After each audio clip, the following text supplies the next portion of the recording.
Greetings, family. Welcome to Pan-Africanism towards Nationhood, building a global Black business pipeline.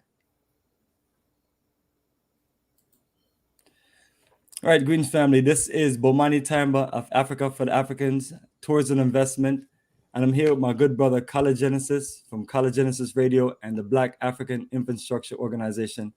And family, we're the kings of Pan-Africanism, with your vision or pushing you towards a vision of nationhood. And tonight we have another dynamic subject for you. Tonight's subject is nationhood is the solution if you want civilization and a path to salvation. And as family, as usual, we're going to do the Afrikstan analysis. Yes, greetings, my good brother, Genesis. How you feeling tonight? I'm feeling great, fired up. Excellent. So what you want to say about this subject as far as a quick introduction?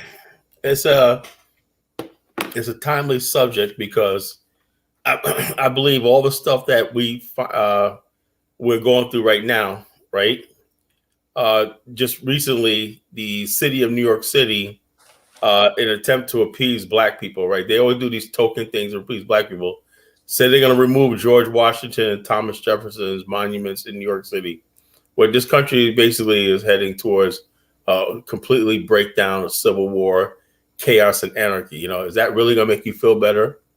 If you start renaming bridges and all like that, just to make you feel better about yourself, nothing is going to make you feel happy. It seems like no matter what we do, we're never happy in this country. So I say the salvation you want is to become a people and have a nation of your own.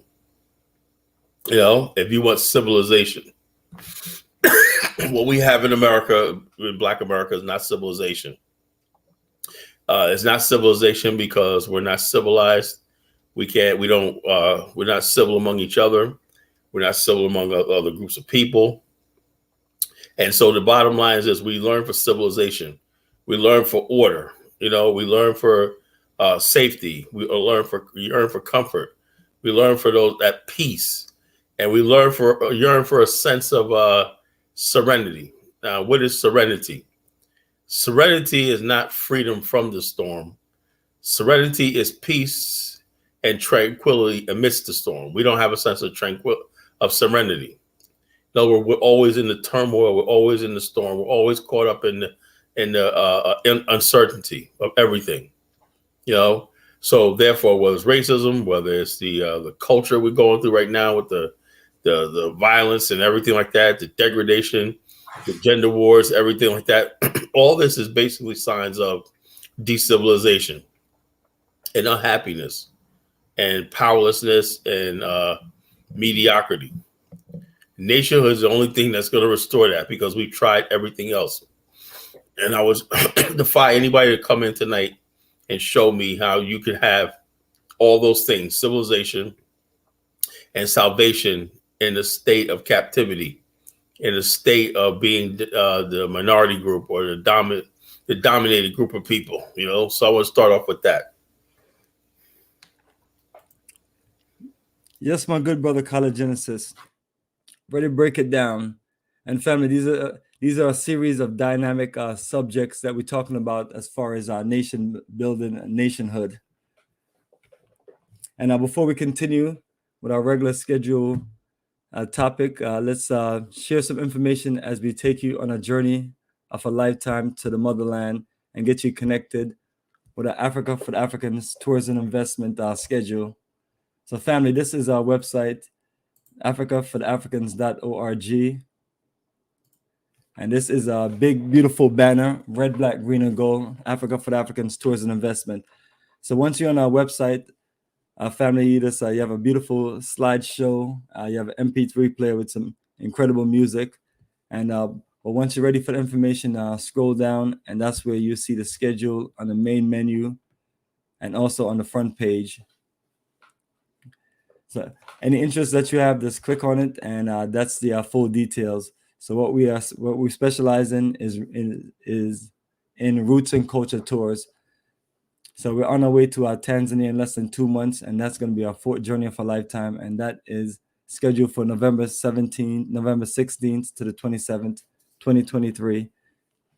And once we finish on that incredible journey that takes you around Arusha, Zanzibar Island, and Dar es Salaam, we're going to be venturing in little less than a month to South Africa on our second journey for lifetime. So our South Africa Roots and Culture Tour is December 24th to January 4th. So that closed out our year after starting off with Senegal and Gambia in March, and then Ghana in May. So that covers our 4 journey for this year. And then next year we set it off for another 4 journey schedule. So this time we started off in Liberia for Liberia Reconnection and Investment Tour, March 29th to April 9th, 2024. And that is a journey that we're looking to this, give you some nice documentation right there in the spring in Liberia. And then we're going to journey off to Ghana for our 24th Journey for Lifetime, July 11th to the 23rd. So that is our spring and summer journey for our next year. So those who are interested, click on the link, check it out. Right now, we're just doing organized reservations. That way we can just be ready for you next year. And then we're just using the energy to build a group.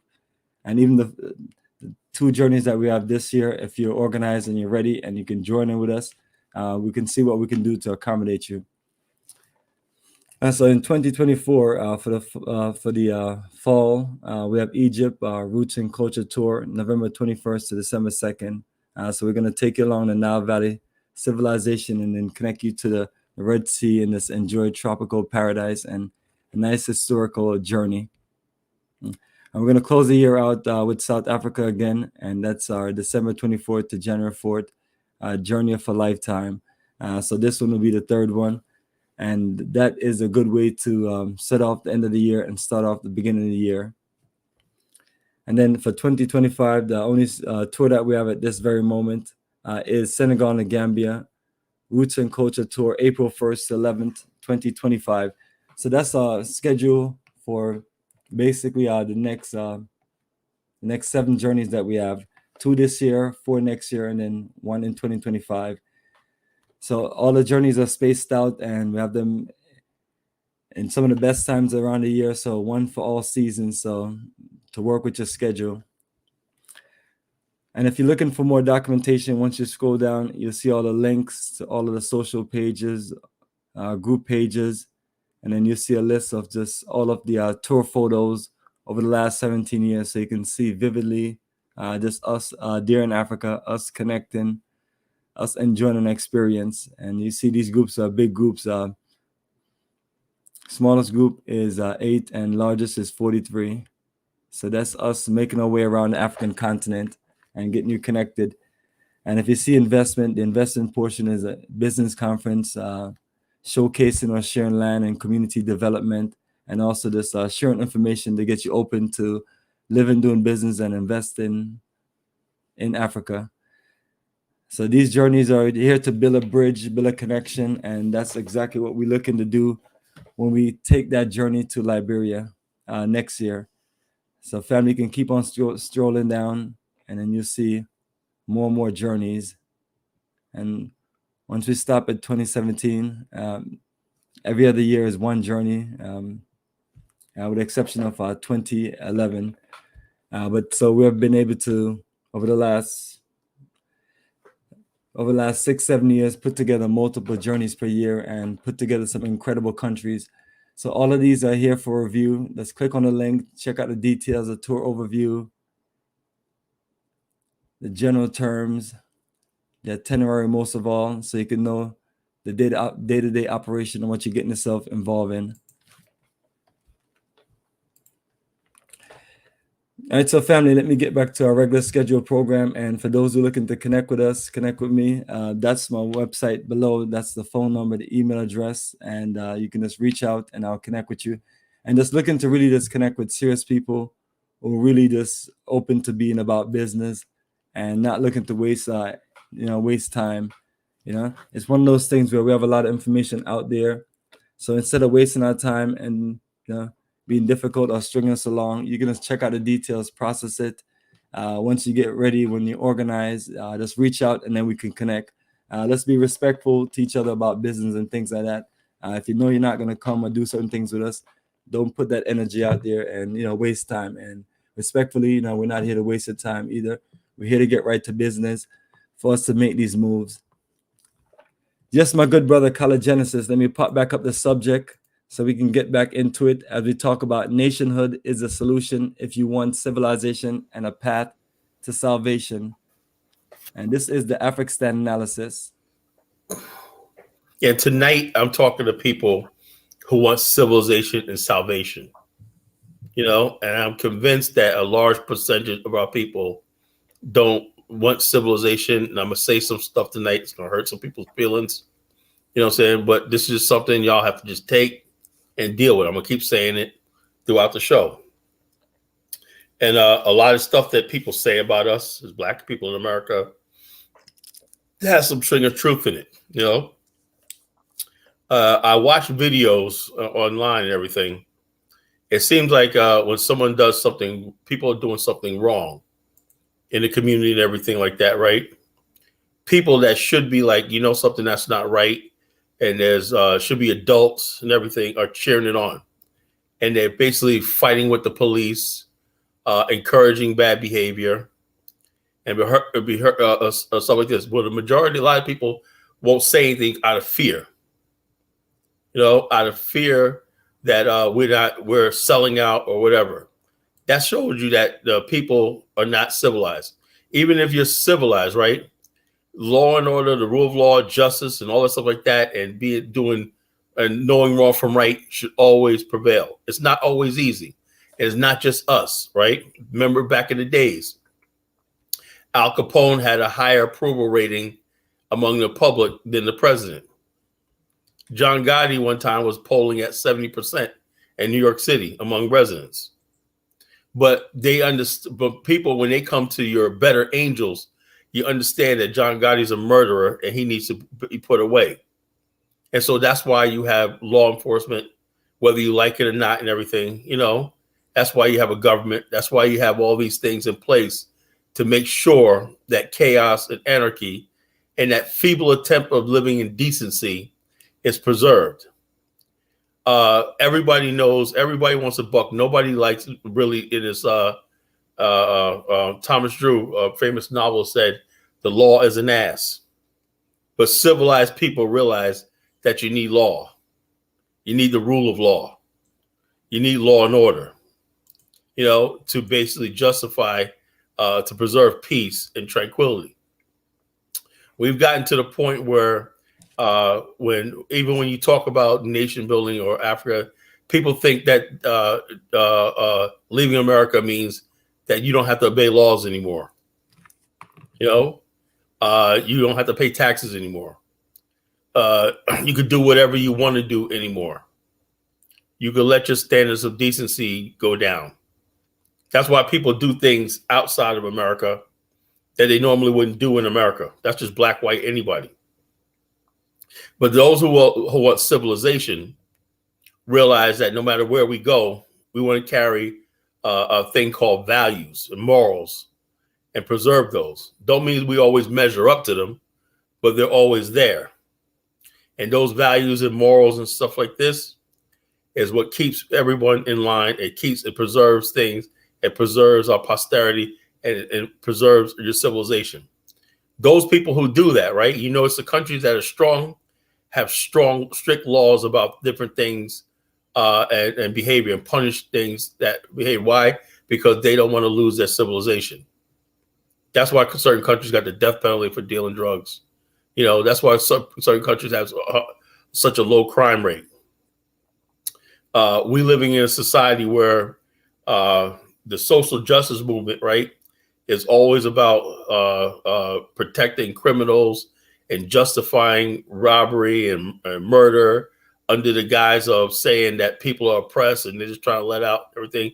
This shows signs of decivilization under the guise of social justice. And so therefore what's happening is this: the black community is breaking down into complete chaos and anarchy right now, where the rule of law enforcement is the enemy, and the people who do bad things are glorified.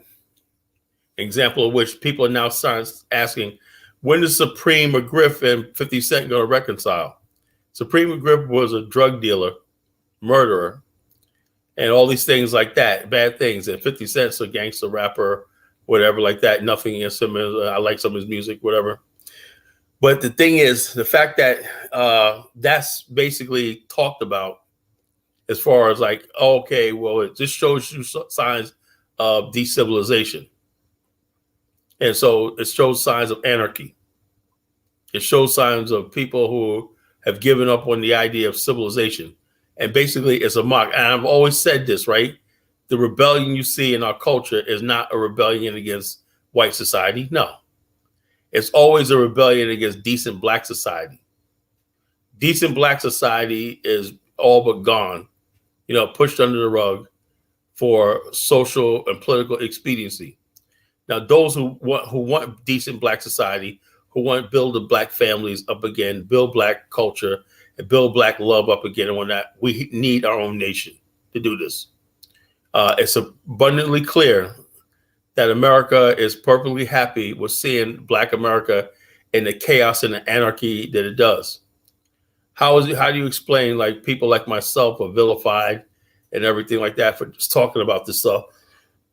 But if you're a murderer, rapper, and talking about also, you're invited to the Grammys, you're invited to the VMAs, you're put on a pedestal, you're given contracts with corporate America. You get to sit down and talk to the president. I remember I saw Jeezy on Saturday Night Live with shaking hands with John McCain. While he's talking about his drug thing, the Scorpion. So now the forces of de-civilization, the forces of chaos, and the forces of crime and everything is now basically the face of black politics in America. So this is what we're talking about tonight. Signs of de-civilization. And it's only getting worse. This is why our kids are out of control. This is why kids don't have any respect. Because we live in a society where we tell, if you try to tell, the worst job in the world right now is being a school teacher. I wouldn't do that for $1 billion, to tell you the truth. Kids are attacking teachers. They're disruptive in class. They go to school not wanting to learn. So all these things tell me this is signs of de-civilization. And the reason why people accept this is because they really think that they can do no better than what they're doing right now. How many Gary, Indiana's got to die? How many Detroit, Michigan's got to die? How many black communities got to disappear and die before you get it? That's never going to happen inside the civilization we want. Is never going to happen inside of America. You're a nation, whether you have a nation, a land, or government or not, right? A nation is what's in your heart and soul of the people, nice people, right? A nation needs a body. A nation needs a place to manifest itself. It needs its own territory. It needs its own space to manifest itself. When people have a land, they could build that nation based on their morals, values, their history, their heritage, and everything, and come under one banner, one flag, and unite as a people and confront the world as a group. We have no such representation in this world. 45 million people have no voice on the international stage. We have no recognition international stage. No international body recognizes so-called Black America any torn. So this is why people feel like they could use us, abuse us, exploit us, and berate us and say whatever they want. Because we don't have what we always want. That's salvation. Salvation means freedom. Salvation means happiness. Salvation means saved, Yeah, you're right, Colin. We have people going to Pan-Africanism, giving Pan-Africanism a bad name. Yes, people are going to Africa, making the Pan-African movement look weak, looking foolish, looking silly, and everything. We're going to talk about that tonight too, And this is not to say that I'm making enemies with anybody and everything, but I gotta say what I gotta say tonight, because if we don't, this movement that we talk about could be in jeopardy before it even gets off the ground. So this is what we're talking about tonight, folks. So Bomani wants to give me any feedback. You're good, brother. We can play some of those videos that you sent. That is always good. And the subject, these things we talk about, they've always been straightforward. So just letting people know this is, this is what we talk about. This is what we're about. Join the party. Join us. Join the energy. Participate in the movement. Um, be innovative. Get busy with something that's going to change the dynamics of things. Yeah. I just sent you the first video. I want you to play.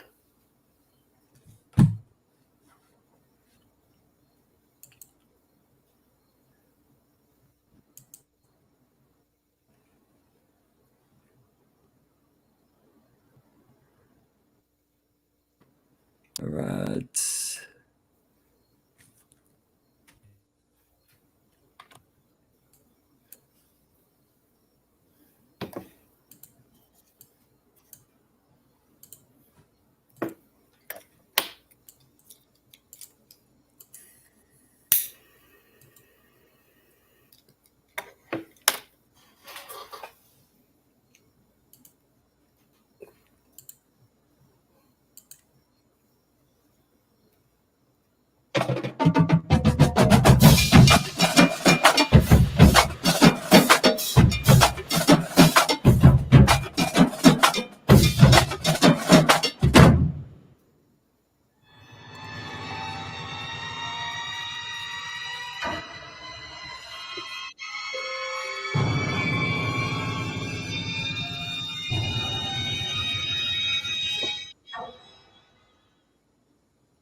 This is not a dream.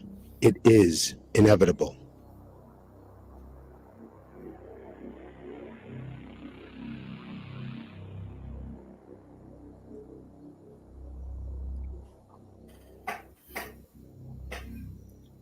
That's a friend. That's from my friend David Hitt.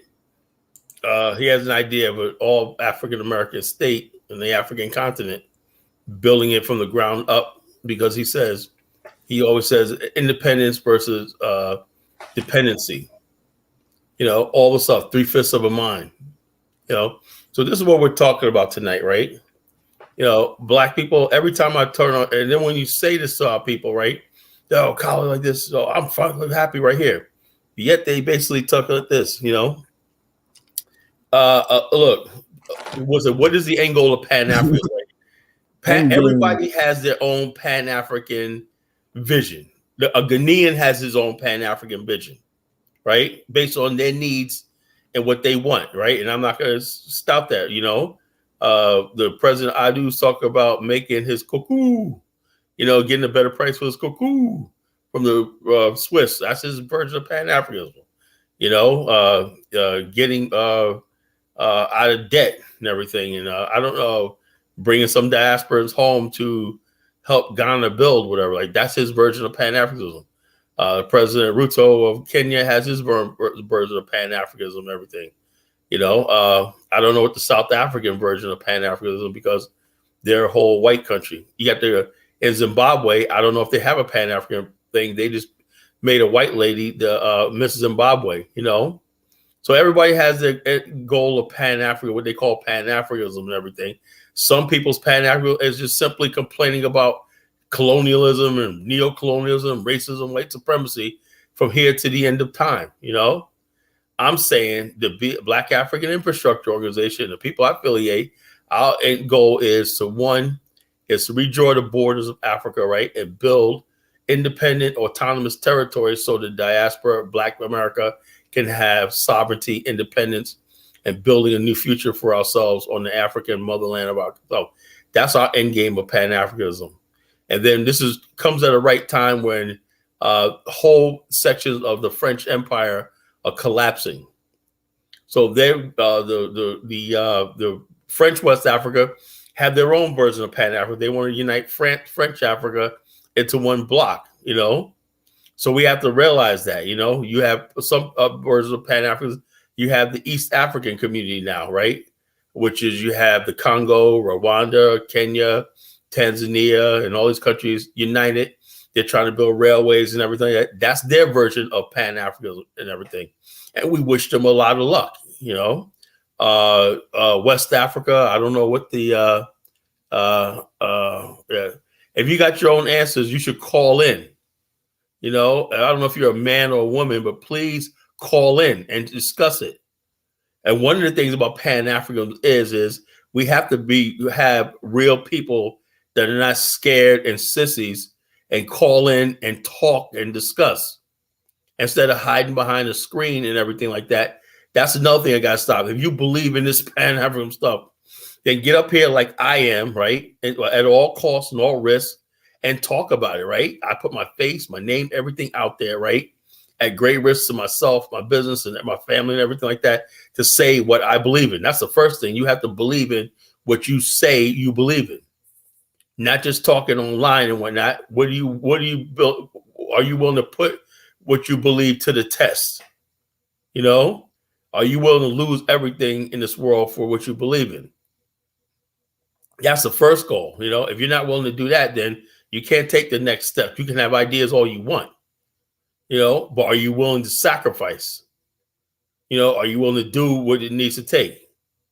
Are you willing to act on what you take? If you're not, then you're Pan-African don't mean, look, my version of Pan-African, I'm willing to act on it. I'm willing to make this thing happen. I'm willing to do everything I can in my power to make this happen and convince enough people to join me to make this happen. So that's my version of Pan-Africanism. If somebody else got another version of Pan-Africanism, hey, everybody has different doctrines. You know, there's like 20,000 different doctrines of capitalism. There's 20 different doctrines of socialism. There's many different doctrines of many different philosophies. How many denominations of Christianity, interpretations of Christianity we have? So everybody's Pan-Africanism may be different from everybody else. You know, some Black people, African Americans, believe that they want to preserve their identity and their heritage and everything like that. You know, and join with from a position of power with other African independent states. Some people think that we should just blend into African society and just don't do that, but that leaves us vulnerable to the powers that be, and we've seen how that's working out. It's not working because I believe that the Black people in America are the strongest Black people in the world, right? We need after 400 years of being governed, right? We need to practice governance. We need to have a government that represents our interests in America to the world. We don't have any political base in America. They make sure that the Black political vote is completely neutered and things. So all this is tied into what we're doing.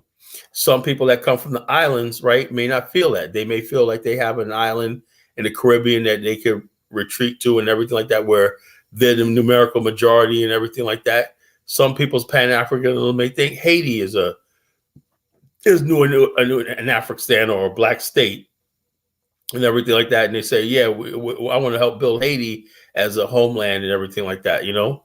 So I wish them all the luck for that. If that's what they want, that's their version of Pan-African, that's fine. We could still work together, you know, on a broader Pan-African movement, so long as each groups of people have their needs and their ideologies met. You know, we can't just have one person with one view dominating everybody. A Ghanaian can't tell an African American what a Pan-African should be with him. A Ghanaian can't tell a Nigerian. Every group of people have its own ideology. What do you want to see your people, your version of Pan-African? What do you see in this Pan-African world? Everybody's going to come to the table with their own ideas and everything, and that's what being civilized means. When you're civilized, you can work things out. You can work your differences out. The problem is in the Pan-African world, in the Black world, we're not civilized. That's why things always break down. The white man always counts on the fact that we're going to destroy each other and we're going to have egos and it's all going to fall apart. And all right, and like every last single Black movie you see, people are at each other's throats. People are cutting each other down. People are trying to tear each other down. You know, that's because we have not embraced civilization. Civilization means let's be civilized, you know, and you can't be civilized if you don't have power. over your life, over your reality. We don't have power over our own reality and our existence. That's the first thing. Once you have power over your existence, right, you can make the decisions about your future. We, the Black people in America, do not have such power. So therefore, we have to get to the point where we have that sort of power over our existence. And then we can sit down from a position of power and strength and say, this is what we want and this is what we want to do. But we currently don't have that power.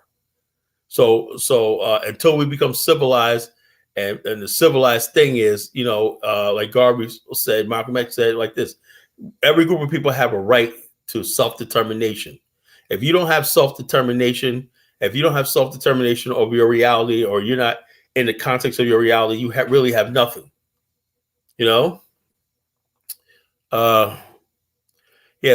believe in separation, but separation is not just enough. When I say separation, I mean really that we need to have an independent nation. That's the only thing. Other than that, you're just basically handicapping yourself. I wouldn't advise somebody just to separate in America. If you're going to be inside the United States of America, just be here and do what you got to do. But let your mind be independent. Let your heart and your soul and your mind be independent. Because what's separation if you got to go punch a clock and you got to do the same thing you've been doing all along? You're still subject to the same laws, taxes, everything like that as everybody else. So separation, as we've been taught for years, has not worked. Because there's a pressure for Black people to assimilate, or not assimilate, but just give up your identity, right, in the greater good of a so-called America. And then the bottom line is that's what we bought into in the 1950s when they had the Mickey Mouse Club and stuff like that on television, broadcasting in New York City. You had all these kids from immigrant background and everything, and people noticed that there was no Black characters in the Mickey Mouse Club.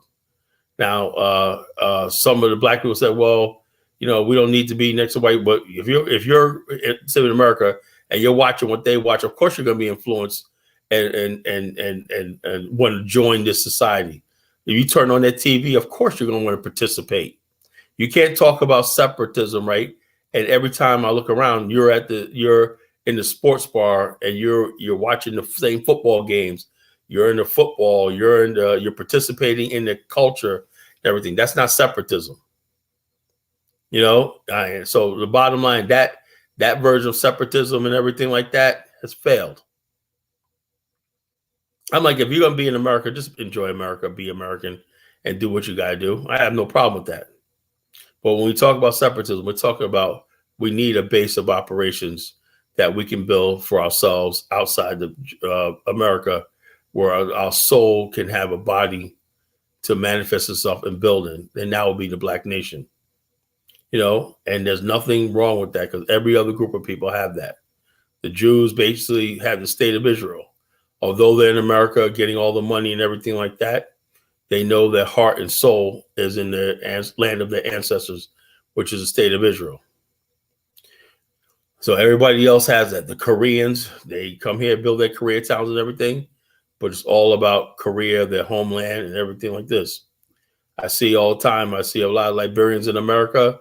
They're all vested into the political process of what's going on in their homeland, Although they're here enjoying America and all the things that America has to offer, their soul and heart and soul is in the country of Liberia, and there's nothing absolutely wrong with that.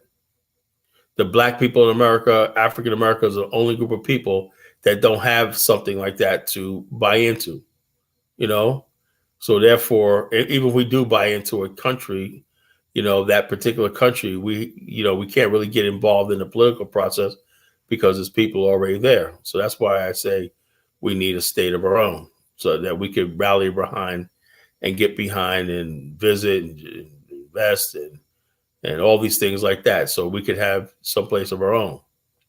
And that has to happen. Or Black people, Black America, our culture, everything, our history and everything. People think that we're the only group of people, part of being civilized is making sure your history is remembered.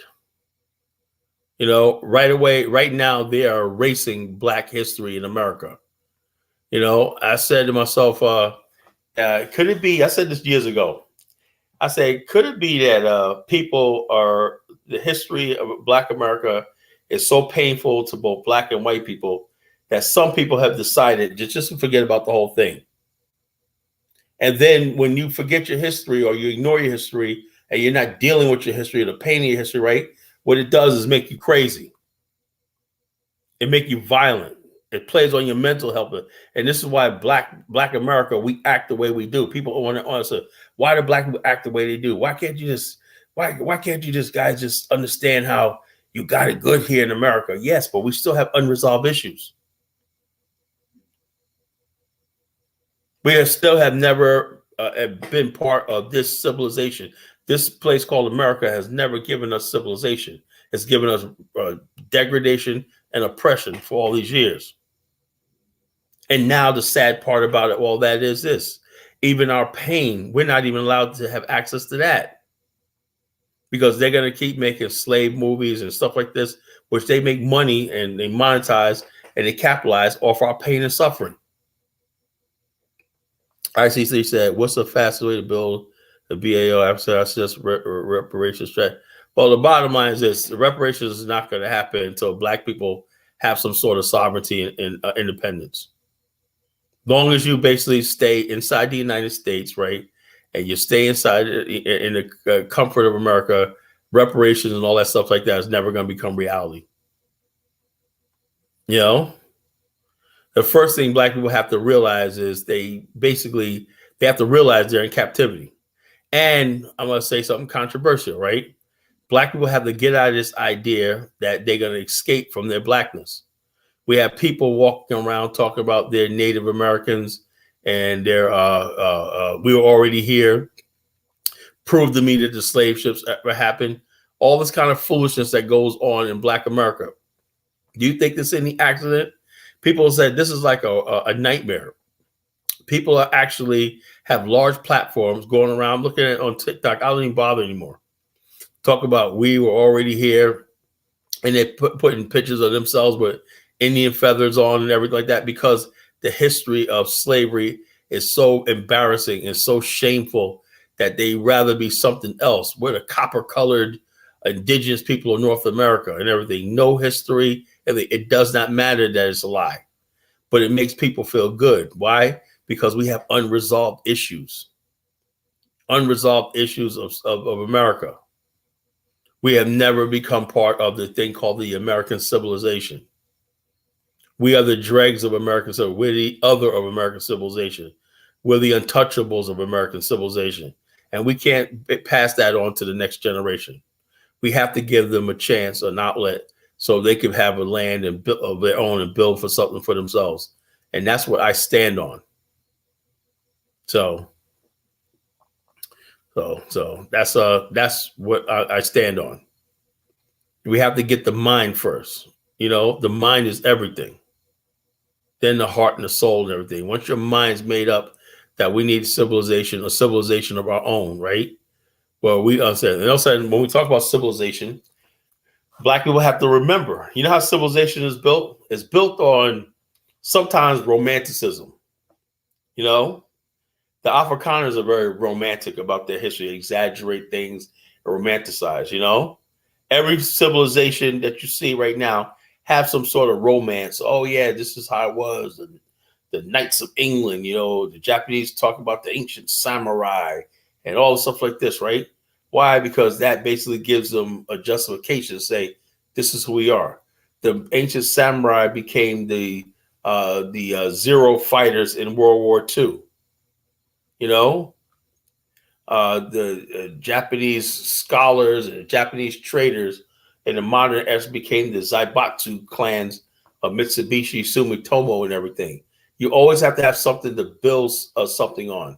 You always got to be able to reach back and say, this is what we are. This is what we're going to build upon. This is what we're going to build upon. But when you erase your history and you erase who you are, you have nothing to build upon. So these people talk about they're not African and they're all this stuff like this, where they're not going anyplace, because you can only build upon what you are and with the truth of what you are. And this stuff about people being Native American is it's being pushed so much, it's starting to become to some people believable. You know, I'm seeing intelligent people. Yeah, you know, but I heard we were already here. No. Or people telling me, oh, we got to get that status correction, that we were the Moors and here and all this fake history. The only group of people that's doing this is the so-called African American. We have a problem with civilization, because this context of the civilization we live in, we don't control. Because civilization, basically, people have their do's and don'ts. They have reward and punishment. This person is wealthy and famous and everything because our civilization said he did the right thing, so he's rewarded.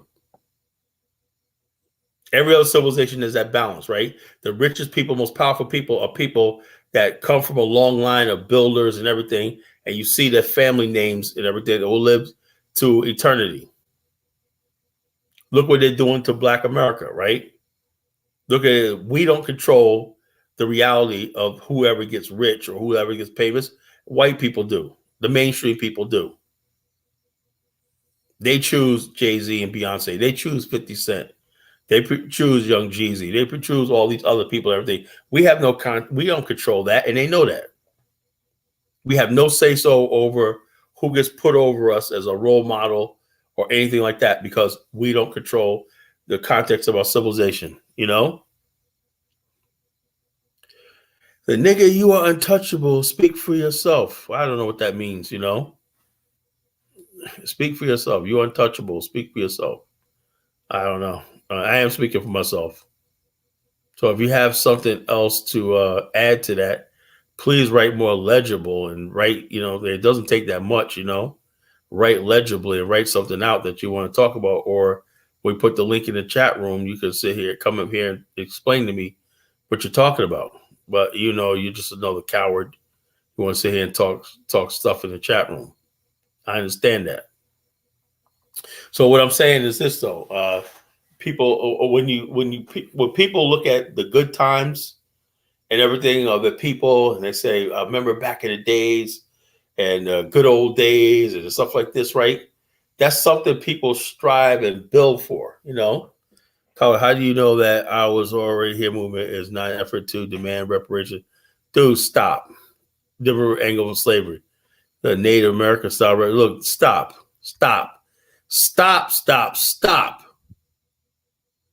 You know, the we were already here movement and all that stuff like that is just an attempt to deny the Maafa, the Holocaust. And to deny the Maafa is an abomination. That makes a mockery to our ancestors who died in the transatlantic slave trade Holocaust. These people are not serious about any reparations. They have no political power. They have no political organization. They have nothing. All it is a bunch of people on social media running their mouth, wasting people's time, distracting people. And it's not about money. Reparations and all stuff like that is not about money. Reparation means to repair, you know? Look, bottom line is this. My goal with the BAIO is not to basically put pressure on a government like Liberia that's dependent on America. I would not basically get involved with trying to be like, tell an African government, because it's never going to happen. If it was going to happen, it would have happened in Ghana and all these other countries that Black people claim so much. Ghana, South Africa, and everything. There's no legislation or anything in any of these Black countries that Black people so-called reside in. You know, so the bottom line is no country in Africa is strong enough to do that, and no country, all these countries have their own things that they have to get from America. Liberia is dependent on America for remittances and all stuff like this, and it's barely holding on by a string. Same thing with Ghana, same thing with all these countries. None of these countries are strong enough to do that. The only way that's going to ever make a case is we have to have a state, a nation state, or a city state, or something like that, or independent sovereign territory that's recognized and everything to make the case for us. No more shortcuts. Can these countries be launching pads and places of things like that? But like I said, I do not believe in getting other states involved in what we're trying to do. For example, the Caribbeans, they start their own reparations thing, but that was for them. You know, the petition that right, the country of Guyana is having a fight with the Dutch government and they're demanding reparations. He said, "That's stupid. How you going to? There's a big fight going on. I'm gonna try to find that video to play it." So it's a long thing. The Europeans are completely unapologetic towards reparations, everything like that. You know. And the only way reparations is going to happen is Europe has to fall. And that's not going to happen anytime soon in our lifetime. They're not going to give you reparations out of just the goodness of their heart or this is the right thing to do.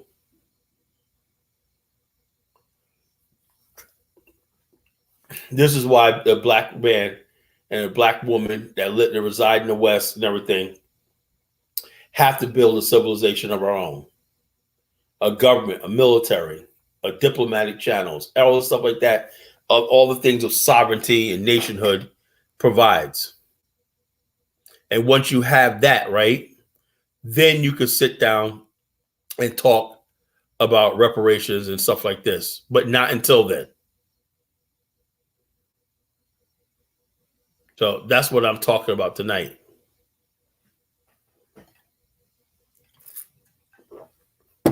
So we got more videos. Oh.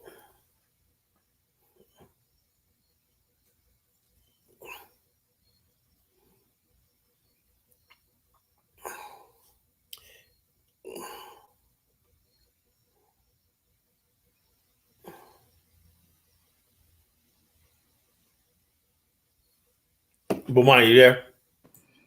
Yeah. So I'm gonna play the next video. I sent you another video.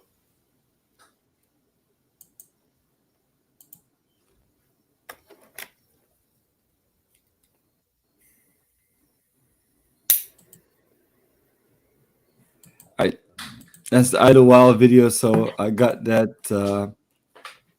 Let me get that one connected.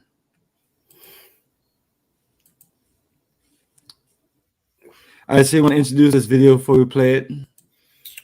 Well, I believe Idlewild was I forgot where it was. I'm thinking of the Inkwell. You know, hold on. There was a growing black middle class in the 1930s, right? And it showed you, if you watch this video, it showed you that that black people were on our way to being independent and everything. How long that was going to last, remains to be seen. But it seemed like the black middle class liked being among each other. They were not asking for integration. They were not asking for any of these things that that we talk about today, that we were fighting for integration, and we let our whole community go down to the tubes. That's something different. 80% of black women were married with black men. We built black families.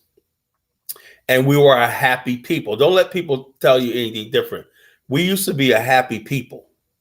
You know, people will tell you now that when you see Hollywood, black people in Hollywood and everything, that we're not happy unless we're dating white people or dating out and stuff like this. You know, that was a success thing. We didn't care about being in their award shows and stuff like this.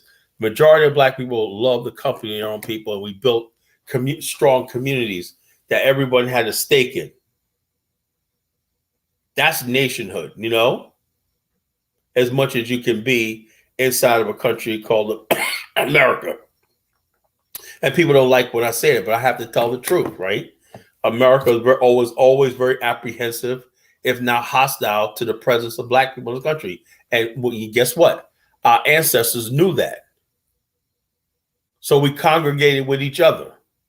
We looked after each other. We looked at back.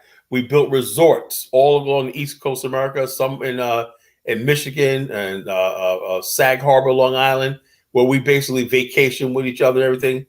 We had a green book. We basically had an internal nation inside the borders of America. So this idea that black people, we don't love ourselves and everything, this is something new.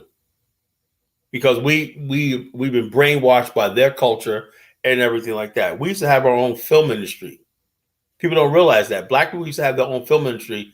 One of the films I was watching not too long ago, right, where it showed the black people as a police captain and everything like that, investigating, and they said when they showed this, and people basically saw this, right, it gave black people a sense of identity and purpose. It's like, wow, man, see images of themselves on the big screen as anything other than buffoons and clowns and idiots and everything like that. So this is what the fight's been all about. Our image, your civilization will protect your image. We've been fighting to protect our image inside of America, right? Try the best we can, right? But it seemed like we lost that battle. It seemed like we lost that battle. Early black films and everything tried to show us as dignified people, as proud people and everything like that. And there was one case where there was this film being showed in the 1940s, whatever. It was like a black film, whatever. And I remember I was watching Tony Brown's Journal. He was interviewing one of the actors, and he broke down, started crying, right? Because a white mob came in and shut the film down because the film was so positive for black people. They said, just us showing a positive side of ourselves, right, was enough to bring the racist mobs out to burn the movie theater down. This is what we're talking about, this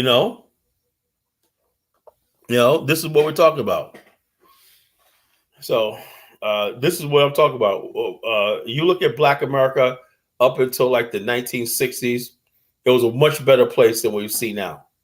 That's why I look at people talking about the civil rights movement change. No.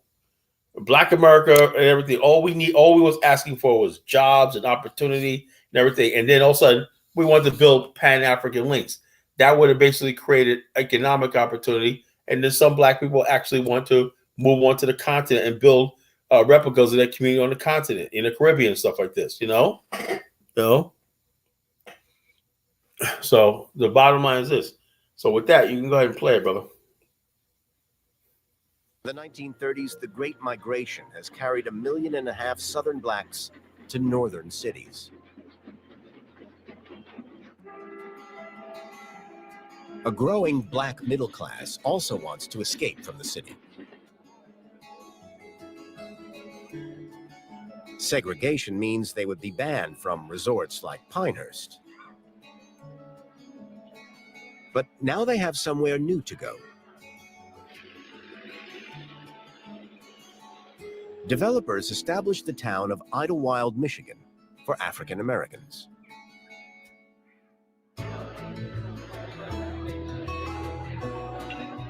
It has horseback riding, boating, and hiking.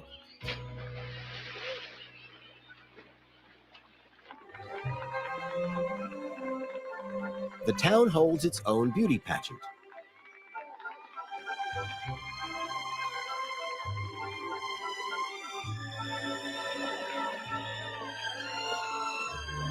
Marie Weaver of Ironton, Ohio, wins Miss Idlewild 1927. For a month or so in the summer, black city dwellers can enjoy the simple life.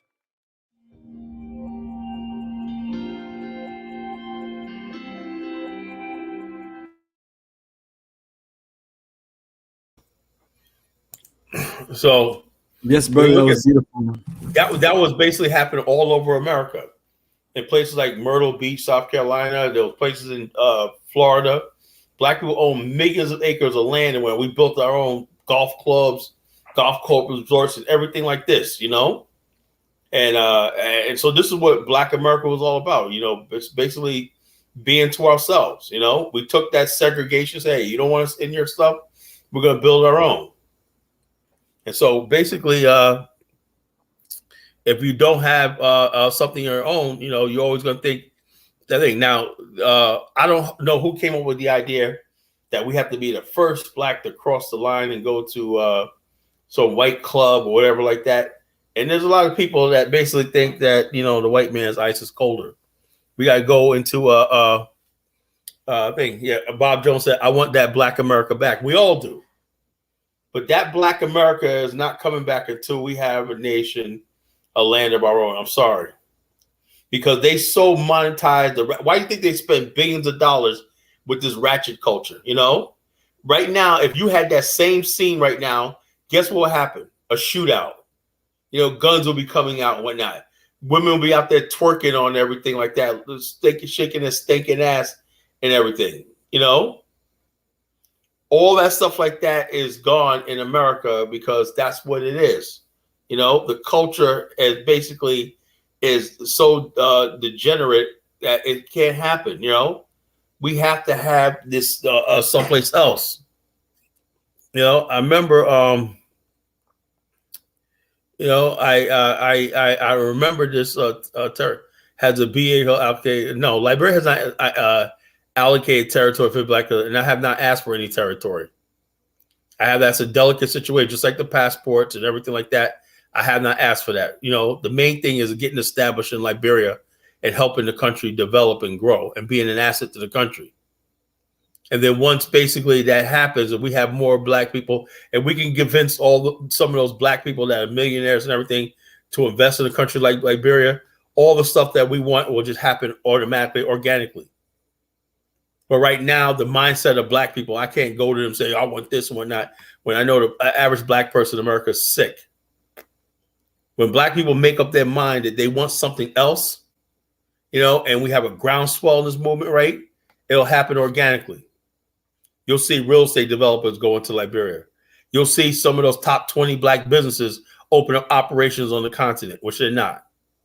You know, everybody's in the safety of America. I see all the time. There's nothing wrong with making money in America, but you know, we have there's one guy that makes tires, right? And that we play the top 20 black businesses in America, right? This guy manufactures tires. He can go to Liberia and set up an operation, buy rubber and make tires. But the mindset is not there. You know? And the sad part about it is he's a great businessman, but nobody knows a thing. He said, why would it give BAIO land? I'm not, whoever said that we're asking for land in Liberia? Whoever said that? I never said that. When we do say we want land or whatever like that, we'll let you know. Don't go put words in our mouth or whatnot. You know, I'm not going to reveal that on a platform like this. You know, so therefore you're jumping the gun. You're putting the cart before the horse. You know, the people basically have to have a thing. Do you want civilization, G-Star? You know, do you want, you know? So here, it's your upper East Coast that aren't part of it. Black America is still here. Oh, put that comment back up, you know? Black America is still here. It's you upper East Coast niggas that are part of it. Okay, I'd like to know. I live in Virginia. That's pretty much the South, right? And the bottom line is this: Black America is a place in name only. You know, we're not communing together anymore. We don't have any events. Look what happened with all the Juneteenth celebrations. Every last single Juneteenth celebration that happened across America, somebody got shot and killed. Show me the Black America. Show me the Black civilization.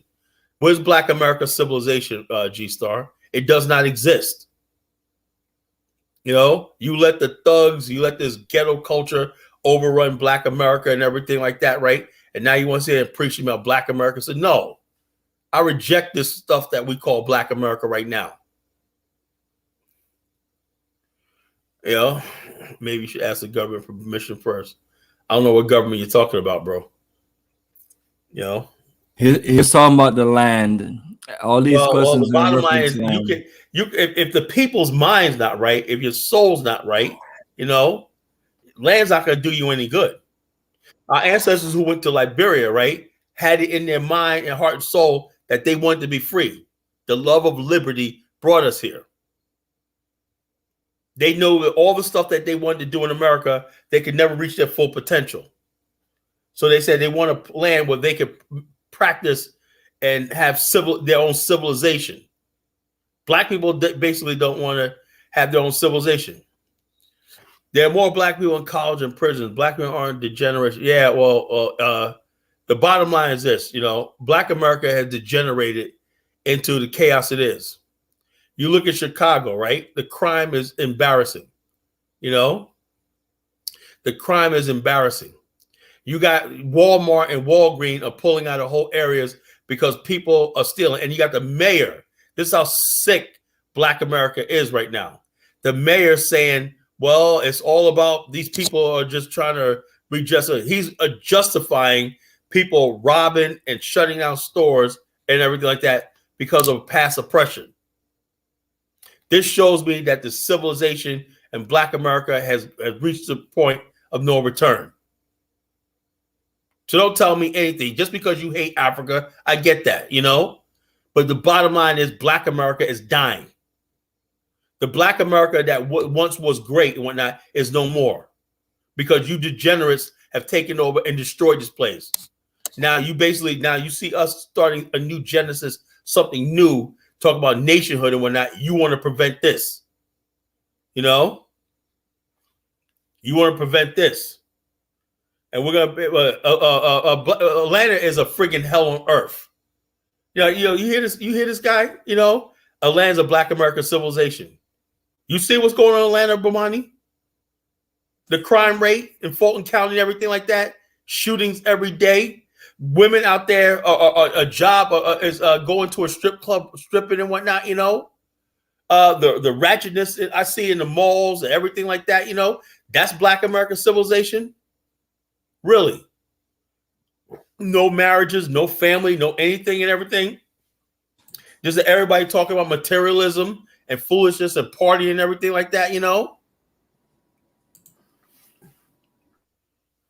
So the bottom line is this. No, Atlanta is not an example of Black American civilization. Now, I knew people like you want to come on here and talk about that, Everything you see in Black America is failing.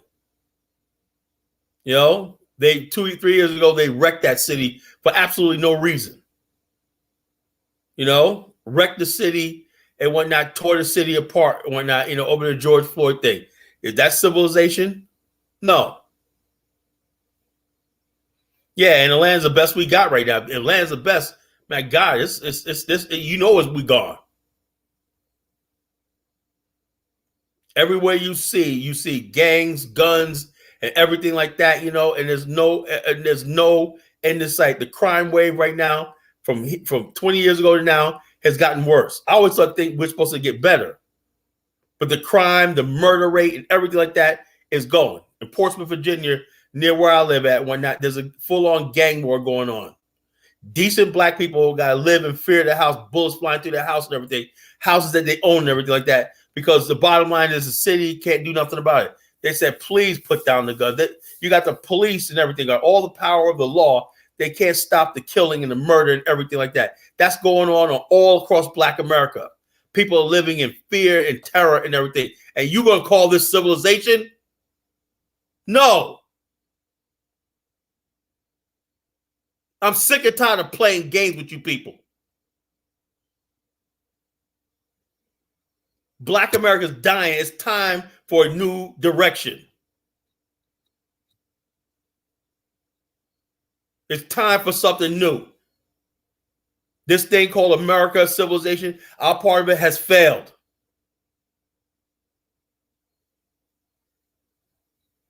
And there's no coming back.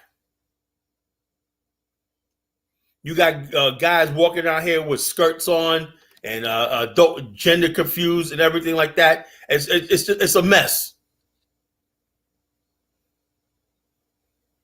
You got girls out here talking about being a 304 whole win and everything. Women that should be with a husband and raising families and everything. That's the Black America we once had one time.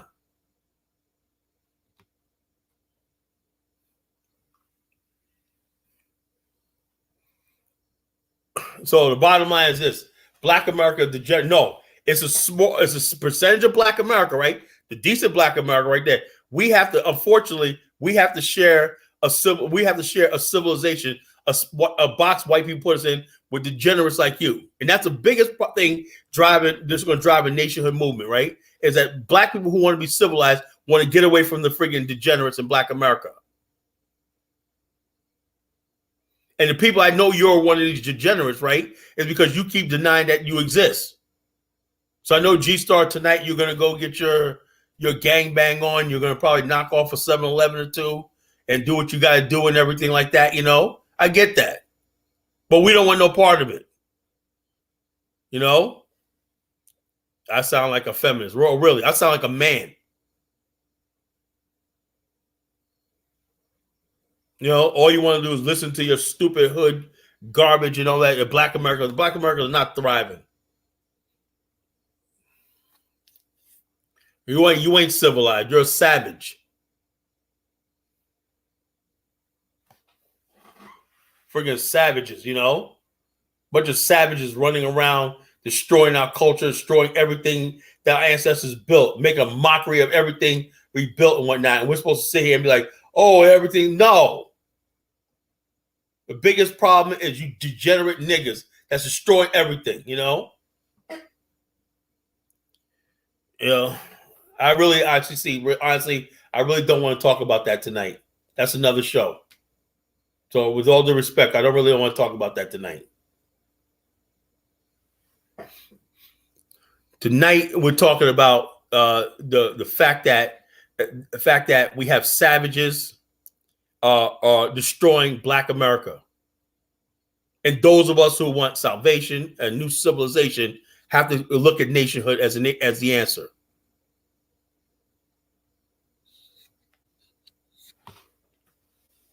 Everything we do is another degenerate. Hey, I really don't want IC3. Honestly, bro, I don't want to talk about reparations. I don't want to talk about Liberia. All right, I'm talking about Liberia. I don't want to talk about that today. That's another topic. You know, okay. I don't want to talk about. Color, what's another topic, guy? You've been talking for an hour. I know, but I don't want to talk about Liberia because it's not what I'm talking about tonight. I'm talking about Black America. Tell me what you want to talk about and things. Well, because IC3 could be gone, and then you can. Okay, I know he can talk about. We could talk about what I'm talking about. Is this? I want people to hear what I'm saying. I'm saying Black America has degenerated to the point of no return. That's my. Yeah, but everybody agrees with that. Everybody knows that. I mean, okay, come on. Everybody knows that there are Black people in the state, but we want to know about what's the solution. What's the solution? Well, I say like this: the solution is our own civilization.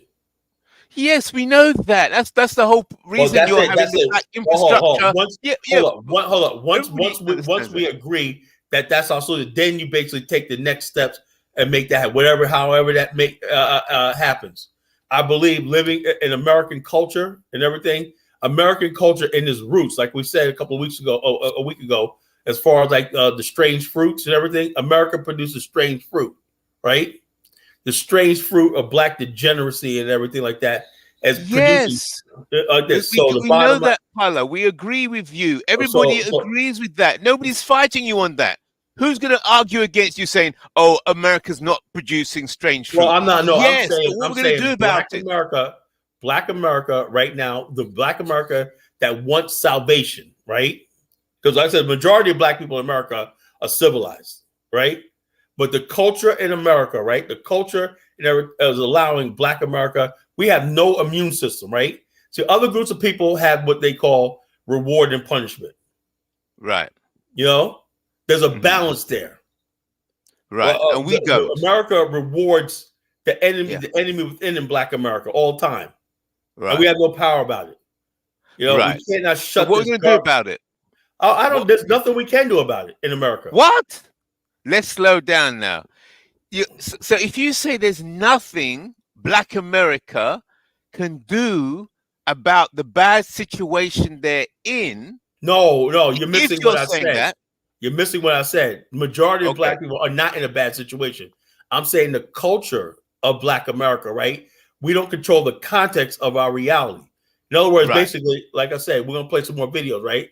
We used to at one time used to at least have the images of ourselves under control. Most black people, 90% of black people only read black newspapers, black magazines, and stuff like that, black radio. We don't have that anymore.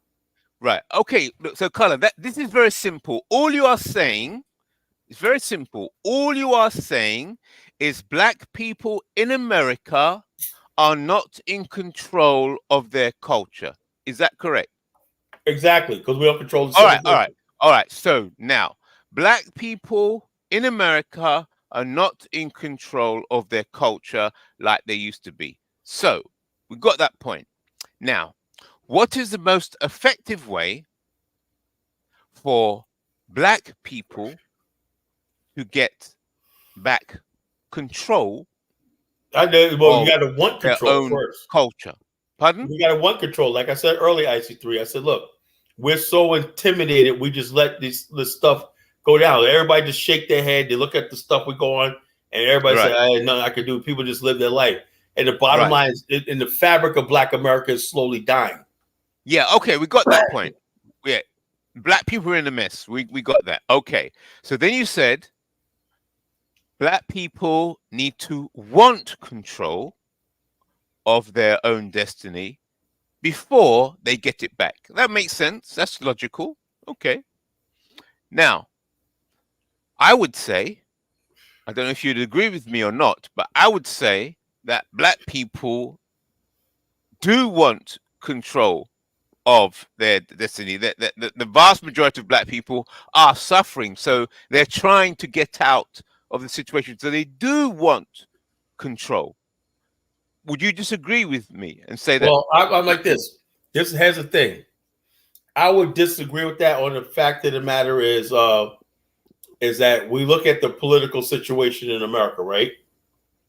And the way black America, when they basically talk, and listen to this carefully, IC3, where every time they basically go around and talk about what group of people, how they're going to vote every year, right? Every season, right?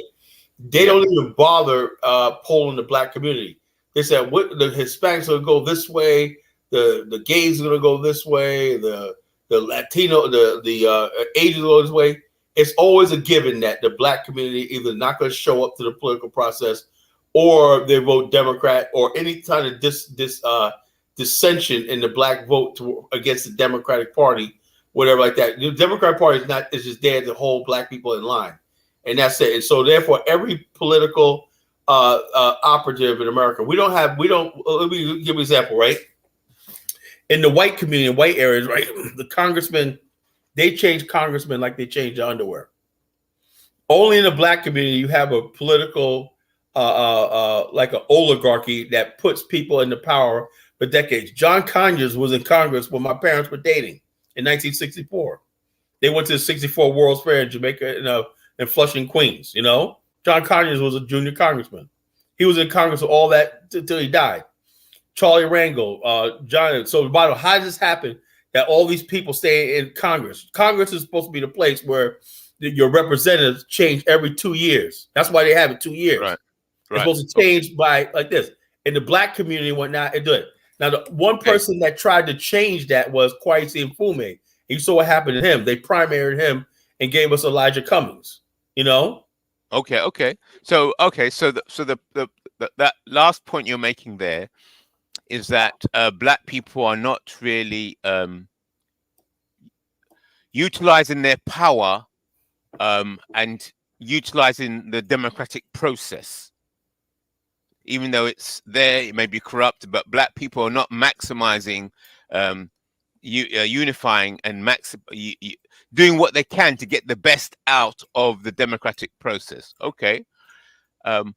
Now, I would say to that, what is the reason to that? So I'll see if you agree with me on the reason.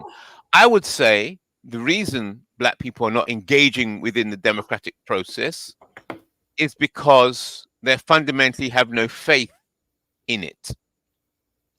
Yeah, because it's not our civilization. We know that. Good. Right. Okay. Good. Right. So therefore, it appears to me, based on what you've just said, that the black people have lost faith in the democratic process, and they are seeking for an alternative way to generate power to get things done. No, I don't think so. I don't think so. Oh, you don't think so? No, I just think black people in America, right, appearing on CNN and having, let me give you a perfect example I'm talking about, right? We have a lot of people that run for office and everything. All they have to do to gain black people's power, all you have to do is basically talk a bunch of anti-American, this thing. For example, right? Now, what you just said about power, right? Let me give you an example of the interpretation of power what I'm talking about. In New York City right now, with all this going on with the black people being overrun by illegal migrants and everything, you know how some black people think they're going to get power? We have to change, take down Washington and Jefferson monuments and everything like that. Right? I know. You know, stuff like this. So therefore, if you do that, that's happy.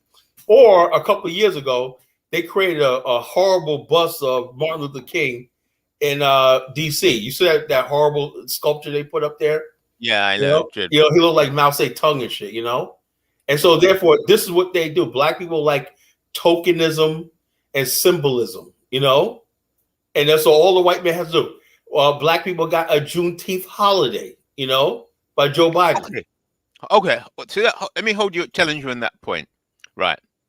You are saying that black people like this, black people will be satisfied with this, and black people want that based on the things that the white people, white supremacist racists, are offering the black people. Now, I would like to challenge that. I would like to say that the white supremacists offer the statue removal and all kinds of stupid things to the black people. And what they do, they promote the offering of these things to the black people, thereby making it appear as if the black people want that. So they get a few token black people to say, "Oh, we are it works though. It works. This token." It worked, and we have no power to do anything about it. You know, it works. Okay, right. So we have no power to do anything about it. So the conversation now moves into how do black people generate power? What is the most effective way for black people in America and wherever they are to generate power to get things done in their best interests? So I think that is because I think the points you've made are very clear. We understand the situation. So now the solution lies in the generation of power to get things done. So I understand Bomani does his angle by trying to get people to reconnect with their identity, reconnect with their motherland, and travel in a way to try and heal the Black African mind, so that the Black African mind can then start to effectively work to generate or build something to generate power. But it's all about getting power. Now, I understand what you're doing. You're showing some videos and so on and making us aware of the bad situation Black people are in. But I'd like to discuss with you and see if we agree, what is the most effective way or the quickest way or the most efficient way to generate Black power? Well, my whole thing is that right now, social media has not helped, right? We thought that they told us that, oh, we got a new alternative media. So that turned out, right? Had no effect on the election whatsoever. Right. You know? And we have people that talk in circles like Jason Black and also like that. We have this stupid ADOS FBA movement that basically makes Black immigrants out to be our biggest problem and all this kind of stuff like this, you know? Right. When you look at Black America, what is everybody talking about right now? So last week they were talking about Jeezy and Jenny Mai. They were talking this week. They talk about that football player who's dating Taylor Swift. He dumped the black girl and everything like that. That's what seems to be important, right? They talk about passport bros. They talk about Tyler Perry said black women should settle, and black men saying, you know, what Tyler Perry make it seem like black men are dusty and also like that. So we're so broken as a people, splintered, that we can't even what you call. And then we got Judah, you know, on the phone. I can't wait to roast him tonight, you know. Yeah, greetings, Almighty Judah. Welcome to the call. Welcome to Pan-Africanism towards Nationhood. Give us an introduction and let us know what's on your mind. Oh, Bomani, thanks for letting me in, man. I'm very surprised. I thought this account was blocked. I just tried and it is, I did, you know. Yeah, you were blocked. I unblocked about 30 people and about 100 people on YouTube. I unblocked everybody. Giving Wow, everybody so it seems like you had everybody blocked out from your channel. I'll block a lot of people and I'll unblock them so I can reblock them later on.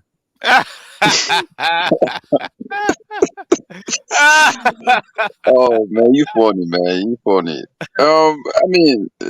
I just got on the panel, man. I just came in to chip a little one or two thing, talking about Pan-Africanism, come on, man. We all want we all want Africa to progress. We all want you guys to do what you guys are doing. Good job. We don't talk about the good things. We talk only what is happening on the continent that is bad. And that's just what most people feel like, oh, we bash Pan-Africanism or all of that.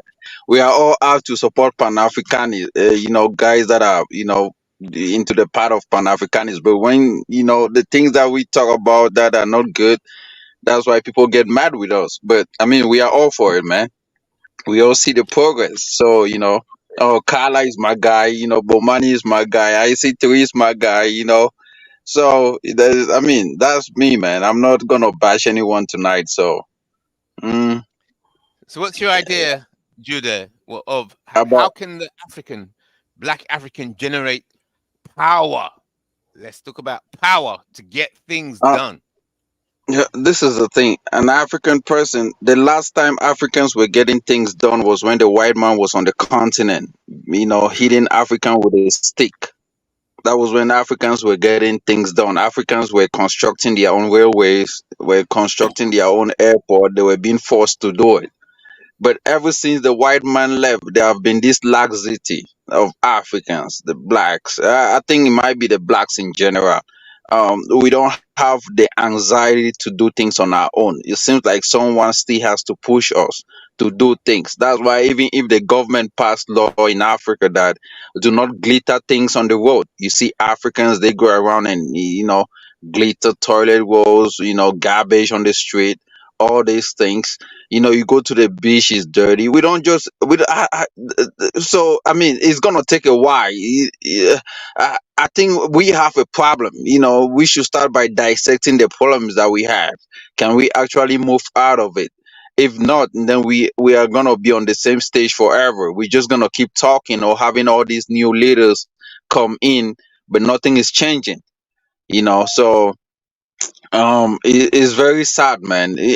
That's why when I talk of Africans sometimes I don't bash only people going in. I also bash us on the continent because it's just it's same old story, often and often expecting a different result, but the result is not happening. It's the same thing.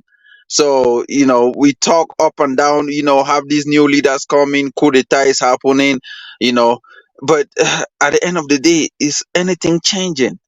Are you seeing? Is there any massive transformation that is happening on the continent? No, it's just yeah, man. So We've got to find the solution. We've got to find the formula then and make that change. What solution? I follow you on panels and you keep talking of solutions. The solution that you might offer, I don't know if anyone is listening on the continent. So sometimes I just see a solution as not even something that is very important. There has to be just talking. Keep talking so people can keep listening.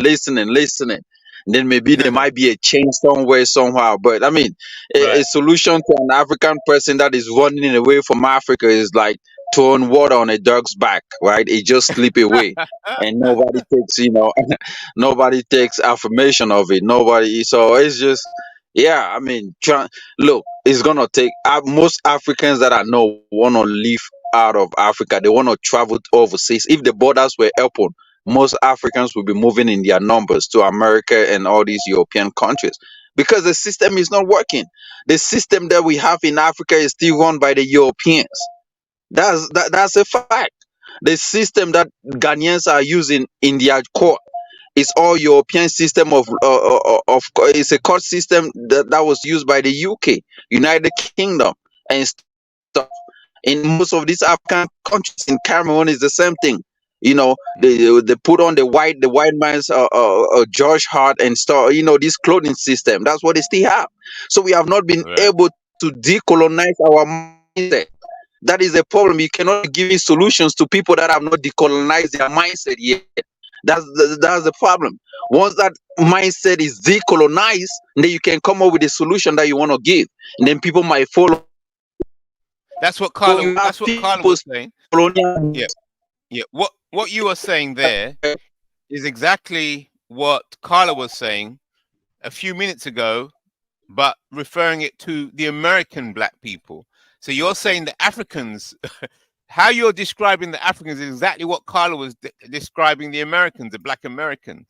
So you're both. It's the same for black Americans. I say we all have the same issue. We just live in different environment, but it's the same thing. The blacks in America, when I came to America, I thought the blacks were more upper in the high scale of living. When I came here, I realized that the same neighborhood that Chinese are taking over in black America is the same thing for Africa. That's what I'm thinking. It's the problem. You check out in all countries in the world. I mean, there is no black prosperous country except a country like South Africa that is still be dominated by white people. So it's only white people that have to come and show us how to develop a country, or we are not just capable of it. Most of our intellectuals are running away from Africa. And come on, man. It's just so, like I said, man, like the mindset has to be decolonized. We have to know that, hey, what we are doing is the Europeans. What the Europeans left is what we still hold on to. And that is a big problem. We still see today countries that have independence the same time with African countries, Southeastern Asian countries are now far better off giving African loans than what Africa was doing independence. This is the thing. When African countries gain independence, they were far better off because what the Europeans have built was what the Africans were still consuming. Their infrastructures were still good. But their economy declined, after that. But the Southeastern Asian countries were able to transform those economies that the Europeans left into something different of theirs. They took over their own religion. They took over their major languages and make it, you go to Southeastern Asia, they don't speak much their tribal languages because, after independence, most of them been decolonized. But Africans have been able to do that. So giving them solutions just make no sense to me. And I'm just gonna. Okay. All right. So what do you think of this now? All right. So I would like to explore how to generate power, but I've got to convince Carla Genesis to talk about Africa and Liberia tonight. And Carla Genesis says he doesn't want to talk about Liberia tonight, but I think the subject of Liberia covers both the West and Africa all in one. And the solution, I think it will progress towards understanding how to generate power by discussing how to look at When you talk of Liberia. power, are you talking of wealth, or are you talking of power as in electricity, or are you talking of power like being strong? Is that what you mean? Yes, to get things done, To get and things it done. actually it fits the same Yeah, thing with we're talking electricity. about horsepower. Horsepower. Yeah, horsepower. That's Horsepower. that horsepower, Yeah, man. I power mean, is power, I've man. It's seen, the same principle. Yeah. Once you know yeah, how to yeah. generate power, the But principles apply among all different things. It applies look, to look, look, look, electricity look. and so on. Africa, the horsepower, man, is gonna take a while. You turn around, you go to. There's a country called West Papua New Guinea. That's like Yeah. I think in Australian Sea or something. These people, I mean, it's a black country or whatever. They are not progressing. Go to Latin America, the Caribbeans, they are not progressing. Go to Africa, they are not come to. I mean, come on, man. Talking of Well, watch this. horsepower. You raised something. 1 second. What you've made me think of just as you're speaking there. Um, it does fit actually, because how is electric power generated? They build a dam, yes, and then the water goes through the tunnels and drives the turbines of the generators. And Right. how does a generator create electricity? It's the magnets, yes. So it's the positive and the negative switching round together, which generates the electricity, yes. So it goes back to what you were saying, which is quite correct, that by us talking, and even though we may disagree, so you in our disagreement and agreement, it's like a generator. We're generating power in this conversation as we deal with our disagreements. So we're generating power, just like how you generate electricity. Yeah, but that power has to transform. It has to go someplace and it has to replicate. That's the problem. You know, we can have all the power we want, but about power, right? I believe in like the Charlotte Institute taught us about physical power, right? And a nation state is power is measured by the tonnage it deals with, its capacity to build. Let me give you an example. A country like Singapore, or one of the largest shipping fleets in the world, is like 100 times more powerful than Nigeria. Why? Exactly.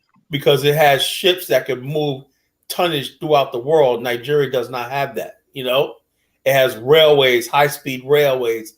It has a communication system. It has banking networks around the world. You know what I'm saying? And so there's no escaping from building real infrastructure, right? And for you to build infrastructure, you have to have a stable governments, and you have to have a plan. You know, the black race has never basically done that, right? We've never pulled our resources and our brain power together on both sides of the Atlantic to say we're going to create these power bases in Africa and America and unite them together to do this, you know? And what's happening right now is because of that, right? Black America relied on white civilization in America, right? Now, if white America was playing fair, they left us alone and everything like that. They didn't get involved in our culture, right? Because they're the ones who monetize all the degeneracy in Black America, you know? You know, we talk about Special Ed came out recently. You know, he was Special Ed, was a rapper, Jamaican rapper from Brooklyn. He said NWA destroyed hip hop, you know? And so you ask yourself this question, what does he mean? He means the fact that, you know, because we didn't have any control over it to this day, the distribution of our music and culture and everything like that, white people do that. So they choose what type of music is going to be out there, right? And they don't care about how it affects us, whatnot, Right. you know? So, okay, all right. Yeah, so therefore, like I said, power is always about, you have to manifest itself. And so therefore, what I'm saying is, the white America and the culture. Bill Cosby tried, right? He created the Cosby Show. He tried to create positive image for Black America. He talked about a lot of stuff. He got blowback from the same people he was trying to protect. He said, look, you know, we can't put out these negative images and, you know, cussing and all stuff like this if we're going to progress, you know. But the thing is, what Bill Cosby made a mistake was, he said, we're Americans, we're not Africans and everything like that. He thought that America was going to be, let him build this Black America and perpetuity inside of America, and America decided, no, we want to make the gangster culture and all that stuff at the face of Black America, and that's what it is. Most people, when they think of Black America, they don't think about Black middle America and everything like that, the decent Black America. They think Black America is ghetto and stuff like that. We have no control over that, you know. So can I ask you then? Now the gangs and the stuff like this, I'll tell the idiot G-Star right here, is now the face of Black America. Yeah. Oh, please. Okay, come on. We know the Black people in a bad state. So I like to try and stay on solutions and positive. We know Black people are in a bad state internationally. So what can we do about it? So let me perfect. Let's see what Muhammad Ali has to say for a quick video, and then we can get right back to you. Yes, Kyle, that's one of the videos you sent, Muhammad Ali. Let's see what Muhammad Ali has to say, and hopefully inspire some people. White people, culture is different from Black people. Puerto Ricans and Indonesians cannot integrate. Egyptians and Germans cannot integrate. Australians and Mexicans cannot integrate. They have different foods. They have different music, different cultures. See, you white and I'm Black. If white people have a party tonight and Black people have a party, the party will be 100% different. The music. I go to a white restaurant. We integrate today, right? You go to a white restaurant, you got to look all day on the jukebox to find some music. No. At our party, we'll have Aretha Franklin, Stevie Wonder. Let me tell you now. If I go play a jukebox in a white restaurant, anybody Black Italian here, you got to look all over that box for some Black music. Hank Snow, Johnny Cash, Josh White, all kind of names I ain't never heard of. You know, when that train comes around that mountain, when that train comes, and that truck driving around there. So what I'm saying is, ain't nothing wrong with that music, but that fits the white culture. You go in our joints, oh baby, don't leave. Oh, I cried all night. Who's that running out of my back door, honey? Oh, but see, those are our problems. Then I go to Chinese restaurant, pling, ting, tang, tong, tong, ting. So we can't integrate. We ain't gonna never have no peace. The culture, the nature's different. I don't hate you. We can eat in your restaurant. We want to marry your women. We got your women now. It ain't nothing we can't do today. But these things the dog got.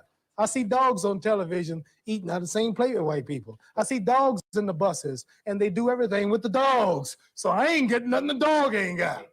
So really, ain't nothing in this integration. I need some land. I need some jobs. My people need jobs. We need something so we can build and do for ourselves, and we must have some land. 40 million people. You know, it's a lot of Negroes just in New York and Cleveland, Baltimore, Washington, California. It's a lot of Black. Woo, that's a whole nation. 40 million, man. They don't tell you the truth about that. They want us to stop having babies. They give them birth control. They're paying Black women not to have babies. 40 million, not 20 million? Yeah, they're paying Black women not to have babies now. They got all kind of plans to stop our race. Well, everyone. So when we know all of this, getting into birth so now control, a man with my knowledge, what can you tell a man like me now? What's your suggestion? That's your question. Okay, you talking to me, not a dumb Negro or pork chop eater, don't know the truth. I'm free now. I woke up. Now, what are you gonna tell me now? I done gave you my solution, some land of my own, doing something for myself like you, England, and America do. Now, I know you're not against the Black man. I know you're not against me having my land, are you? I know you English the ruled and slaved forever for a long time. But do you still today don't want me to have my own country and build for myself and govern myself? Would you think that's bad if we thought like that?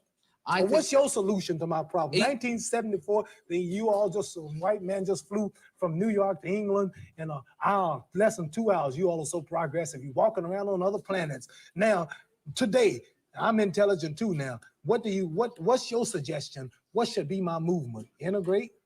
Yeah, equal rights in a mixed society. In this society, where you still own the government, you still own the train station, the railroad plant, the electric plant, these television cameras, you still make all the food, you control everything, and I'm like a leech on a dog's back. All I can do is just wait for you. I can't do nothing for myself. Integrate in your society don't mean I'm doing nothing for myself. You doing it all. I want to do something for myself. I'm tired of depending on you. You might get broke one day. Your stores might close. Your gas pumps might cut off again. I'm relying on you now. Can I have my own land and country? Well, you've got your own freedom here. For instance, I know you're luckier than many black people in I'm not talking America, about but me. you're your own I'm boss. speaking for my nation. I know, I appreciate If I was that. representing just me, I wouldn't be talking like this because I got it made. I'm talking for my brothers. Who's out But there I just kicking don't around. see how, Mohammed, You I don't don't see see how you can slice up America into bits and get Well, all the then we whites in leave. one area and all the blacks in Well, another. then we leave then. We leave. But they'd miss you. I know it. One last question. At the end of your life, whether it was Allah who was saying it, Elijah Muhammad, or whether it was something that someone wrote about you after you'd gone, what's the thing you would most like people to say about your life? He was a great champion, or what? What would you like people to think about you when you've gone? I'd like for them to say he took a few cups of love. He took 1 tablespoon of patience, 1 teaspoon of generosity, 1 pint of kindness. He took 1 quart of laughter, 1 pinch of concern, and then he mixed willingness with happiness. He added lots of faith, and he stirred it up well. Then he spread it over a span of a lifetime, and he served it to each and every deserving person he met. Muhammad Ali, thank you very much.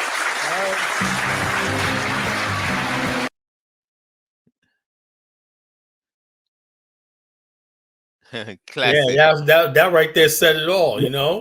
Mr. Muhammad Ali right there for your family. Yeah. We don't that's another thing. We don't have people like that speaking anymore on a platform. Yeah. He basically said, look, I got it made.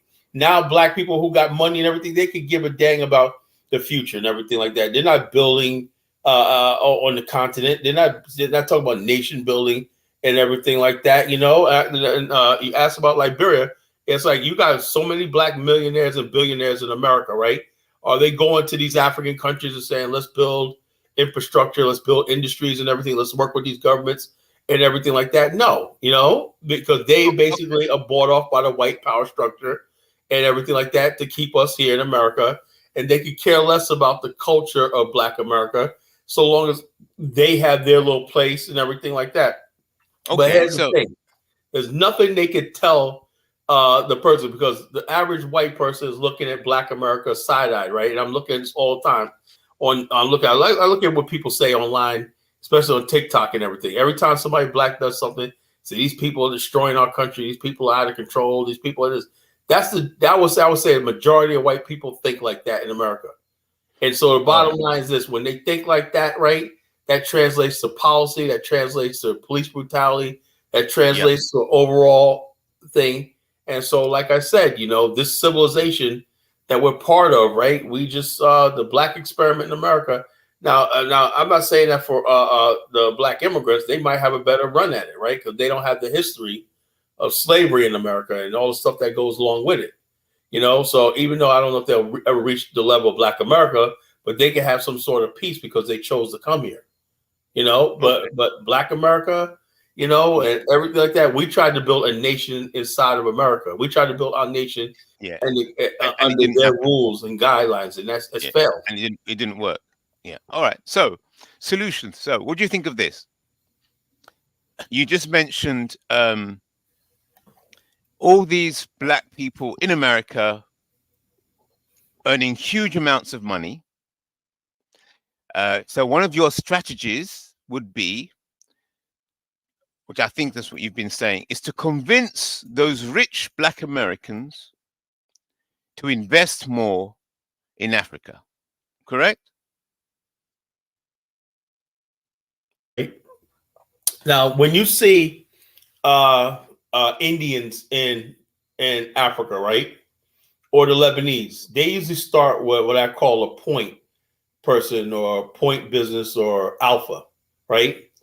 The Patels and the Bashir, whatever like that. They'll go to a place like South Africa, right? It'll be or Mittal, RCL Mittal, whatever like that. Whatever the company is, right?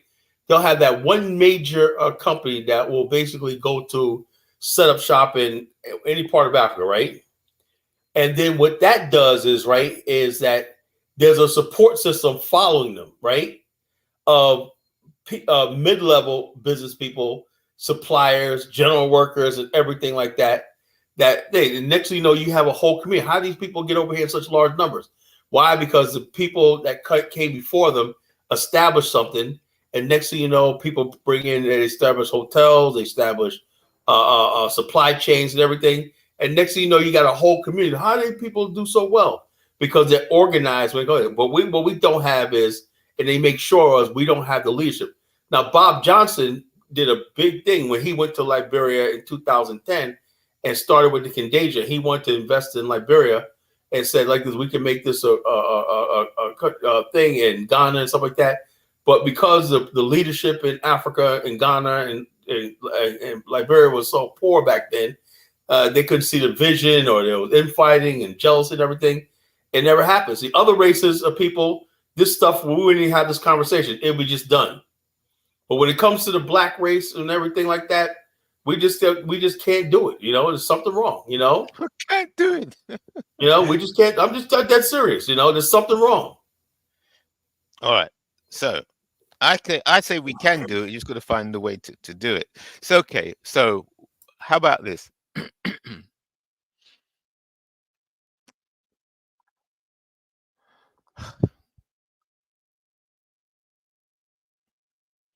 Okay. What is the best way to, and what's the best way to get the Liberia? Because that's right. You said earlier on that a lot of money is coming into Liberia from the diaspora, as people are sending money back to Liberia in remittances. Yeah, they're sending money back. They're working in the diaspora, working in the West, and they're sending money back home to Liberia, and that is really helping Liberia. So because of that, you don't want Liberia to be directly involved with Afrikstan or the BAIO, because you feel that being that for the Liberian government to be directly involved with the Black African Infrastructure Organization, it may jeopardize those remittances coming in. Is that correct? Oh, this is what I say. And I study Liberia right there. There's a real tension between the Liberians in America and the Liberians on the ground, right? There's real conflict there. As a matter of fact, a lot of Liberians on the ground like black people. They like everybody. They seem like they like anybody but the Liberians that live in America. A lot of them are jealous because they live in America. A lot of them think that they have too much say. They participate because of social media. They're able to participate fully in Liberian politics. But the people on the ground saying we have to deal with the fallout of anything that they're pushing in America, you know? And so they really want them cut off from Liberian politics. And one of the ways they want to cut off is denying them like dual citizenship, the right to vote, and all stuff like this, you know? Right. And so so that's what the problem is. That's why I said I'm against talking about passports, because if they feel that about their own people that's living in America, I can imagine what they really feel about us. You know, that's my point.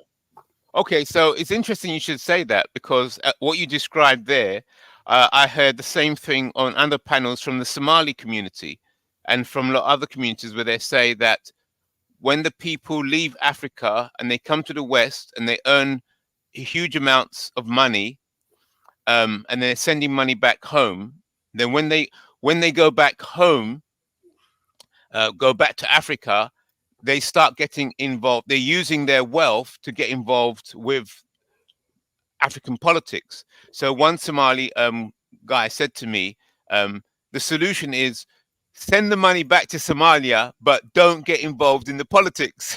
And I'll say to him, but wait a minute, how can you ask the people that have left Africa and sending money back and have great wealth now in the West, how come you want their money, but you don't want what they have to say? How can you expect that model to work? I'll take your money, but it's a problem. I've noticed it. I watched it for years, right? And so when people tell me, "Oh no, Kyle, I know what I'm talking about," you know, I know what I'm talking about. You know, there's a real tension because these people on the ground are living hand to mouth, $1 a day, and everything. and they see people in the West putting up videos of them driving cars in the West and shopping and everything. Yes. And they don't have the struggle that they have on the ground. And it's okay, it's fine, but they want to also be involved fully in the local politics that they're in. And I don't know whether it's right or wrong, but that's the way they feel. Exactly. The matter of the point is, most of the time, most countries, like let me talk about Cameroon. Like we don't have dual nationality. So if you leave Cameroon and come to United States and you acquire an American citizenship, Cameroon does not consider you as a Cameroonian. You are not an American. So you cannot run for politics over there because you have a different citizenship. And maybe that goes the same for probably most African countries on the continent. So your best wish is to send money back home, maybe build 1 or 2 houses that you're building, and that's it. But once you acquired a foreign country's citizenship, that's on you. So it tells you that why go to another one's country and collect their citizenship. So most Liberians have collected a U.S. citizenship. So Africa does not consider them in quote as citizens from that country. Yes, they originate from Liberia. I mean, you shouldn't collect no one's citizenship if you're from Liberia. So you should be proud of where you come from. But at the same time, you went ahead and collect a different city. So they cannot consider you as a Liberian. So the ones on the ground, they also feel like they that are living in the country, they know where the shoe pinches. So you that live overseas, you're not the one telling them, oh, this is they have the same, they have the way they see the president is not the same way you see it. Yeah. So maybe they have their own choice of person that they're gonna elect.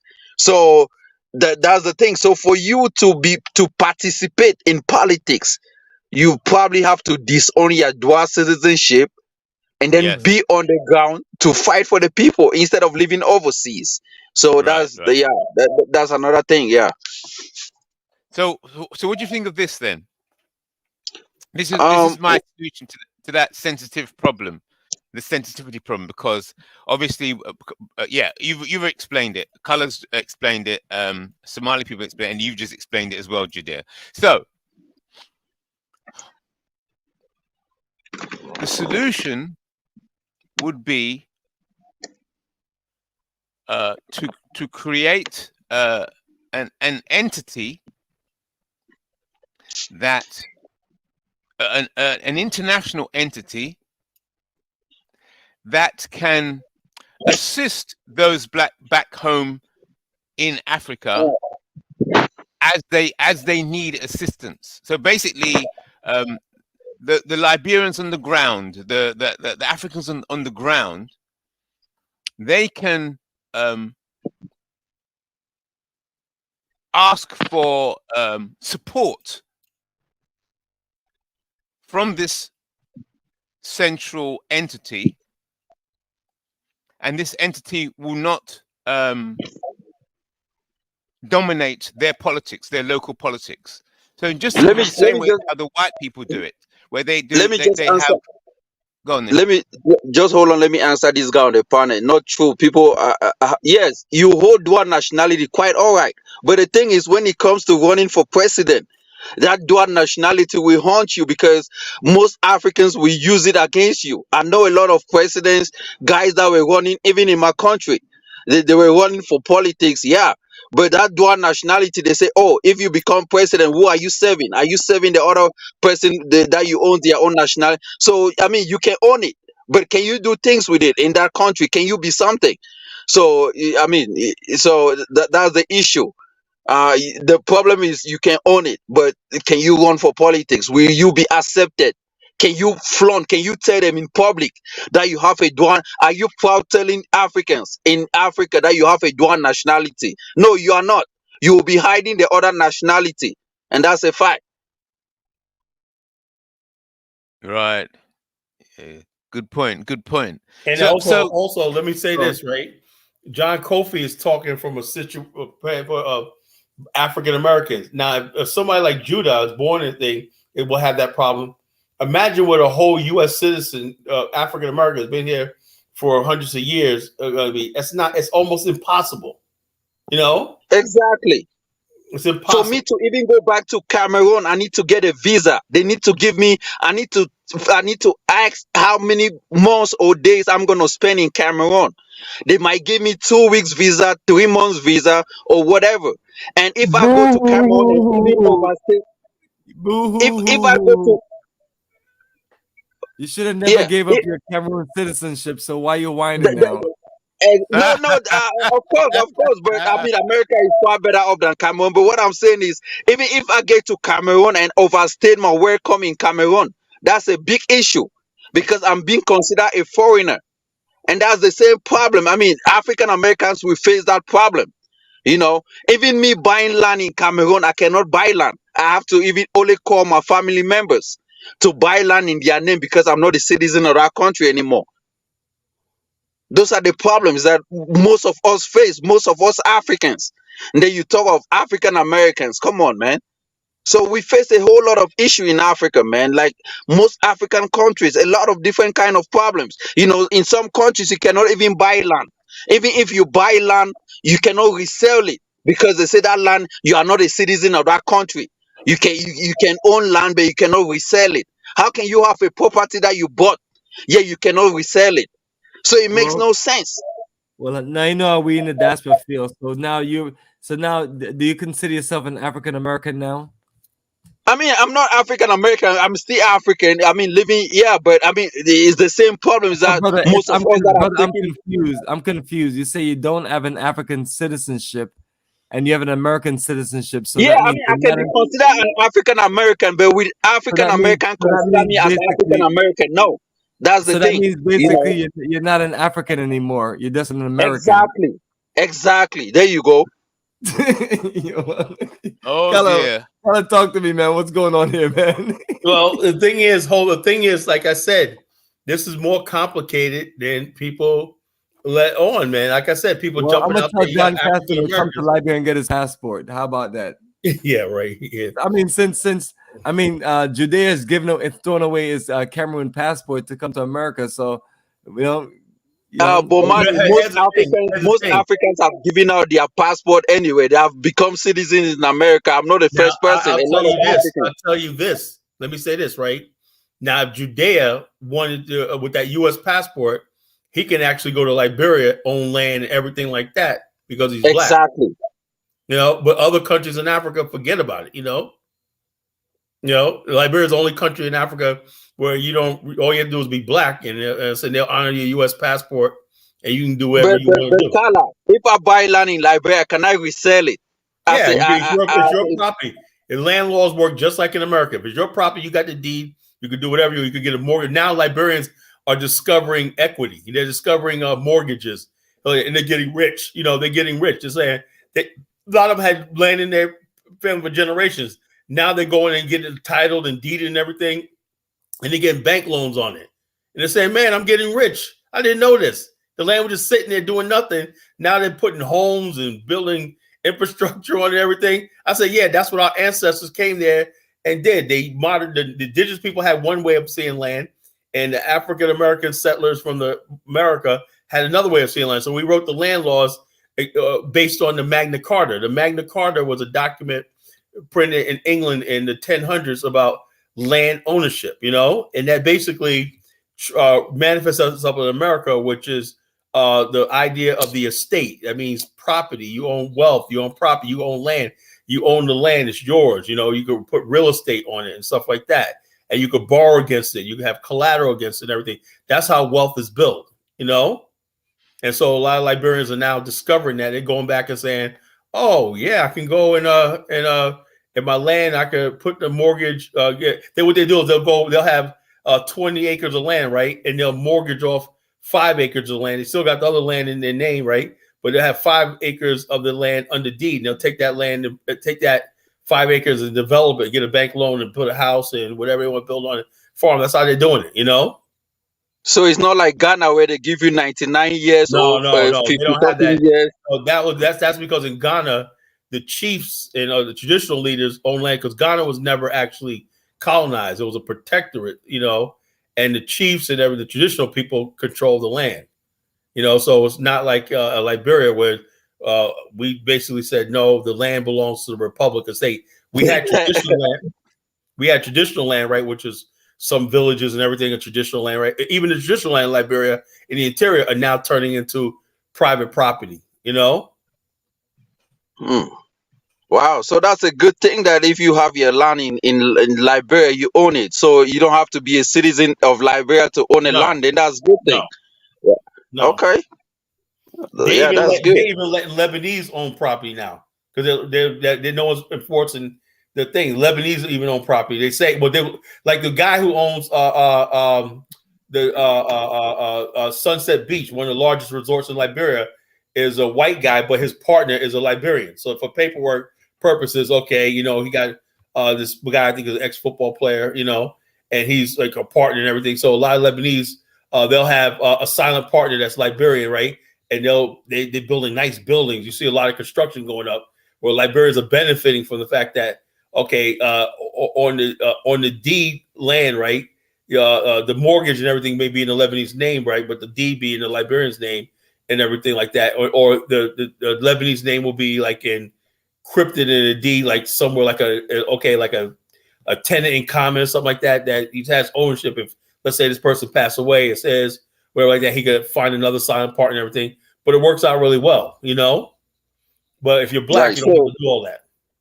So the politics that is happening right now in Liberia, the elections that is coming up, are you still supporting Josh Weah or you supporting the? Well, I will stay online, right, because this stuff haunts me, you know, everything like that. Me personally, right, I decided, right, that I will not basically. I have my opinion about the election and everything like that, but we have the guy Boka running, talking about if he does not win, he's going to burn Liberia to the ground. Old man. It's always like that when it comes to politics in Africa. When it comes to presidential election, my fiance telling me there's a lot of Liberians heading to Sierra Leone right now.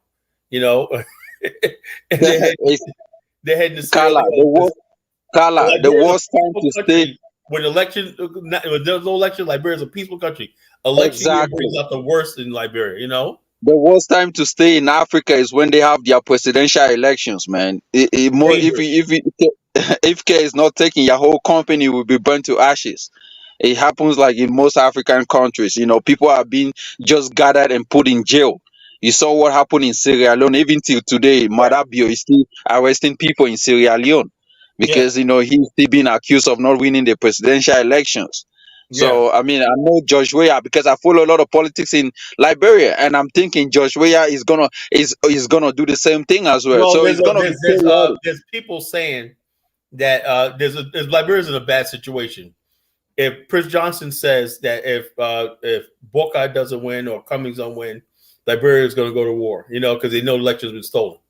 And then Boka says if he does not win, right, if Cummings wins or Weah wins, right, there's going to be war, you know. And so the bottom line is everybody in Liberia wants to be a politician and everything. Liberia is a blessed country. The laws and everything are there, but people like I talked to Stephen Talbot, right? His father was the first Liberian millionaire. He's from the Mesorado group of companies. He opened up a corporation in Nigeria, and the first corporation. He sold it to the Nigerians during the Biafra War, and the first Nigerian millionaire was that company he sold, you know? So basically he was a rich man. He died in a mysterious plane crash in Sino County in 1974. But he said that the reason why people don't even remember his father and all they care about politics because politics is sexy in Liberia. Nobody cares about it. You could be a billionaire in Liberia. You got a lot of Liberians walking around that millionaires, but nobody cares about them. The only thing people care about Liberia is who holds office. You know, I don't understand the logic in that and everything, you know, but whoever holds office is everything in Liberia. You know, you could have an office and you don't even get paid that much, but as long as you hold a public office, you know, you're somebody in Liberia. And that's the mentality. Like I said, black people in America, like I told them, I said, they know we don't care about politics and whatnot. So if black people in America go in there and they open businesses and doing what they got to do and getting stuff done and everything like that, they could enjoy themselves and be part of this country, part of Liberia, to help developed country because we don't need politics to succeed. Politics in Liberia is just about politics, right? People don't even benefit from the politics. When your guy gets in office, your life doesn't change one bit. It's just your But guy. Carla, I want to ask you a question. The Lebanese people in Liberia, I mean, if you see Lebanese as a country, it's not even up to a state in America. The population, I don't think, is up to 15 or 10 million. But they are dominating businesses in Africa. How comes African Americans are not learning from what the Lebanese are doing right? Well, And overtake their businesses. When I say overtake, not destroy them, but know the kind of businesses that they do and exploit it and make it, and become the wholesaler. I'm like this. There's a lot of Liberians who are doing what Lebanese are doing. They're really there's a lot of competition in Liberia. The Fuller people are really, really doing good. They're becoming millionaires and everything in Liberia. The Fuller people are competing neck to neck with Liberians. It's a culture. The Fuller people don't get involved in politics. Just recently, right, a Fuller man just was running for office as senator, and all these Liberians like, how could a Fuller man run for office and everything? He's not a Liberian, right? And then somebody said in the comments, he's born in Liberia, he's black. Exactly. So is that discrimination? But the Fuller people, they consider foreigners. But black people from the West, they don't, because it's a cultural thing, But is that discrimination, though?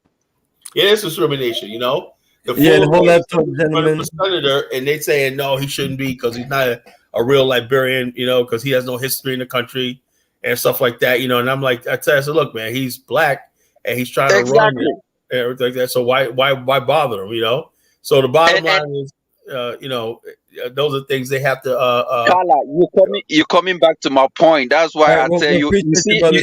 Hey, you guys gotta also just take a breather. Let me just see who these two are, and we add them in. G-Man and Harold, I'm bringing you guys both in. Please be respectable. Keep your language down, and any craziness, I gotta just remove you from the call because I've been bombarded with trolls, so I don't know who's who. All right, G-Man and Harold, you're on. Can you please introduce yourself and then welcome to Pan-Africanism towards nationhood, and then let us know what's on your mind. Hello. Can you hear me? Greetings. Yeah. How about this? Harold, you go first, and G-Man, you go for next. Of course. So I am Harold. I am from Ghana. Okay. Yeah, give us your name and then you're from Ghana. Yes. So what's on your mind? And let us know. I mean, I'm sorry. From Ghana, and I have this concentration in business within Ghana. So I do mainly oil distribution. You're not from Ghana. What kind of oil? He's not from Ghana, bro. His accent sounds different. No. Hey, Judea, let the man talk, please. Harold, you don't know where I'm from. You don't know where I'm from. I know this accent that I have right now. Let me tell you, it come from Ireland. So I grew up a little bit in Ireland. Now you're switching your accent. At first, you started as being Ghanaian. No. Go ahead. Let me. Yeah, Judea, you're not a judge on anyone. Harold, Jude, I don't care if you're listen. from. I don't care if you're a Martian or wherever you're from. Speak what's on your mind, so we can. I'm sorry. If you claim to be part of a certain land, right? You come to me. You tell me you're from Ghana. I believe you. Why are you trying to generate animosity in this particular discourse?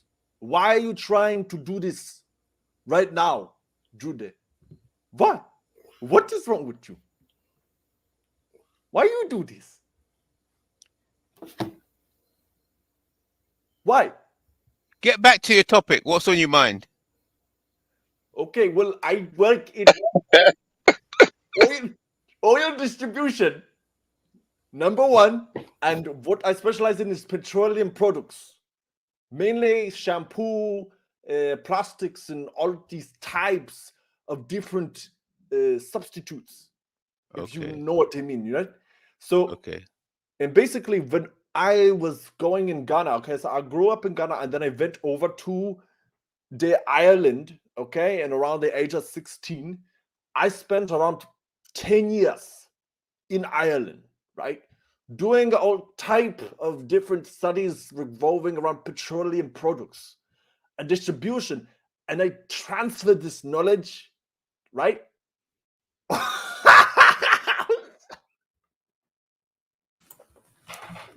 Okay. So I guess that's it. No. This is not right. This is not right. Please give me a second. I just did people telling me I sound German. How do I sound German? Do I sound Don't worry Ghanaian about or that. do I sound German? You have a What's the terrible, point? you have a terrible European accent. I just want you to get to the point. Okay, the Hey, point is Bomani, this. you got a troll on the panel, man. This guy is just mixing all accents together. He's not Ghanaian, man. Come on, man. Yeah, Hey, thank listen, you I for did not. thank you Listen, for man. telling me. Thank you for telling me and sharing me. I don't care if he's from Mars. I just need him to finish talking and tell us Okay, something. I'm going to make my statement here. Let me make my statement, okay?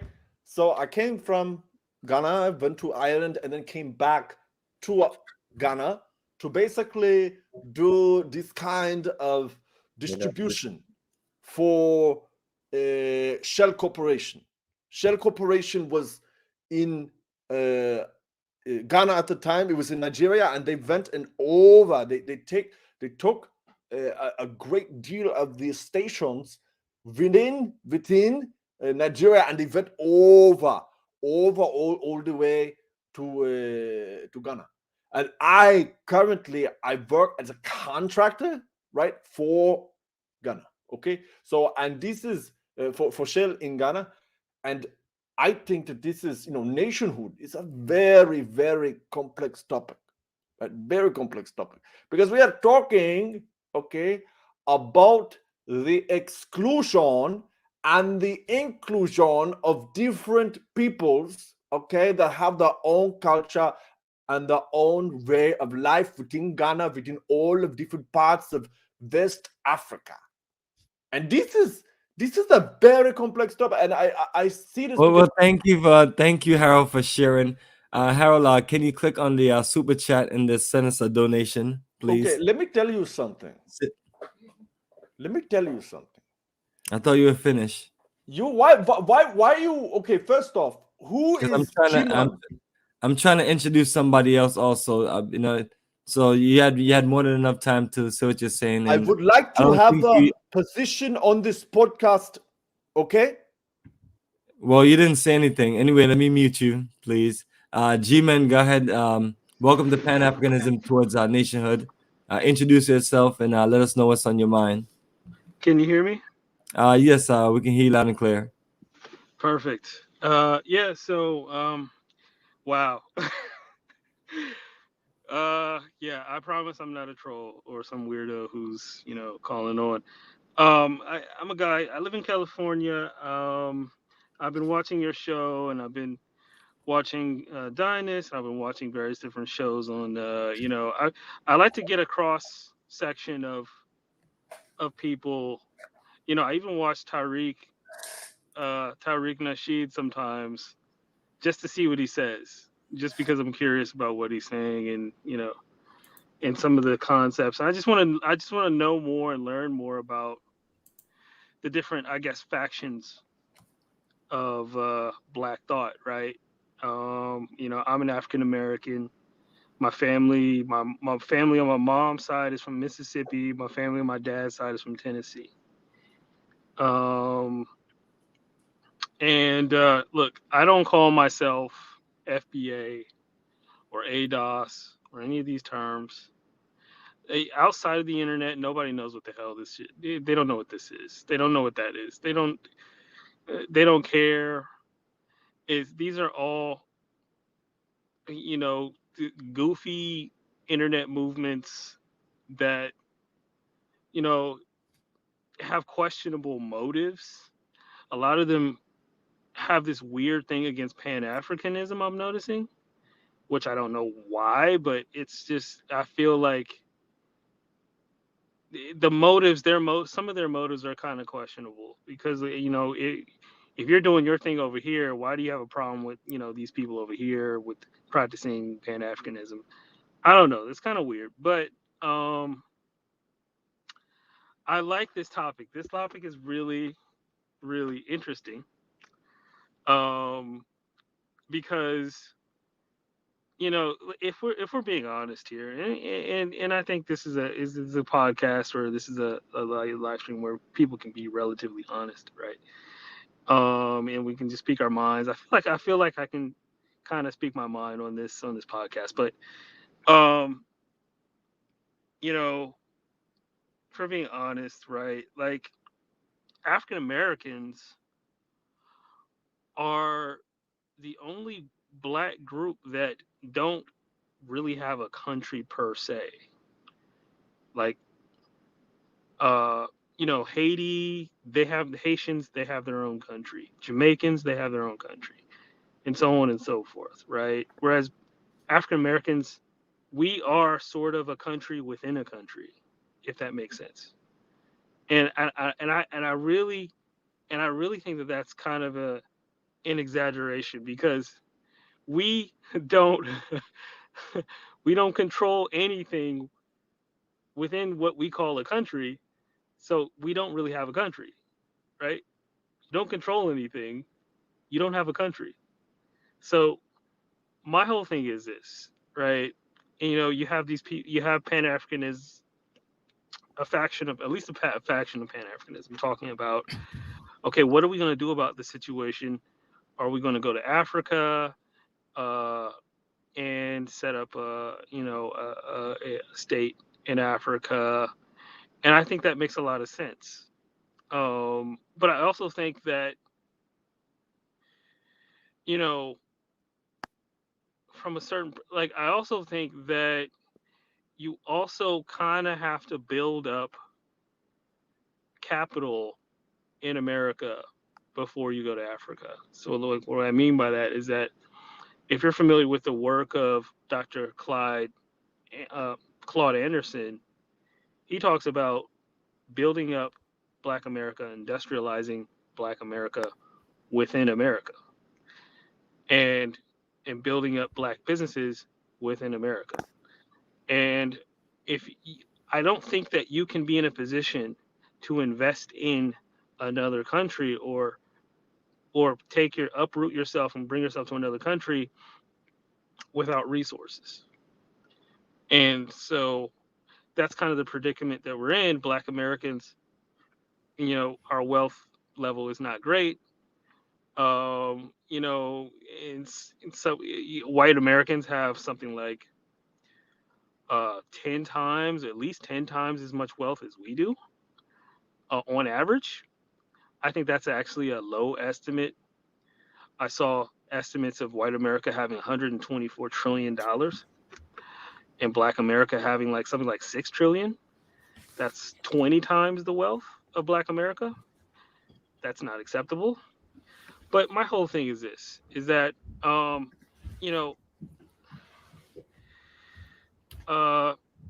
we got to get our priorities straight first.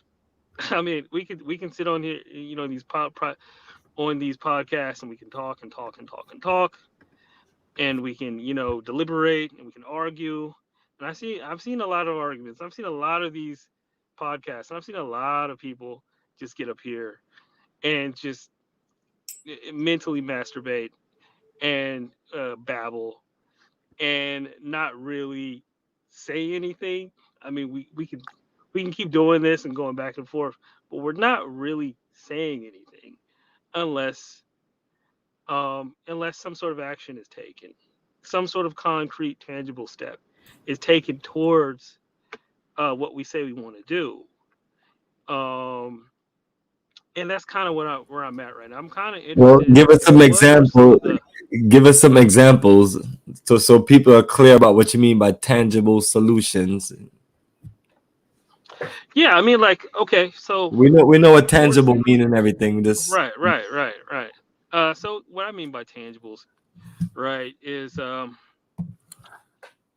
we have Do we have do we have private equity firms going into Africa, buying up companies? Do we even have any sort of lending capacity to where we going into Black Africa? bank.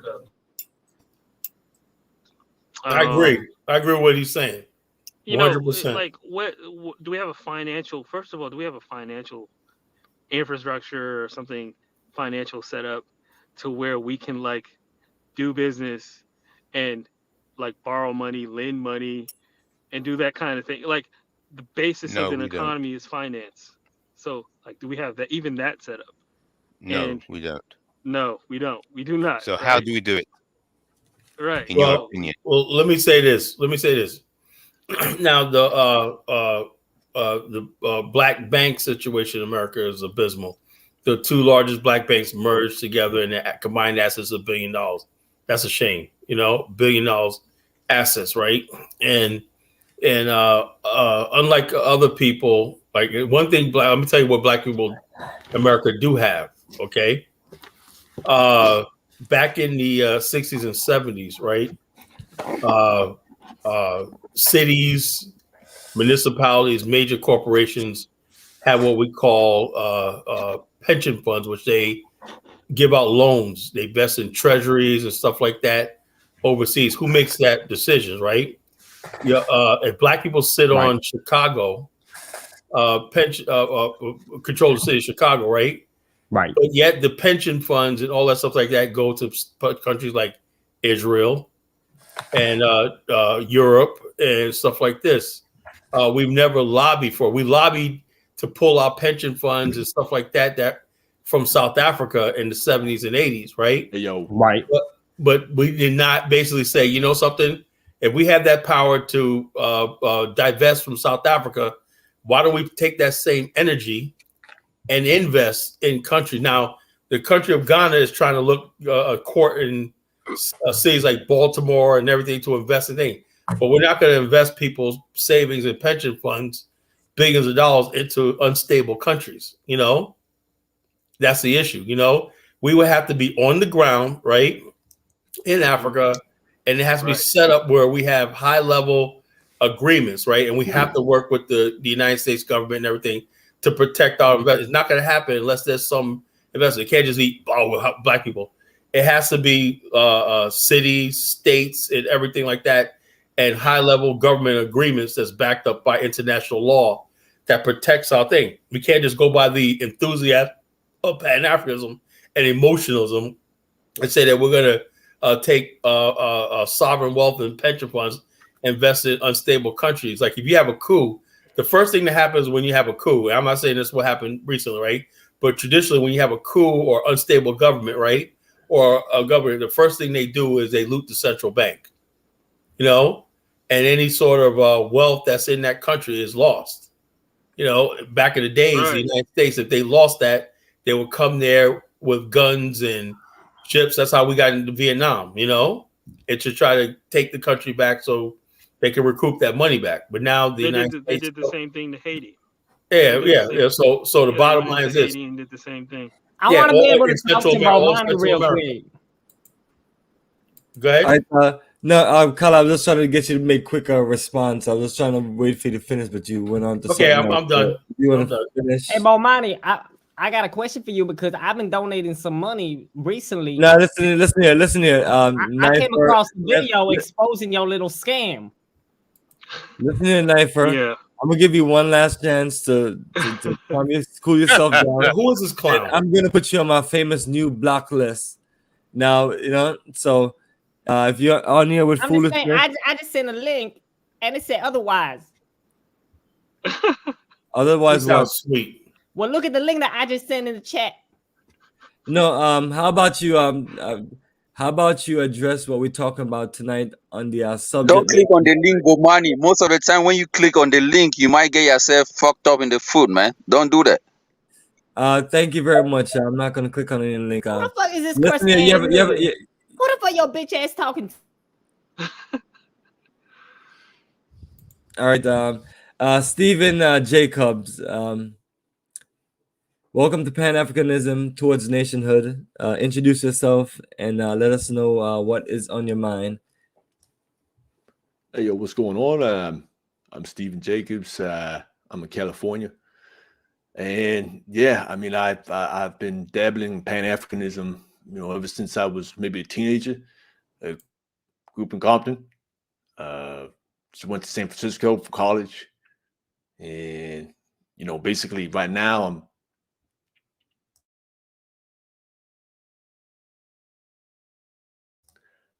it's hard, man. I mean, like, I went to San Francisco for college, and now I'm basically Black nationalist. So, He says, okay, so you're Black. I mean, that's it. And you're a Black nationalist. So, what are you doing? And what is your question for us? And what would you like to share with us based on the subject that we have? And I'm sure you had to see the subject before you chimed in. So. Again, family, the subject is nationhood is the solution if you want civilization and a path to salvation. I mean, that sounds like Black nationalism to me, but I mean, what does it sound like? What do you mean by Black nationalist? You need to give us a clear definition. We know what Black nationalism mean, but what do you mean and what is your example? Because you have this, I don't know if this is really your picture, but you have this, you got this smile on your face like you just... it's just me, man. I don't know why. Like you're just like a happy-go-lucky Negro. Yeah. What is your definition of a Black nationalist? What is your definition? Well, yeah, his picture looks like Rifleman a little bit. It's a white guy. It's a white guy. Wait. Okay, first off, who the fuck is you, G-Man? Oh, here we go. What is your definition? This guy, like, who? I'm not white. Yeah, what is your definition of a Black nationalism? G-Man with a name like G-Man, with government man? Hey, Steven, I don't care if you're blue, yellow, purple, Martian, or whatever. We know people playing games and coming on here. So if you have a legit question, ask a legit question. Anybody who don't have a legit question. I don't have a legit question. I mean, anybody that rambles on or anybody that use dirty language, I'm just ejecting them because I don't know who is who. There's no way for me to tell who is who some of these people. Last time I almost blocked somebody that was a real person. That's how bad it got. Okay. So Steven, basically, my definition of Black nationalism. My definition. Okay. I'm glad you're into Black nationalism. That is very cute and fine and nice and handy. Now, what is your question for us? What are you looking to connect with us on? What steps will you be taking? I mean, nationhood is a solution if you want civilization on a path to salvation. Right? That sounds a lot definitively like Black nationalism to me, and I think Dwayne would agree. Who would agree? Dwayne. Okay, so thank you very much. That sounds like, once again, that sounds like Black nationalism. That is so cool and so nice. Okay, that's not what we really here talking about. Well, what is your question, and what would you like to share? Is that all you wanted to share? Okay, Stephen, thank you very much. One second. So, Dwayne, listen to me.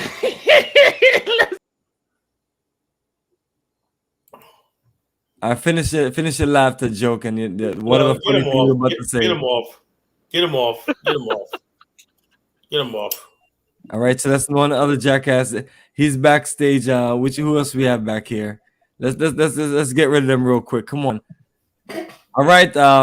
Oh no, that's that same white troll. Get him off. I don't want to hear what he's saying. What are you talking about? Get him off over here. Bomani, get him off. What is going on with the niggas and the faggots? Get him off. Get these clowns off. I say nigger, you say faggot. Get him off. Bomani, get him off. Bomani, backstage him. Get him off. Get him off. Bomani, I'm serious. Get him off. Kala, stop repeating yourself, brother. Please, you're driving me crazy. I got a bunch of people on here. Yeah, but he's a white guy. We don't want to hear this. The rape. This is the same racist from the other night. All right, hold on for a second. Give a few seconds. Good. All right, so he's banned. Okay, got him. I got him. So he's banned, and this one is banned. There we go.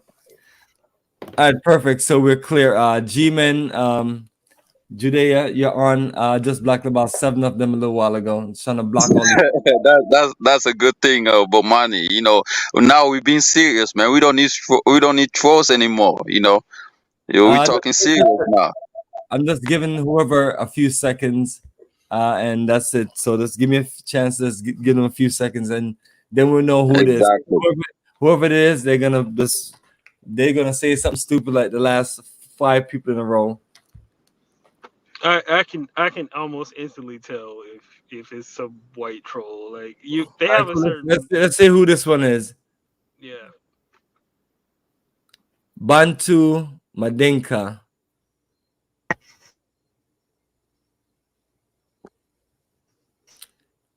Bantu, can you hear us?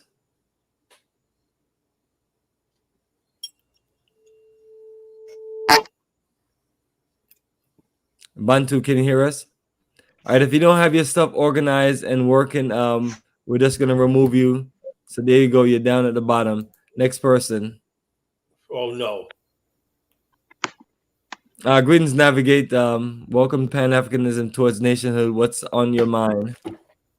Oh, good morning. You know, it's early morning here. You guys are like 4 or 5 hours behind us, so it should be dark there. So good evening to all of you. And you said we need nationhood. I assume that we're talking about Black Americans, you know, because the continent of Africa is full of Black people, and Pan-Africanism, you know, would create a whole nation out of the whole continent of Africa, which, like the United States of Africa, I'm for that. You know, I think that's something that would be beneficial, you know, to make the whole continent, you know, a one nation under the groove. And but from what I understand, you know, call it the Afrostan, you know, that's taking Black Americans, taking them over to the continent of Africa, you know, where they get some land and build their own nation. You know, now that sounds a bit more difficult and far-fetched and unnecessary to me.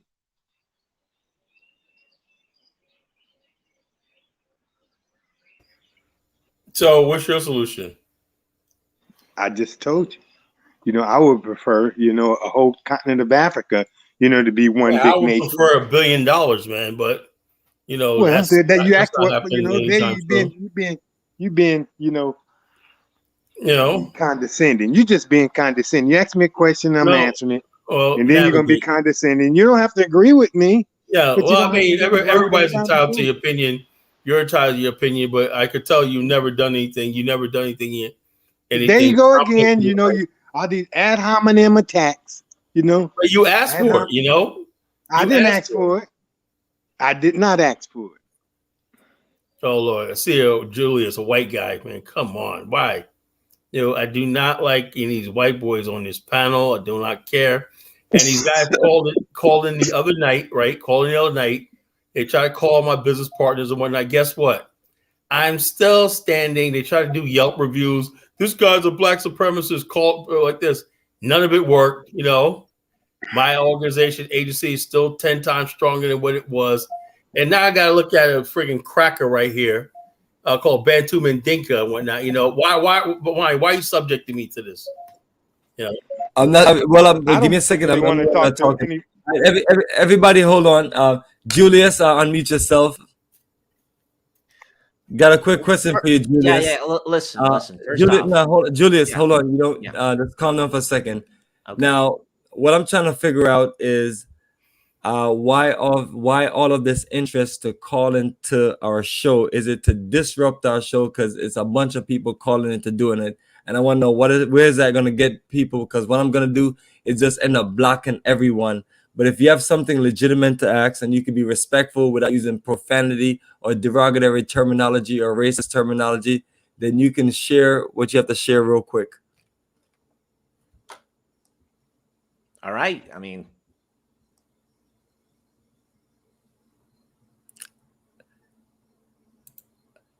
all right, unmute you. There you go. You unmuted. Go ahead and yeah, no, I am unmuted. I just don't understand. I just entered the room, and this guy, Genesis Radio, is immediately calling me a cracker.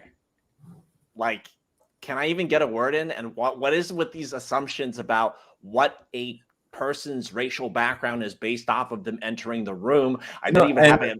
I want to say something in between real quick. You have questions. The thing of it is, a bunch of people have been doing it, and it's been getting irritating. So for you personally, I'm just only one. I'm apologizing to you personally because that's not what we usually do, but that's why I started doing it, because it's a bunch of people, like several people.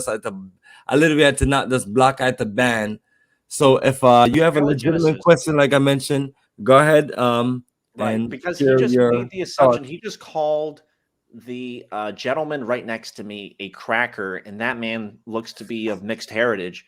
So I don't understand what his problem is exactly. We can have a separate discussion, Bomani. I think you're very civil. I think IC3 Black is very civil. I think the problem here is really the fact that Genesis has a bone to pick with every newcomer on the podcast. He completely basically projects his assumptions about the actual racial background of a newcomer. Listen, no one's out to get you, Genesis Radio. Nobody cares, okay? We're having a Pan-Africanist discussion. We're trying to get to the root of problems concerning our people, right? So you're saying you're black? I'm as black as what's a really black object in your peripheral vision? I don't know. You tell me. Yeah, I mean, to me, honestly, I don't care this. If you have something good to share, go ahead and share it so we can analyze it and we can get on it. Let's do it. I mean, listen, I think that one of the central pillars of improving conditions for our people is analyzing the data. The data is what drives decision-making in today's world. There's no doubt about it. White people are applying it to their ethnic groups and their governments. Why aren't black people doing the same with respect to data and decision-making? We can do that exquisitely. We can do that efficiently. But Genesis obviously has a bone to pick with every guy that comes on here. He makes assumptions that they're anything other than black. People like this have no room in our ethno-state. They have no room in our empire. People like Genesis, in my honest opinion, Julius. Make your point, man. You just keep talking about him. Make your point. Yeah, don't worry about that. We have to incorporate data into into. Yeah, I'd like to ask you a question. Yes. Yeah, I'd like to ask you a question. Yes. Do you believe it is possible to have the data having a bias, just like and do you believe that the markets itself can be biased? Well, listen, there's towards a bias, racism or white supremacy. There's a bias in every single person's decision-making. Bias is something that's central to the personality. You cannot completely eliminate bias. Everyone discriminates on the fundamental level. Would you agree, IC3? I mean, you pick bananas over apples, I'd agree. Right? Yeah, very good. But how about the system itself? I'm talking about the system. Well, listen, so yes, the individuals are just individuals, but can the system itself be tampered with to distort the opinions of the individuals? Well, listen, with every decision-making agent in whatever system we're talking about, in even the current system, there's always going to be a percentage of bias. You can't remove bias. Okay. I mean, there's going to be some racists, some people that aren't racist, some people that have interest in their own people, and some people that might have ulterior motives. There's no way for us to genuinely screen for what people think. You know, for example, like Genesis here, you know, he will basically jump to attack, any Negro that doesn't look and sound like him. Like I sound like Urkel to him. He wants to squeeze my neck till my head explodes because he always picked on, black people smarter than him his entire life. So why are you talking about color genesis? Why are you criticizing color genesis? I thought we were talking about Pan-Africanism. I don't want to make ad hominem attacks, but I just feel like this guy.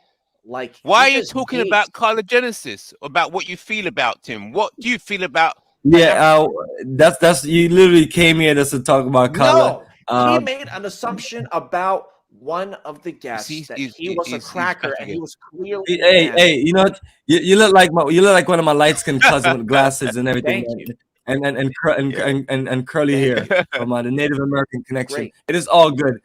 We just, we're looking to have intelligent conversation with people.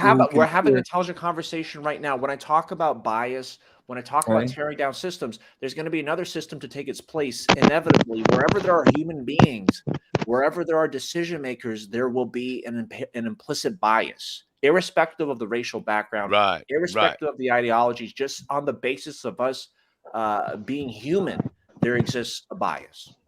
Right. So would you accept? Now, let me just get everyone else into this. We have Amara also on. I want to bring on Amara, and then Navigate. You can go and then give Julius some feedback and let us know if Julius is a real person or if he's somebody that we need to backstage. Who is Amara? Is this a girl? Amara, introduce yourself. Julius. Julius is one of my light skinned cousins. Hey, how are you?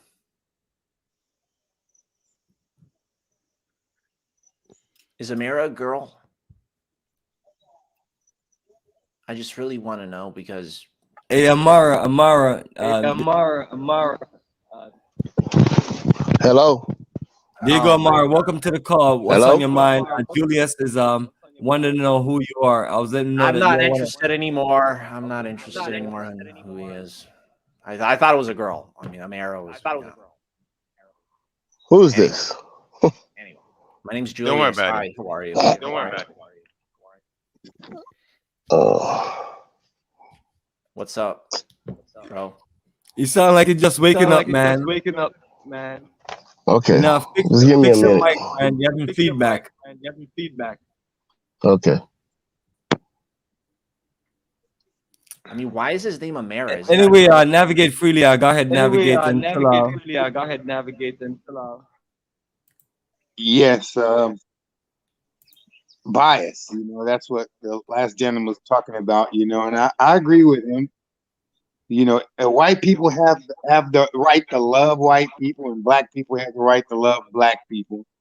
And so that has nothing really to do with Pan-Africanism. I basically don't want to, at this particular moment, be conversing with Europeans because I have nothing to prove to them. But I don't rule out having conversations with Europeans. It's nothing that I usually speak out. Because there's too much to work out with my own people. We have to think and talk for a much better understanding with each other. We want to build a nation. We first got to, start with the basic business blocks, of the family. The family comes first. If we can get that family unit correct, then we can build communities, and then we can build cities, and then we can build nations. So how do you get the family unit correct? How do we get the family unit correct? I have some input, some really valuable input. We get the family unit correct by developing a cultural activities that's going to work for us. We used to have cultural activities that was pretty effective, and then we was indoctrinated, by Europeans, with cultural, things, that's not effective and detrimental and goes against nature and all kinds of things. So we gotta, just stop looking, to Europeans, for lead us, culturally. I have an ancillary point to make. Can I do that, IC3? Please. Okay. Yeah, navigate. Give us a few seconds. Julius, let's get your final response so we can respond to you, because I have other people I need to add in. Of course. Go ahead and say what you have to say. Basically, I think that, you know, a lot of decision making and a lot of human thought is actually hardwired. Genes account for an overwhelming amount of human behavior. Culture can only do so much in steering people to make the right decisions. So I think that, you know, us That's white Africans. supremacist talk. No, it's not. No, it's not, because genetic engineering is, listen, genetic engineering is agnostic. Politically, it's agnostic ideologically, whether you like to acknowledge it or not. Every person and every ethnic group in the world is going to be leveraging genetic engineering, and we can apply it to ourselves. We can apply it to ourselves, and we can improve our own dimensions, our own capacities, our own dexterities. And you're the one trying to stifle us with that kind of rhetoric, because this is not a white supremacist talking point. The Chinese are currently engineering their embryos to have higher intelligence markers. They're engineering their offspring to be more beautiful, better, have higher bone density, and so on and so forth. I mean, we're trying to make the best example out there for our own people. Can you imagine if everyone looked like Shaquille O'Neal, like just sculpted, and just not Shaquille O'Neal, but imagine like the most beautiful black man you can imagine. Imagine that your son looks like Denzel had sex with Shaquille O'Neal and some other black model, right? Just imagine your son not having your inferior physical characteristics. We got you. So like, listen, I'm handsome, right? But I'm really short. But I want my offspring to be really tall, right? So I would love Shaquille O'Neal's height gene, right? So I'll utilize CRISPR to basically manipulate the embryonic genome of my offspring to then produce a replica of myself that has my bone structure, because I'm quite handsome facially, and the height gene and prediction of Shaquille O'Neal. So with that being said, why can't we apply these type of strategies to our own people? And I know it was quite experimental initially, but we now have the means to eliminate autism and Down syndrome and all these other genetically linked diseases from our gene pool, and we can eliminate all these gangsters, all of these violent idiots in the American black population, these people that are throwing their lives away, this rap music. Imagine who the hell is this? Zap our brains. Imagine if we zap our brains to no longer make rap. Is this music. A white man? Imagine. I love the blues. I love the blues, and let me tell you something. I love the blues, and I love. What is this guy talking about, man? Bomani, take this guy out, man. I'm tired of listening what he's talking about. I am too. I hate hip hop. I hate rap, and it's produced a culture of thugs, and that is just crooked and disgusting. And I think that, you know, all of these malicious. Okay, so that's what you came on here to say, talk about the general black culture. This is going to improve our capacity for thinking about. Yeah, you know what we're gonna do is you know, we'll splice the best of ourselves and build what we need to build. But thank you very much for participating. Listen, do not listen. We have cultural work to do, but you know, we do have cultural work to do, but we don't have to. The next person I have is Nissan. Nissan, I don't know who you are.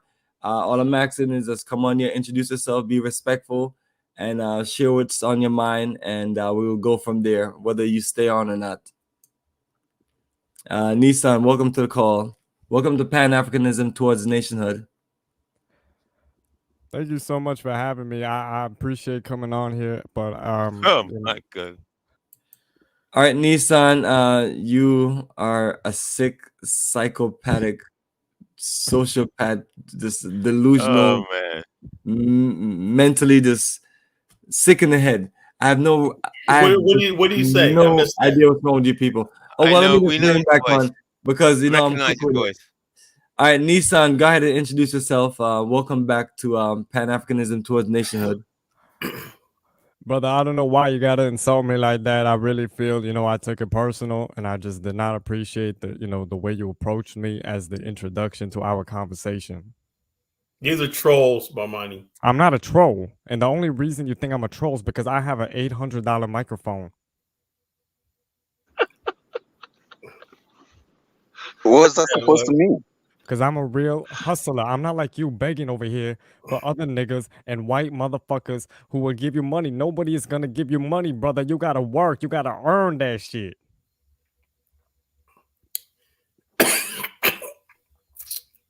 I thought we have a good show tonight, but yeah, I was wrong. Well, Money, you letting these white people come in and talk all types of shit about us. I thought it's supposed to be an all black show. I'm my guy. Where you been? Why you letting all these white people in? Yeah, you gotta regulate on these white supremacists a little bit better. Yeah, if you're talking about Pan-Africanism towards nationhood.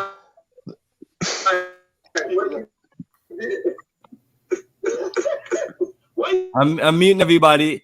Like I mentioned, we have people coming in our ear, and in order for me to hear who is who, you gotta just like listen to who is who. Not everyone is a troll. Most of them are, and most of them have been blocked. So it's not a situation where I want to sit here and because even when I'm talking to all of you, we have people coming in on here. I'm about to just remove everybody from the damn call.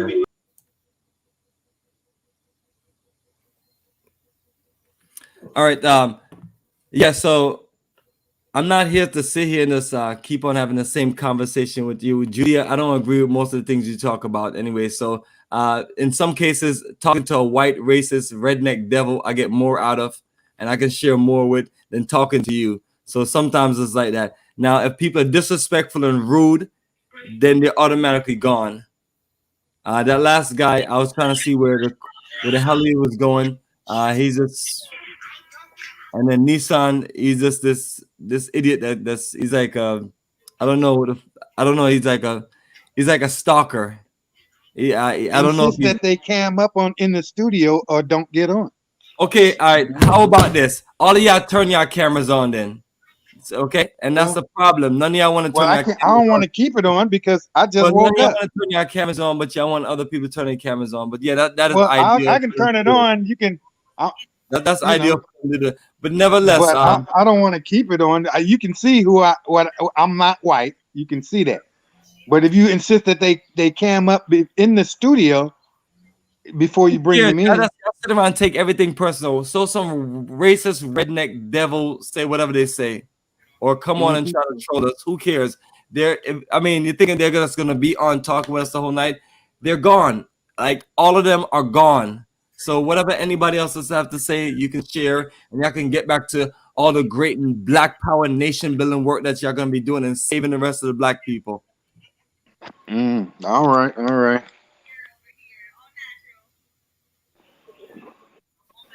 Pan-Africanism, we gotta be Pan-Africanism is being about us, developing an acceptance with one another. We're on a public platform that probably the worst racist white devils that sit there listening to us, whether they join the chat, whether they get on or not, they know what we're talking about, and it's no secret because they don't care because they just hear us talking and they don't see us building nothing. So let's keep on doing our nice talking, and everyone take turn and share their nice fantasies of us building a beautiful Black nation to be free. Yes, I'd like to address a point that was raised earlier. So sometimes the trolls will raise an issue. Sometimes they say many a serious word is said in jest, so we can make use of whatever is out there and make it constructive. So talked about data, making use of data. Black people making use of data in terms to effectively build the Black nation. And I think that the discussion about data is similar to discussion about the market, the concept of the market. So, and we're talking about bias in data and bias in the market. So when we say nation building, as a solution, what we're saying is black people have made a good effort to integrate and to try and fit in to America, you know, these nations built by white people in the abuse of black people. Black people try to fit in, and then as a result of not being able to fit in and not being served well, they decide to opt out and say, okay, we're obviously not welcome here. You can't cater to our needs. Therefore, the solution is going to have to be that we're going to have to set up our own nation with our own values. And we'd have to have build a sovereign entity. And then we'll deal with you as necessary, but we cannot fit in to your construct of America. So in the building of a nation and a society, the biases within the market and within the data must serve the nation itself. So a nation with its own central bank is going to create policies with a bias towards that nation. So just in the same way where people say, well, why don't you get more involved in democracy? Well, if you the democracy, the construct of democracy will have a bias to those who set up the democracy. That is why black people may decide, you know what, I'm not really interested in getting involved with this voting process, because the entire system, we don't see it as beneficial to us. So we lost faith, lost trust in that system. I see too. Appreciate your brother, man. And I know we had Amara up next, but I want to see who Live Free is. Live Free, can you unmute yourself, introduce yourself, and welcome to Pan-Africanism towards Nationhood. I just need to verify that you're a real person and not a troll. Yeah. So, Bomani, I mean, I've been watching your stream for a while now, and you know, I really like your content. And you know, for the most part, what I gotta say about your show is that, you know, definitely Pan-Africanism is the way for us to move forward, you know, as a people. You know, and if there's any question I really gotta have, it's for Dwayne. Dwayne, you bitch ass nigga. I'ma fuck your shit up, Dwayne, if I see you. I'ma fuck. Unbelievable. All right, Amara, continue. Hello, how y'all doing? Yes, excuse the delay, and I'll let you go. I'll let you go before I see who this next person is. Okay, this is the thing I'm talking about. You have this privileged class in America, which is the white race, and they get so offended when you have gatherings like this and voice yourself out looking for alternatives. You see what I'm saying? It's always gonna hit them the wrong way. That you know, when in America they put you in a box. It's a box society. You know, you can only get so far because the white man said so. You know, when you look for something outside of that and then you bring it out, they get offended. So as far as Pan-Africanism towards nationhood, I keep telling everybody, there's not going to be like an independent African country that will give you land, or you amalgamate or cut off part of the countries to create one country called a Pan-African country. You see what I'm saying? Because the people, the best way you can do it is to have towns just like what you're doing, Bomani, like what you're building in your project, if you can replicate that right across Africa 100 times, and then you have a network, just like a corporation that have locations in multiple places, you know, and then you have one country where it is the headquarters, and then you have teams and administrators in different places. That's what's realistic. But the way our African countries are set up right now, you can't create a whole country of your own. You know, you look at South Sudan. For South Sudan to be independent of Sudan, it was a war. It was a 15-year war. For even other places, they fight. A lot of souls, people die for, you know, and people got to win wars and territories for you to create stuff like that. And those people are locals. You see what I'm trying to say? So that's the only way I see Pan-Africanism, you know, towards nationhood. You can have locations in multiple countries, cities, towns. You have one charter in which you evaluate America and what America does not, or the diaspora as a whole, what they can provide for Pan-African, for Black people as an alternative. You pitch it. You say these towns where we have it across Africa, we cater to you. Whatever you can get over there, we can provide. You see what I'm saying? But it's within within countries that are already established. You see, that's the realistic plan. That's what I say. That's how you can have you can't have a territorial nationhood, but you can have like a charter where you have the president and different administrators, and you have your administrators all over, just like a corporation with multiple locations.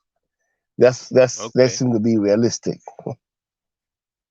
Interesting. Right. Very interesting. What you're describing. Let me answer that. If you look at the what we talk about the Afrikstan, that's exactly what we were talking about. You know we can't just start off with an independent nation. We're gonna have to build city. The main thing is what we're talking about is establishing municipalities. So a municipality have what we call Amara is limited autonomy, limited sovereignty. I believe that's enough because of Black America's strong position in America. In the 1800s, Black people in America had no position in America, so it was necessary to form a whole new republic on the African continent.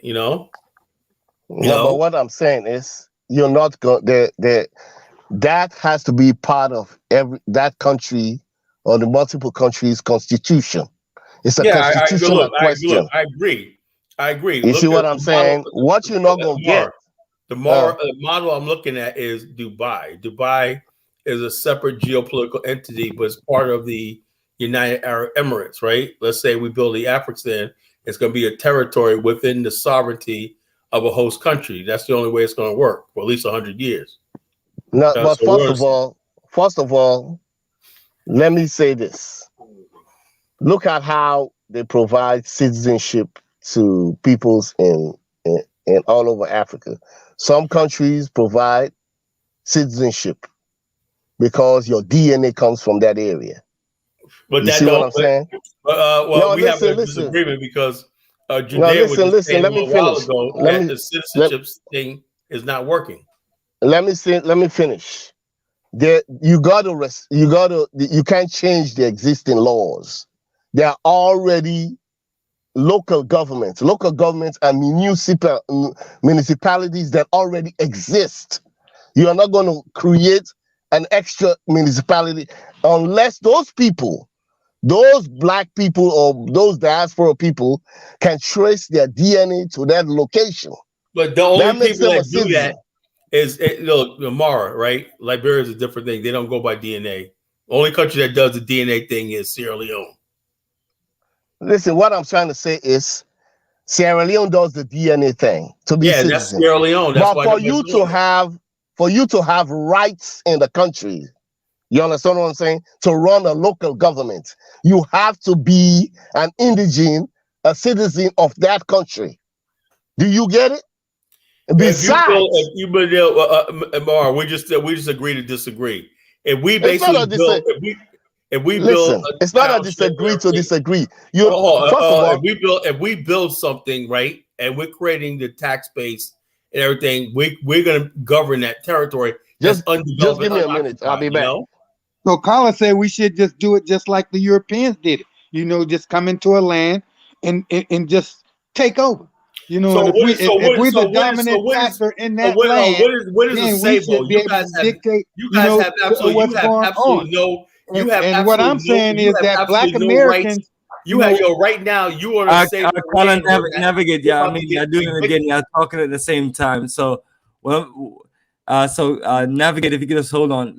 Let Kala ask you all these questions about Asebo, and please just try to answer it, because we do these things all the time, and almost nobody ever answers questions. All right, you're in Asebo, right? You're in a land that you say is you have no deed, nothing is in your name. Nothing. You got so-called free land, but you have no sovereignty. You can't basically create a tax base. You can't develop anything. You rely on donations or whatever like that, and so therefore you have no rights. What? You're just making statements. You ain't asking. No, I'm just saying the truth though. What do you? No, it's not true. What you saying is not true. You're in a worse position than you were when you're in America. There you go again. You're still not asking no questions. You have absolutely no right to say anything in Asebo. You know, you guys just living like it's like a glorified homeless camp. See, there you go. It is the truth though. You want to come it's from not. You guys are basically living in a glorified concentration camp. That's not true. It is the truth. No, it's not. Okay. All right. But Kala, if you want to go about this, you have to have constitutional rights. No African government is going to give you that. Well, technically, right now, you are a foreigner. You got U.S. troops saying that they're going back to Niger, saying we're not pulling out, and they redoing grown big. Don't tell me about those things. You guys. That's because the U.S. government. You guys only want to talk tough when it comes to us trying to actually do something. And what we're trying to do, you don't have the power of the U.S. government. The bottom line is, if you want Black America's capital and ingenuity and whatnot, it has to be done this way. You guys want everything, but you don't want to give nothing. Nobody wants Black America. Listen, Kala, listen. You know, listen. Look at. Let me say this. Come to Ghana. Look at. You got the president of Ghana going to Houston, going to Baltimore. Do not depend on Black Americans. All right, but they're not going to give you those powers. Always, you might as well hold on to your money. Gimme, and you guys have we get nothing in return. All right, Kala, please, give them a chance to talk and then respond to them, because it's Navigate and Amara just going on consistently. Amara, please, I'll say what you're saying. I was just all clogging up the conversation. Okay, this is what Kala got to understand. When a U.S. government makes an agreement with a government, it's a binding agreement on paper, where both people, it's binary between both people agree to that arrangement. If you don't have anything on paper, you can't negotiate, say why the U.S. government has troops on the land. I want that same kind of deal. But it's going to be a negotiation, which both parties have to agree with on paper. You see what I'm saying? I don't think that's taking over. That paper in Africa ain't worth toilet paper. Come on. You see, this is never going to go nowhere. Because Bomani is going about it the right way. The Hebrew Israelites. Bomani is going about it the right way. The Hebrew Israelites had agreement on paper in Ghana. What happened to that? Because the Hebrew Israelites took land they were not supposed. They were on government land. They didn't take land. They developed land that was sitting there doing nothing. Whoever sold it to them. Please, can everyone let Amara finish saying what he's saying, please? What I'm saying is, you need paperwork. In Africa, if you don't have any paperwork, it's not legal. That's the first thing you need to hire. A whole bunch of lawyers, a whole bunch of advocates that are advocate. There's a system in place. Yes. Go by the process in place. Whether you like it or not, if the process favors you or not, still go by the process in place and negotiate for something better. That's the way to go. Not to look at, oh, everybody else got a good deal. Why can't I get a good deal? They're gonna kick you out the office. They don't care. They don't care if they don't care.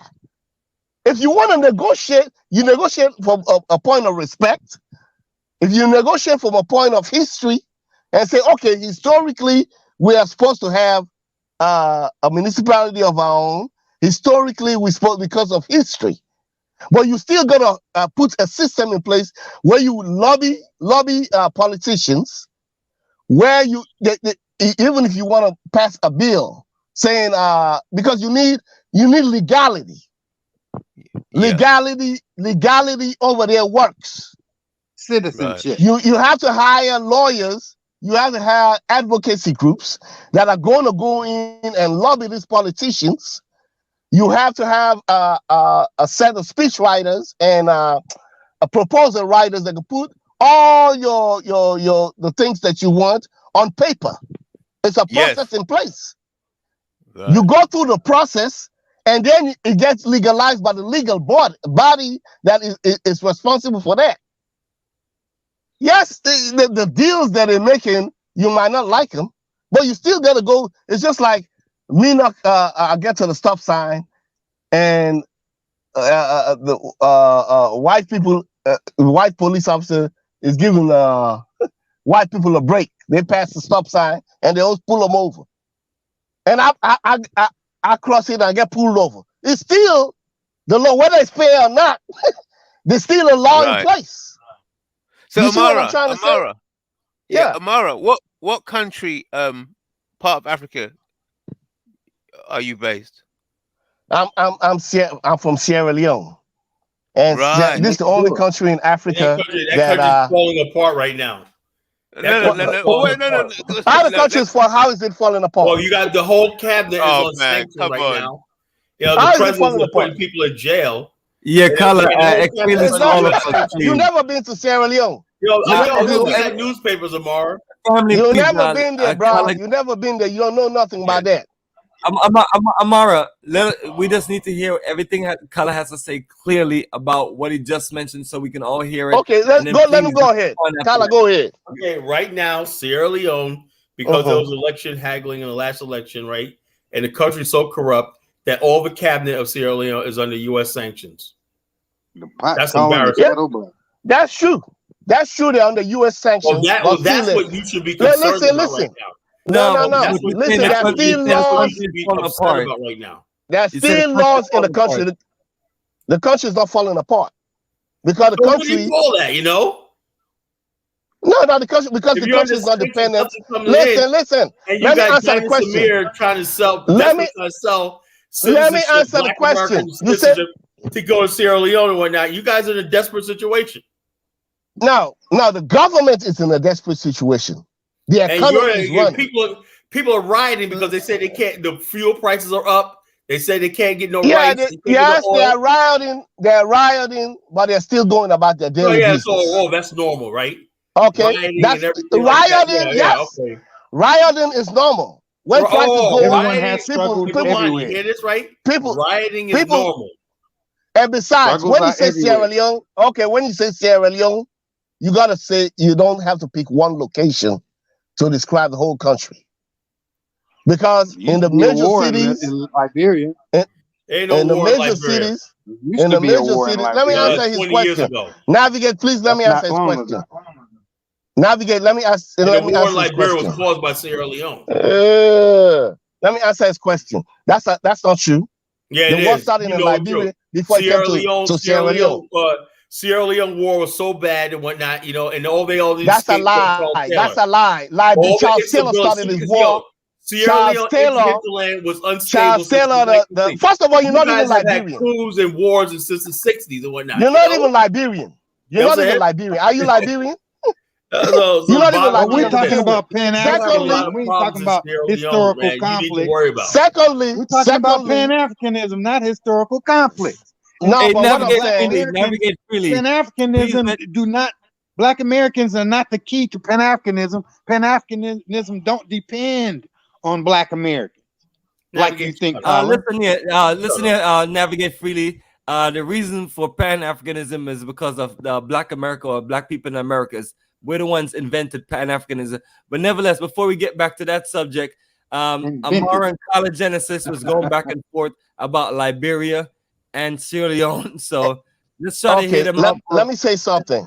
Let's try to hear them That's out. off Clearly. the subject. Now, Amara, he was mentioning about something about Charles Taylor, and he was mentioning about College Genesis not being a Liberian. Okay. Why does it matter that he's a Liberian and not a Liberian? Charles Taylor was the leader of the rebel group, the main rebel group in Liberia. He started his war way ahead. Way ahead. So when the war in Sierra Leone. Listen, let me finish. I was in Sierra Leone when there was a war. You know what? How I came to the United States? When I came to the United States, it was during the war. During the war in Sierra Leone. There's not a war in. Listen. Let me educate you.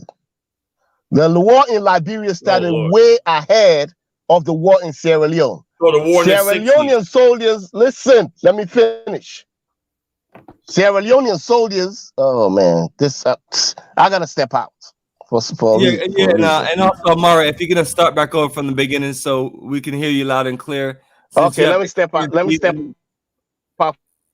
Yeah. So let me step out. We're gonna hear from Amara because let me step out. West Africa, when Sierra Leone and Liberia had their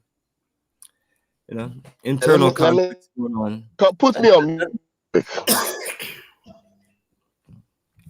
So as soon as Amar come back, he's gonna share those details. And Kala, once he's talking to us, please let's make sure we hear him out loud and clearly, and then so we can ask him the right questions about a situation during the war, after the war, and so on. But you was about to say something before he started talking about. I'm saying Sierra Leone has been in war since its independence, right? I guess that was all Charles Taylor too. They all blame everything on Charles Taylor. He was an easy scapegoat. Sierra Leone was more devastated than Liberia was. During the war. They just literally had child soldiers, blood diamonds, everything, and it spilled. A lot of rebels spilled over into Liberia. Liberia has a history of peace in hinterland. Based on me, I don't know why those two countries exist as two countries. It should have just been one country, man. It's just too small to be countries. Sierra Leone, basically, the reason why I said because most of the people in Sierra Leone, right, wanted to be part of Liberia because they hated the British. Just like a lot of people in the Guinea part eventually came over to Liberia's border. Same thing with Ivory Coast because they liked the country and the culture that Liberia was. You go to Monrovia, you see all these French-speaking people. They come from Ivory Coast and Guinea because they say it's a better country. And a lot of people in Sierra Leone, they just can't get this stuff together. And then what they want to do is blame Charles Taylor. The world probably doesn't even know all the rebels. The current president of Sierra Leone was a rebel commander. Who, George Weah? He does the bidding of the British and the Israelis and all these other people, right? He's given a free pass. And they made Charles Taylor the scapegoat. Who was a leader in the military when there was a war? Who was that? Which president was that? Okay, that was President what you call it, Julius, BAIO. He was he was a former military. The current president was a former military, so these guys got blood on their hands and some of everything, and all Amara talking about is Charles Taylor. They take no responsibility. That's what's dangerous about Africa, right? They could create wars and everything right there, and all they have to do is make serve you up to the international media. And then create one boogeyman and whatnot, and the international media goes with it. That's biased historical perspective. It's a truth. And while we talk about it, navigate freely. Of the land It's Africans' fault. You Yeah, know, navigate freely. Give us a well, response to what Kala was talking about as far as Liberia and Charles Taylor, that ain't or got what nothing Amar to do was with saying. Pan-Africanism and the historical dynamics of Right, Liberia right. and Sierra Leone. You know, it's not based on the ineptitude in the stupidity of Africans. Well, You know, what according is to it based Kala. on? Well, it's based on being invaded, you know, by barbarians primarily. Well, there was all And I they got saw nothing was to just do with all black troops there, Pan-Africanism. and then the Catch you all Nigerians. later. Great talk. Fantastic conversation. Keep Right. it up. Keep up the good work.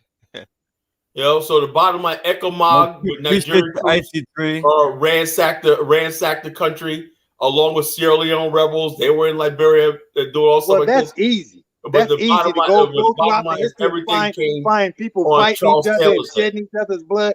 That ain't got nothing to do with Pan-Africanism, which is the subject. Oh, who's talking about Pan? We're talking about a civil war here. Yeah, I know. I thought we was talking about Pan-Africanism. Well, no, you were talking about that. You know, we're talking I'm trying to talk about it. You know, you see the title of the show? You just gonna start running off on some stuff that you know, so you can sound like you know something. Let's stick to a topic. Don't use a scapegoat. Pan-Africans, like don't start virtual signaling and me. as far as Pan-Africanism, don't start Black virtual Americans, signaling. You don't believe in Pan-Africanism do You not believe white depend people on could Black be chiefs. Americans. You believe white people could be chiefs, You know? in Ghana and whatnot. You know? That's not true. Yes, you did. You don't said know that. what you're talking about. You said they're doing good. You they're don't know what stuff. you're talking about. You Right? said Hold on, Right? hold on. Y'all going off of too many things. Navigate made a point. He said Pan-Africanism does not depend on Black people in the Americas or Black people in America. Color, do you agree or disagree? Depend on it. No, that's not what it is. Navigate. You have to explain your point. How is that make sense to us? Because that makes no sense. I mean, well, it makes no sense because you believe that the reason Pan-Africanism. why I say that because Pan-African, most of the energy of Pan-Africanism is here in America.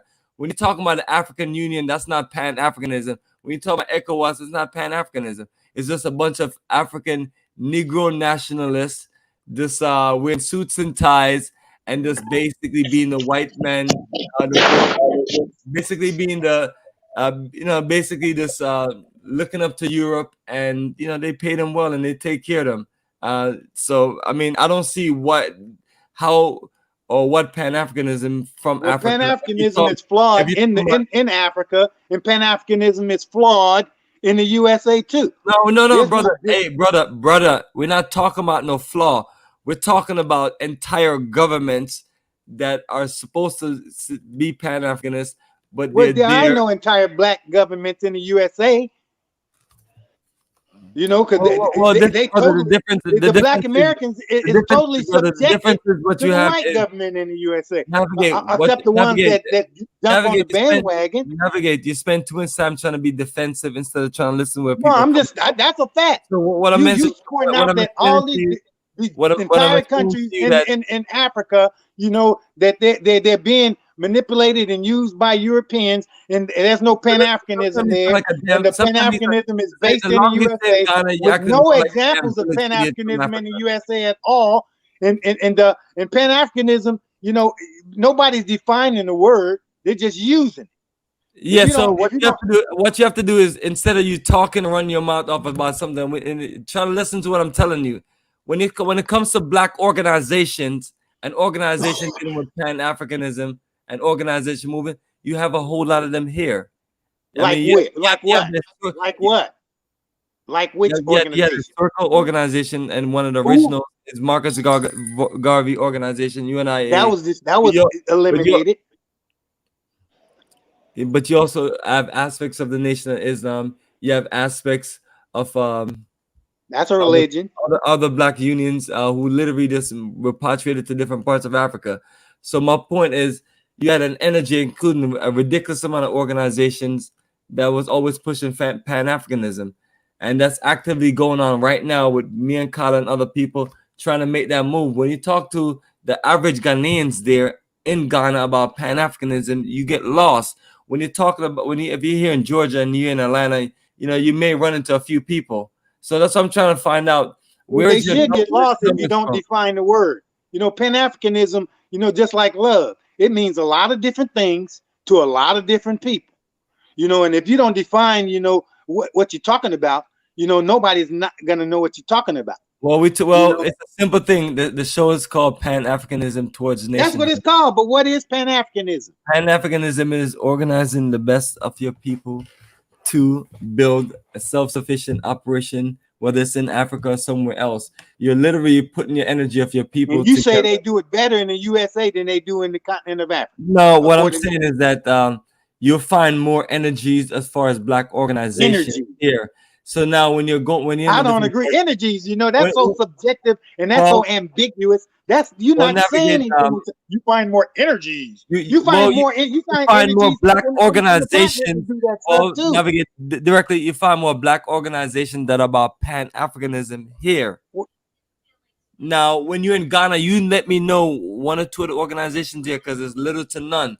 And if it's so, you got whole nations in the continent of Africa that's about Pan-Africanism. If the definition is what you say. All right, let's continue. I don't have time for stupid people tonight. I've had enough irritation from all these dumb ass white devil crackers and stupid ass niggas with low IQ. Yeah, Navigate is just that's why I block people like Navigate. Amara, come on and let's make some sense of this because what I'm not gonna do with Navigate is consistently arguing. If I'm trying to talk with you, talk with me, but I don't need every time we say something you're defensive about nothing. We're trying to get to a point here. If your goal is to just argue and just run your mouth off like you're an idiot, then you can just stay blocked and you don't have to talk with us. So Navigate, go take your ass to Ghana and go do some fishing or something. Go clean the dirt. Do something like that. There's no need for us to have any conversation with him, so he's gone. Amara, now that's the person that I want to talk with now. Amara, you're mentioning about Liberia and Sierra Leone. Can you just? And I want to make sure that you have all the time you need to just share what you're sharing. And also, Bomani, I sent you a video of Charles Taylor's wife talking about the war in Sierra Leone. You know, and Charles Taylor not responsible for it. It's 5 minutes. I don't know if you want to play that first or let Mamara speak. No, first. I mean, let Amara talk. I mean, because that video is irrelevant compared to anything else. No, but it's really important because she's going to break down the fact that Charles Taylor was framed for what was going on. Sierra Leone wars started back in the 80s and the 70s. I'm gonna shed a tear for a wicked, cold-hearted, cold-blooded dictator. Unfortunately, not enough of them got his situation, but you know. That's I don't think he was. I mean, there should have been a lot more people that head up like him, but I mean, none of these people are innocent. You know what I mean? I'm sure, you know, at the end of the day, at the end of the day, all of us, you have to let people talk. So at the end of the day, all of us are gonna complain. You know, it's war, and we did what we had to do.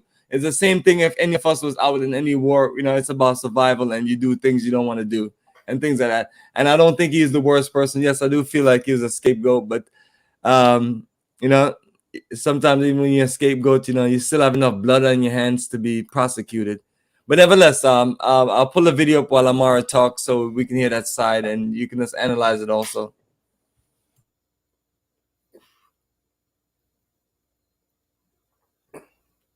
Amara, go ahead, because I really want to hear your breakdown now. You mentioned about Sierra Leone and Liberia, because Kala had some strong words to say about, you know, towards you. So I just want you to clear it up. And I mean, Kala, if you want to repeat it, you can repeat it to him to get him fresh. It seemed like his mobile internet is getting a decent signal somewhere out in the middle of the country. My point I'm trying to make is Amara's basically saying, blaming Charles Taylor for what went on in Sierra Leone. He's taking no responsibility for anything that the Sierra Leoneans did themselves, you know? And so that's what the problem in Africa. It happened in Liberia too. People always basically point the finger at somebody else. And also we talk about Pan-Africanism and Navigate to understand one thing. The Europeans are manipulated. Okay, if the Europeans manipulate everything right there, it's not Africa's fault. Then why is it Africans always run to Europe every time they want to resolve an issue? You know? It's always whoever the Europeans decide was at fault, you know, that everybody goes along with. They always take their case to Europe, to The Hague and everybody else, or to the U.S. State Department and everything like that. And whoever could basically gain the ear of an American politician, if that's what the narrative becomes. There was enough people that didn't like Charles Taylor because they wanted to get to Liberia and do all the nefarious stuff and everything. And so therefore the international community sided against them. You know, that's what goes on. And so I'm saying I can't do nothing about that. But if I'm on a platform like this, I'm not going to let that fly over my head. You're not going to come here and tell me, oh, yeah, Charles Taylor did this, Charles Taylor. When the bottom line is, you know, your whole country was engulfed in criminality and some of everything, diamond smuggling and some of everything, you know, and you want to put that all on one person. And nobody's held about. Nobody went to The Hague from Sierra Leone. How the hell that happened? Charles Taylor went to The Hague for what happened in Sierra Leone, and he wasn't directly involved with that. He didn't go to The Hague for what happened in Liberia. He went to The Hague what happened because he didn't do nothing in Liberia. They had nothing on him in Liberia, atrocities and everything like that. He went to jail because they needed somebody to blame for what was going on in Sierra Leone to close the books. And the British had their hands in all that, you know? And the Americans had their hands in that too. So to cover up, and then we need a scapegoat, and it worked. And we can't get this stuff right and little things like this right, then we can forget Pan-Africa. They could do this to anybody. They want to do this to Paul Kagame. They're trying to do this to Paul Kagame, saying that he's the problem what's going on in the Congo. You know, anytime you get out of line with the West and everything like that. But I'm glad these brothers in West Africa, Niger, Burkina Faso, Mali, they don't care anymore. The military took over, and it ain't going to be like no Western puppet come in there and do their bidding. The military took over, and that's it. And I'm glad that happened. Now, Jadea, you're up next, brother. Now, what do you feel about all of this? Were you in, I don't know where you were when Liberia, Sierra Leone war was going on, but I'm sure you know a whole lot about it because you're of age. And so, respond to what Carla had to say as far as him talking about Charles Taylor was basically a scapegoat.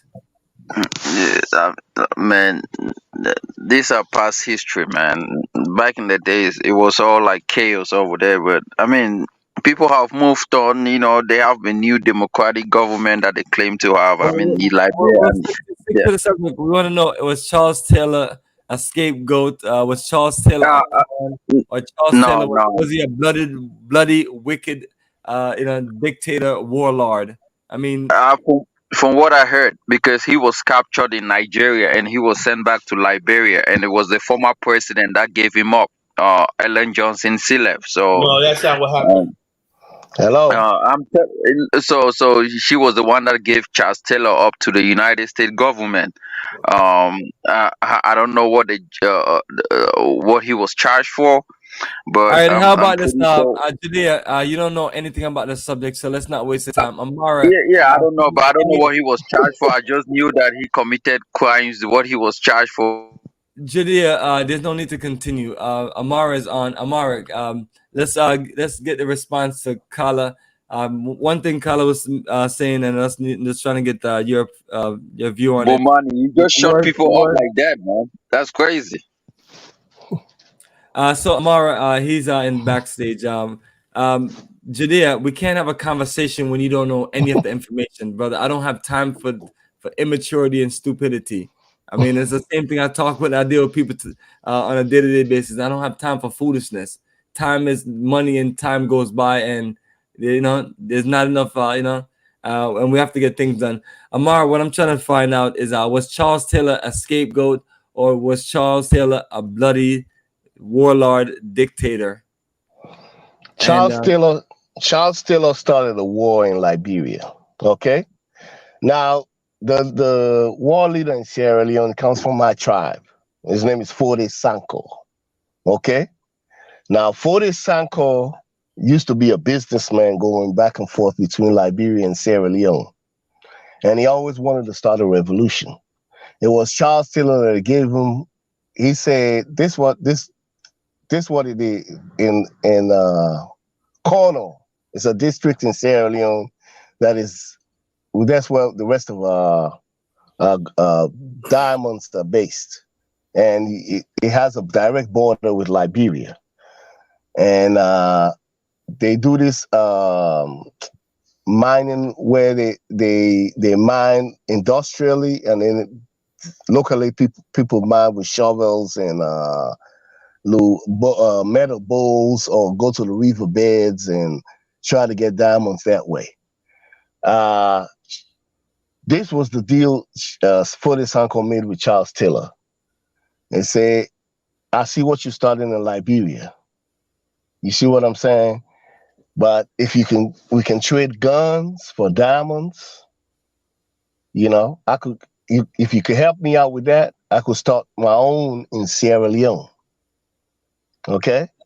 Because if you've seen the movie, where the movie Blood Diamond is just, it takes bits and pieces. I know people that have land in Connaught District. Best friends of mine. Both of them are in England. They're lawyers. Where their family was there. One of them, the only way they have land today was like he risked his life behind enemy lines to go get the documentation for their land. On his way back, he got caught up behind rebel lines. The only way he got freed is when the ECOMOG, which is the West African, all the West African countries come together to make an army to intervene. That's how he got freed up. They attacked their camp. And they verified that he's not a rebel, he's not part of their movement, and they let him go. That's how he could come to Freetown and get some documentation to go to England. But at the rank and file, I know a lot of people in that rebel movement. In the military side, half of those boys, we went to school together. Some of them are generals today, some of them are colonels. We all went to school together. Even with the rebel government, the rebellion government. I know people in there because the guy comes from my tribe. I know people there on a personal basis. On a personal basis. So when I talk about authentic facts, and me being a U.S. citizen, I was born in America, but I grew up over there. They had to send in the Marines to a big old ship. It was I forgot the name of the boat that they sent. They came up. The thing got so bad. They came up with choppers at a hotel. They say all U.S. citizens gather at a hotel. We're going to evacuate you. It's a ship like thousands of kilometers out, but we're going to come in with helicopters and pick you all up. They picked us up. We went on that boat. We went to Guinea next door. I went over there to say all the American. I didn't go to the American embassy till later because I have family down there. They say when you come back, do your documentation, and you understand what I'm saying? Take a loan or find your way back to America. Yeah, Mario, you're putting color to sleep, man. We were deep into going on your revision. Yeah, you're going off too far, brother. Come on, Well, let's get right. Let me say. What do you want? What do you want to know? What do you want to know? Okay, my whole point I'm trying to make is so basically, Charles Taylor was guilty for starting a war in Liberia. Charles Taylor started the war in Liberia. The war in Liberia started way ahead of the war in Sierra Leone. Was he a scapegoat? And I don't listen. Okay, listen. Also, did his people in Liberia and Nigeria threw him under the bus? Charles Taylor started a war in Liberia. Amar, you gotta let me talk now. You gotta let me talk now, right? First of all, Charles Taylor was tried in The Hague for war in Liberia or Sierra Leone. Charles Taylor started the war in Liberia. You don't answer a question. You don't answer a question without another question. But you can't have your own facts. It's not opinion. Charles Taylor went to trial. It's not opinion. Charles Taylor this went is a to fact. trial. Charles Taylor went to trial for what happened there. Listen, Charles Taylor I said Charles Taylor started a war in Liberia. How did he start a war? He was president. I don't want to know about your question. I'm talking about what I know. He was the president. Charles Taylor was a rebel leader. How was it? He was Samuel a resident. Doe. He was in the, Samuel he was in Doe. the executive mansion. Listen, how can Samuel you be a Doe. rebel and have the national army at the same time? Listen, the guy started a war. He went over there and took over the country. These guys did it. He overthrew Samuel Doe, which was rightfully so. Yeah, but Samuel Doe was the president prior. No, Samuel Doe killed Tolbert, right? And then he killed listen, you're going too far. You'll say, no. You don't know You know Liberian history. You're not listen, but you're not even African. Rebel yourself. You're not even African. You want to talk to me? You know how many people are going to Liberia? You should have been in the Hague. You're not even African. You're a rebel Your first yourself. visit to Africa was You're a couple of years ago. I grew up in those places. You don't know goddamn thing about Africa. Not a goddamn thing. Bomani, keep playing the video. You don't know goddamn thing about Africa. You keep playing the video right now. now. You don't know goddamn thing about Africa. Not even African. You want to argue with me? I just people next door. Next door, I got family in Liberia and Sierra Leone. You're delusional. You've been in America your whole life. Your whole goddamn life. Your whole goddamn life you've been in America. You don't know goddamn thing about Africa. So bottom line, whatever. Goddamn thing. You don't want to learn and listen. Check us out. No, I don't want to listen to lies. No, learn and listen. You guys, the war started in Liberia before it started in Sierra Leone. The war started in Liberia before it started. Sierra Leone. The war started. Listen, Sierra Leone started. Sierra Leone sent soldiers to Liberia to free. You guys, Sierra Leone was not a part of the ECOMOG. You know, Sierra Leone was not part of ECOMOG. Okay. Do you know what ECOMOG stand for? Bomani, keep playing. Do you know what ECOMOG stand for? Check us out. Play the video. Do you know what ECOMOG stand for? I mean, address them before we play the video. Do you know what ECOMOG stand for? It's a military wing of ECOMOG. Yeah, exactly. Who were the participating countries? Bottom line is this: who were the participating countries? Check us out. ECOMOG. Who were the participating countries? Who were the participating countries in ECOMOG? Let's try to do this. Let's try to answer each other's question. That who was the participating countries? Did Sierra Leone send soldiers to Liberia?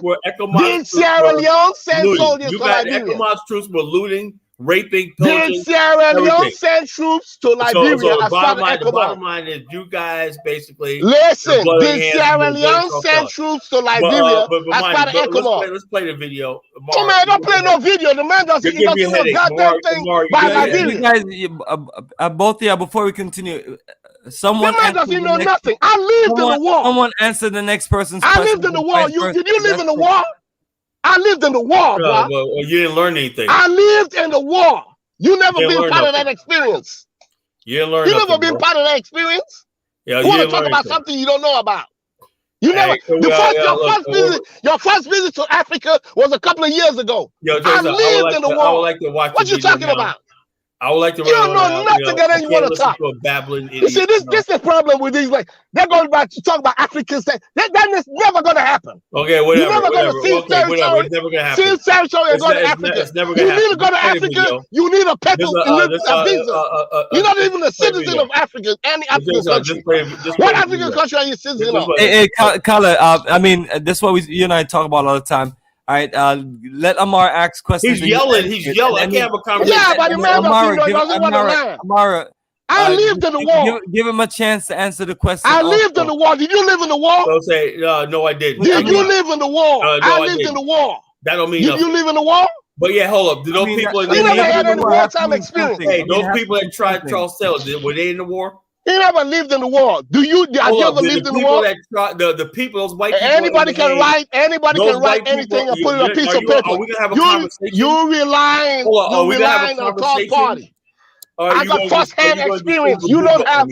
I have a first-hand experience. You don't have. Google on me all night, or you don't have. You don't have a first-hand experience. I have a first-hand experience. I'm not gonna end this stream because I can't just keep on going back and forth. Somebody has to talk and somebody needs to correspond. No, but the thing is, I'm trying to talk. The thing is, I have WhatsApp. Amara, let him ask his questions and say a statement and then correspond back to him because you're telling us that you have experience. So wartime experience, he doesn't have it. He never lived in the war. His first visit to Africa was a couple of years ago. I lived in the thing. What you talking about? Okay, look, can you answer my question? That answer my question. Listen, you answer my. I asked you a question. Did you answer it? I asked you a question. Who started the war? You didn't know. No. Answer my question first. Answer my question first. Hold on. No. Did the war in Liberia start? No. Hold on. I had my question first. Hold on. Did the war? Answer my question. When did the war start in Liberia? You answer. You hold. Listen. Hold on. No. You gotta answer my question. You gotta answer my question. You gotta answer my question. Charles Taylor was Listen. Answer my question. Answer my question. I kind of started in Liberia before it started in Sierra Leone. Yelling and whatnot. I don't know why sometimes we can't just give a direct answer to a question. Yeah, answer my question. When did the war start in Liberia before it started in Sierra Leone? Did the war start in Liberia before it started in Sierra Leone? Simple question. What war? Tell me the war. The war in Liberia. Okay, give me a year. The 90s, the war in the 90s. Okay. Did it start? All right. And listen, do you want to answer? The war by Charles Taylor's troops. I can't do nothing. Did it start in Liberia? Okay, go ahead. Give you answer. Go ahead. Answer. Go ahead. He's over talking me. Go ahead. All right. Go ahead. The war in 1990 was to overthrow Samuel Doe, which Liberia is. I'm not talking about that. I'm talking about Charles Taylor's war that he waged against Liberia. Charles Taylor was elected. Did it start in Liberia? You're not going to answer. Hey, Bomani, play the video. He's not going to answer the question. He's not you don't want to answer my question. You don't want to answer my question. The war in Liberia you don't want to hear what I got to say. It started in Sierra Leone. You don't want to hear what I got to say. That's fine. Oh man, you don't want to answer the question. You don't want to hear what I got to say. Hey, Colin, let's stay in the mode. Amara asks you questions and you answer. Did the war start in Liberia before it started in Sierra Leone? It's simple. You know, you never answered it. Did it start? Yes or no?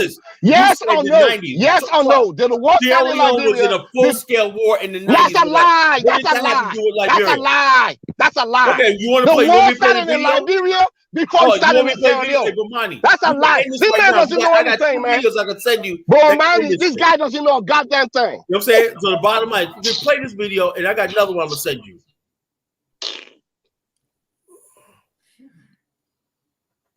All right, so with all of that, nothing got answered.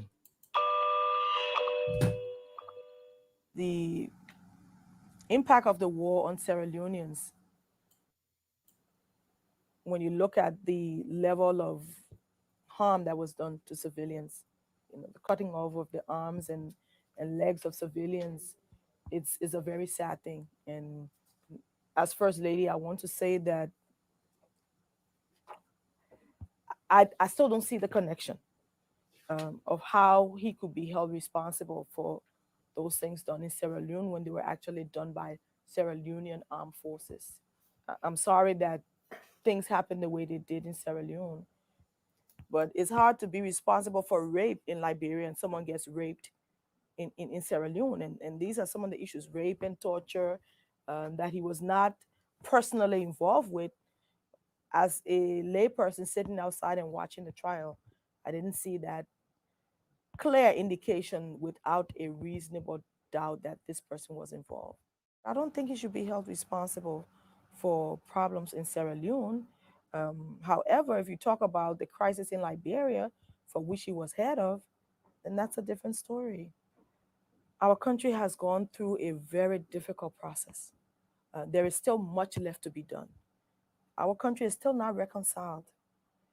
I do not think a war crimes code for Liberia will be the best thing.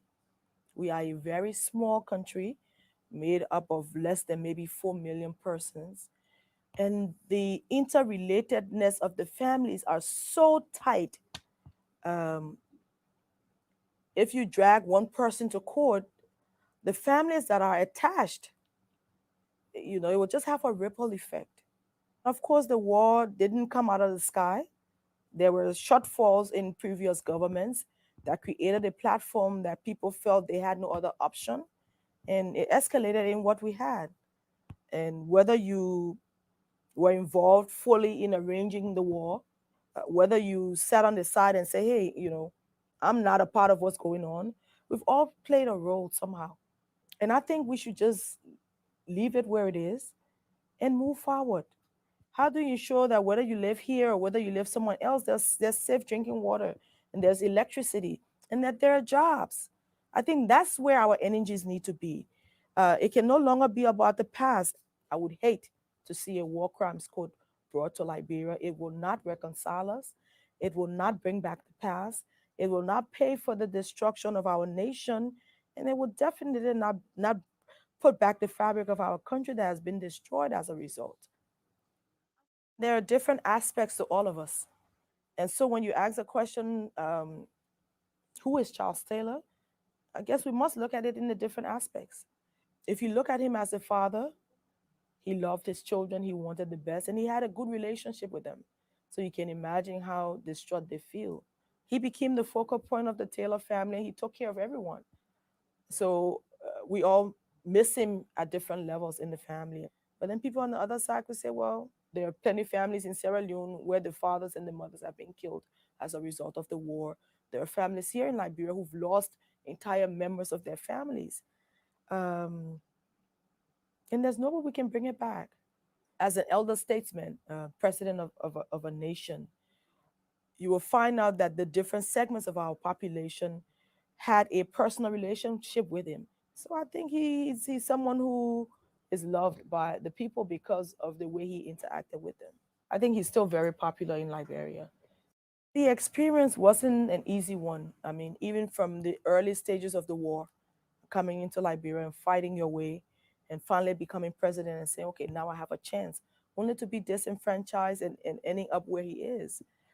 I think if he's given a chance to come home, that he will spend the rest of his time in getting to know his children and his grandchildren and just living a life of peace and maybe being the elder statesman.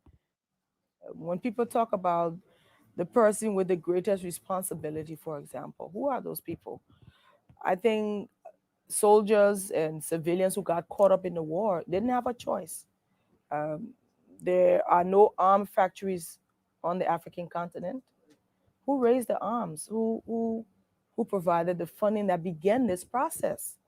A lot of them are in Western countries around the world, some here at home that have now become the darlings of the West, and some of them are not even being questioned on the roles that they play. However, this is where we are. We now have the first African head of state indicted and taken to The Hague, and that will forever remain a part of the Liberian history. If this was something right or fair or equitable, I guess history will judge it.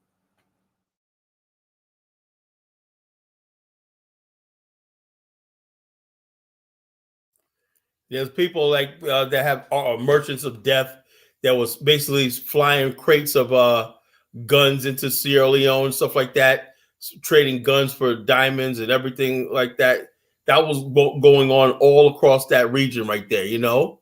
And to put this on friggin' just one person, like you said, what about all the friggin' arms dealers from the West that had their hands in this conflict, you know? They basically did not like. Yeah, absolutely. You can blame a lot of people at the end of the day, but if you wanted to blame one person that was responsible, or if you wanted to make a great movie about the person that's responsible for this, and you wanted to blame it on one man, it would be Charles Taylor. I mean, it wouldn't be Prince Johnson, and it wouldn't be some of the other characters. And anyway, most of them are already dead already.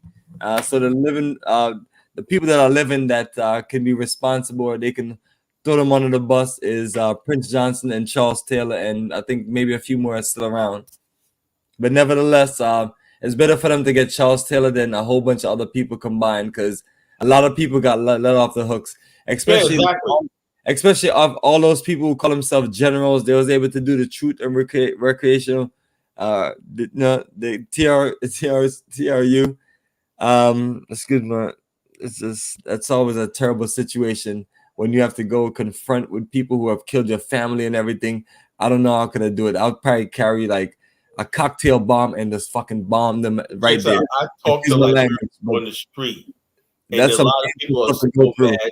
A lot of people are still mad. They're like, we didn't get justice, right?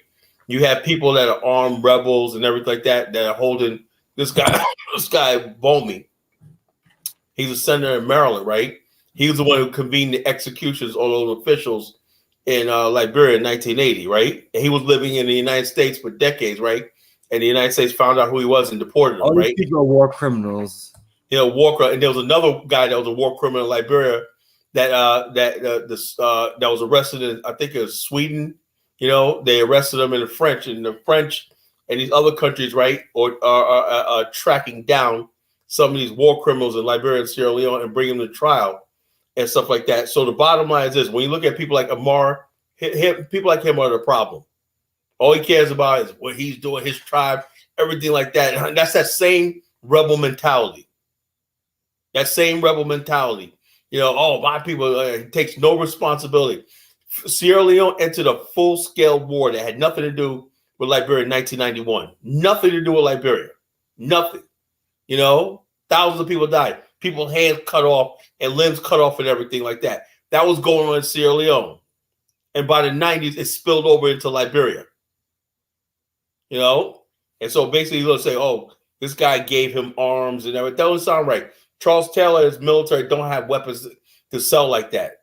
He got those weapons from some Western arms merchant and everything. That's what happened.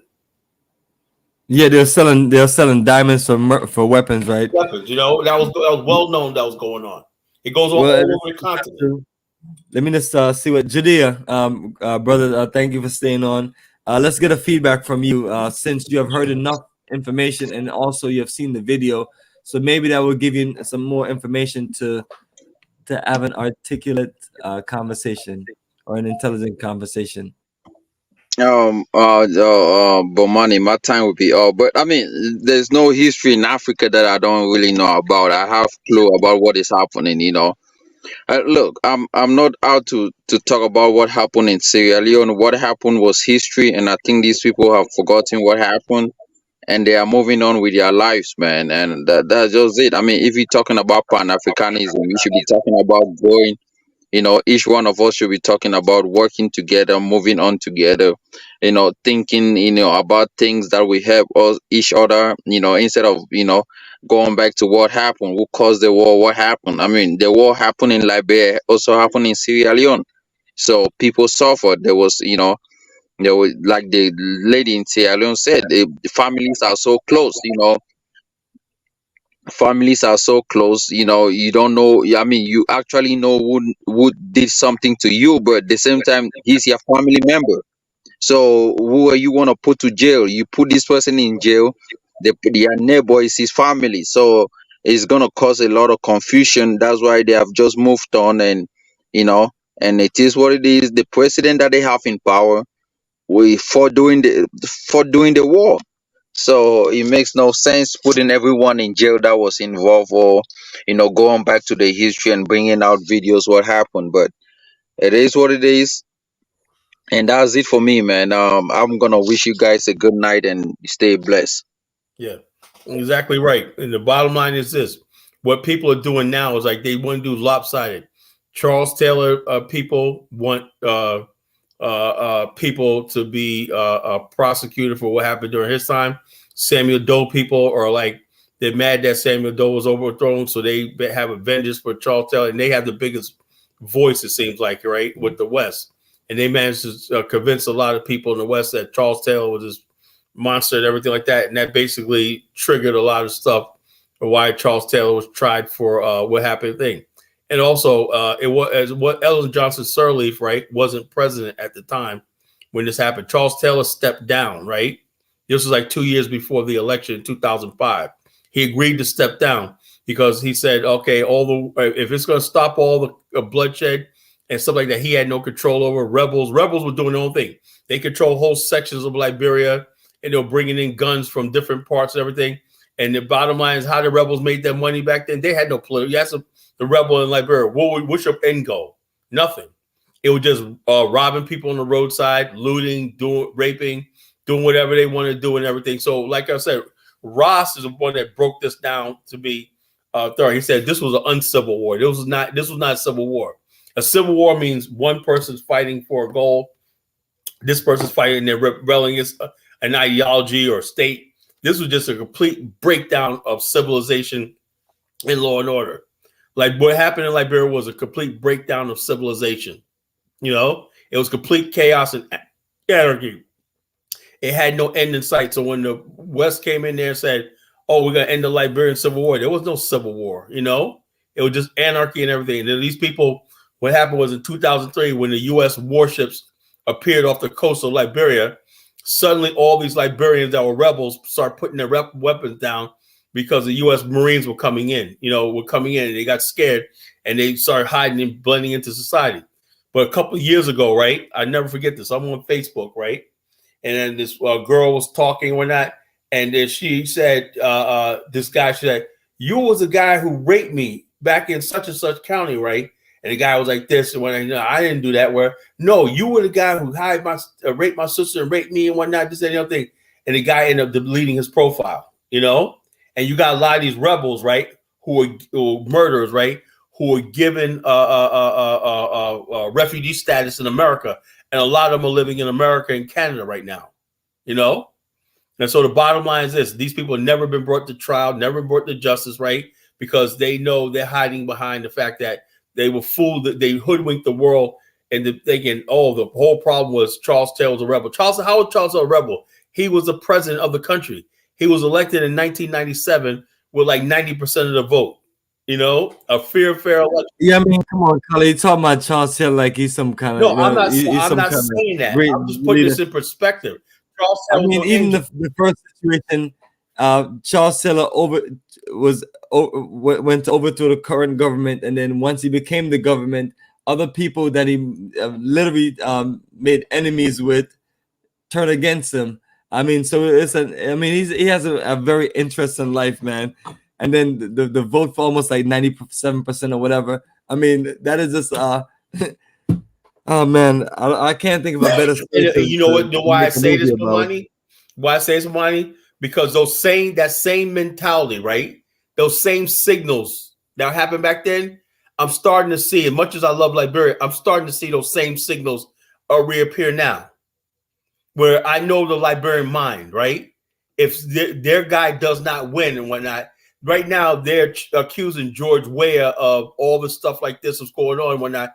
And I really don't believe George Weah is this bad guy they say he is. You know, they're accusing him of murder and stuff like that. People could commit murders in Liberia right now, right? People dying or whatever like that, mysteriously dying, whatever like that. They say George Weah's people did it, whatnot, with no evidence, no proof.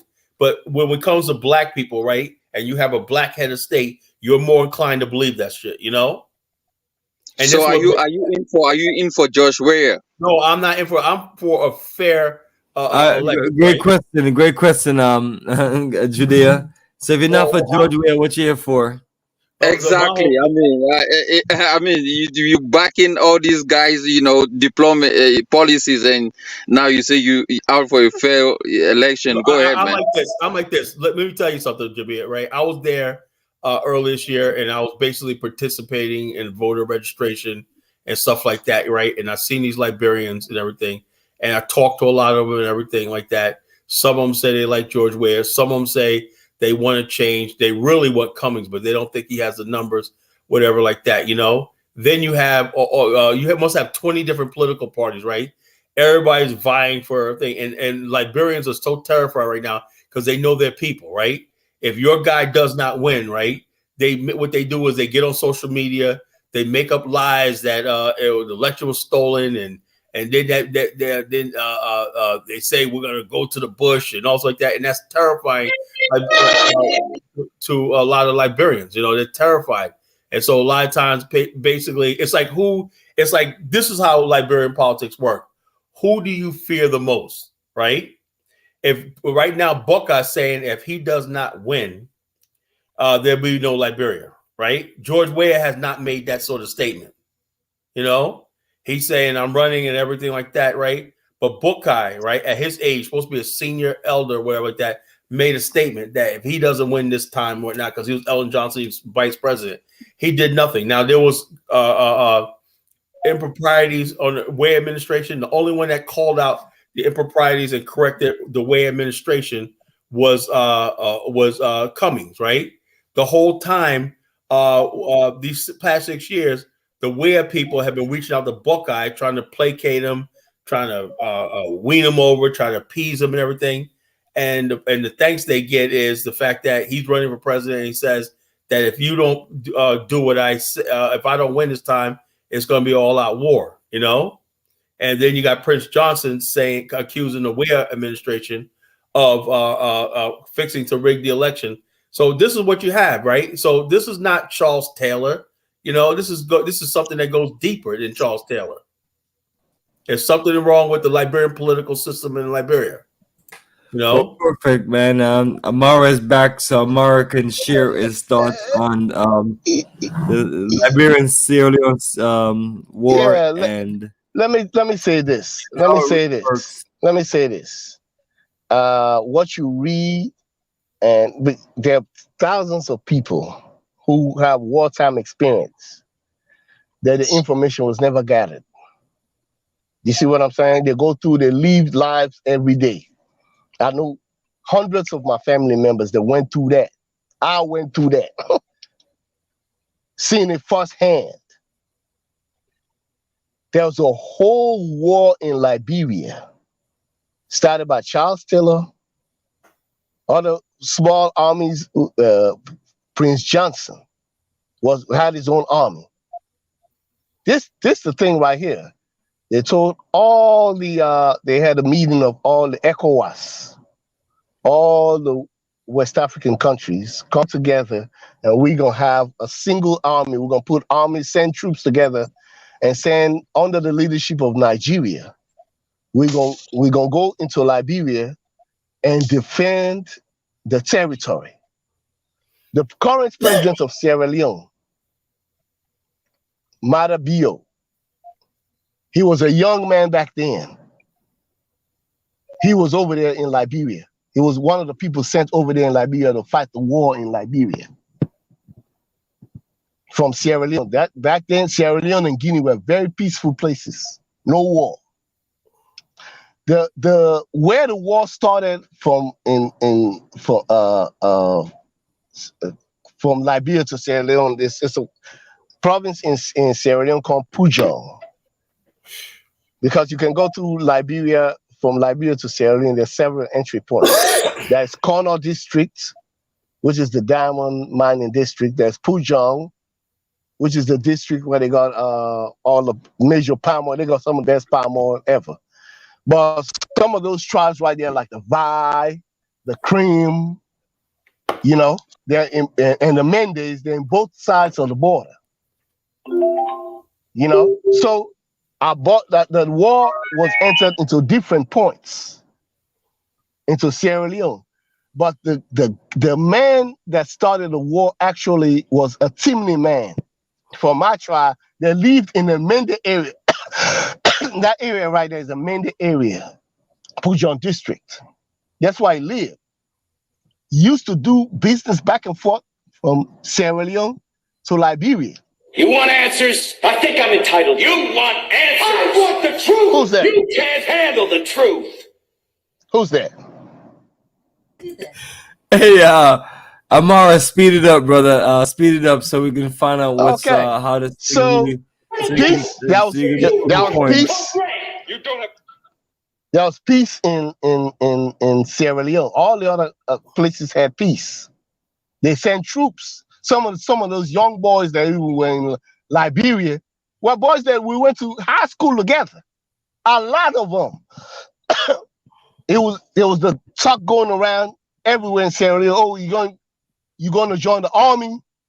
You're going to fight in Liberia. They pay you X amount of dollars. Boys were leaving high school, joining the military. Plenty of them I know. Personally, I grew up with.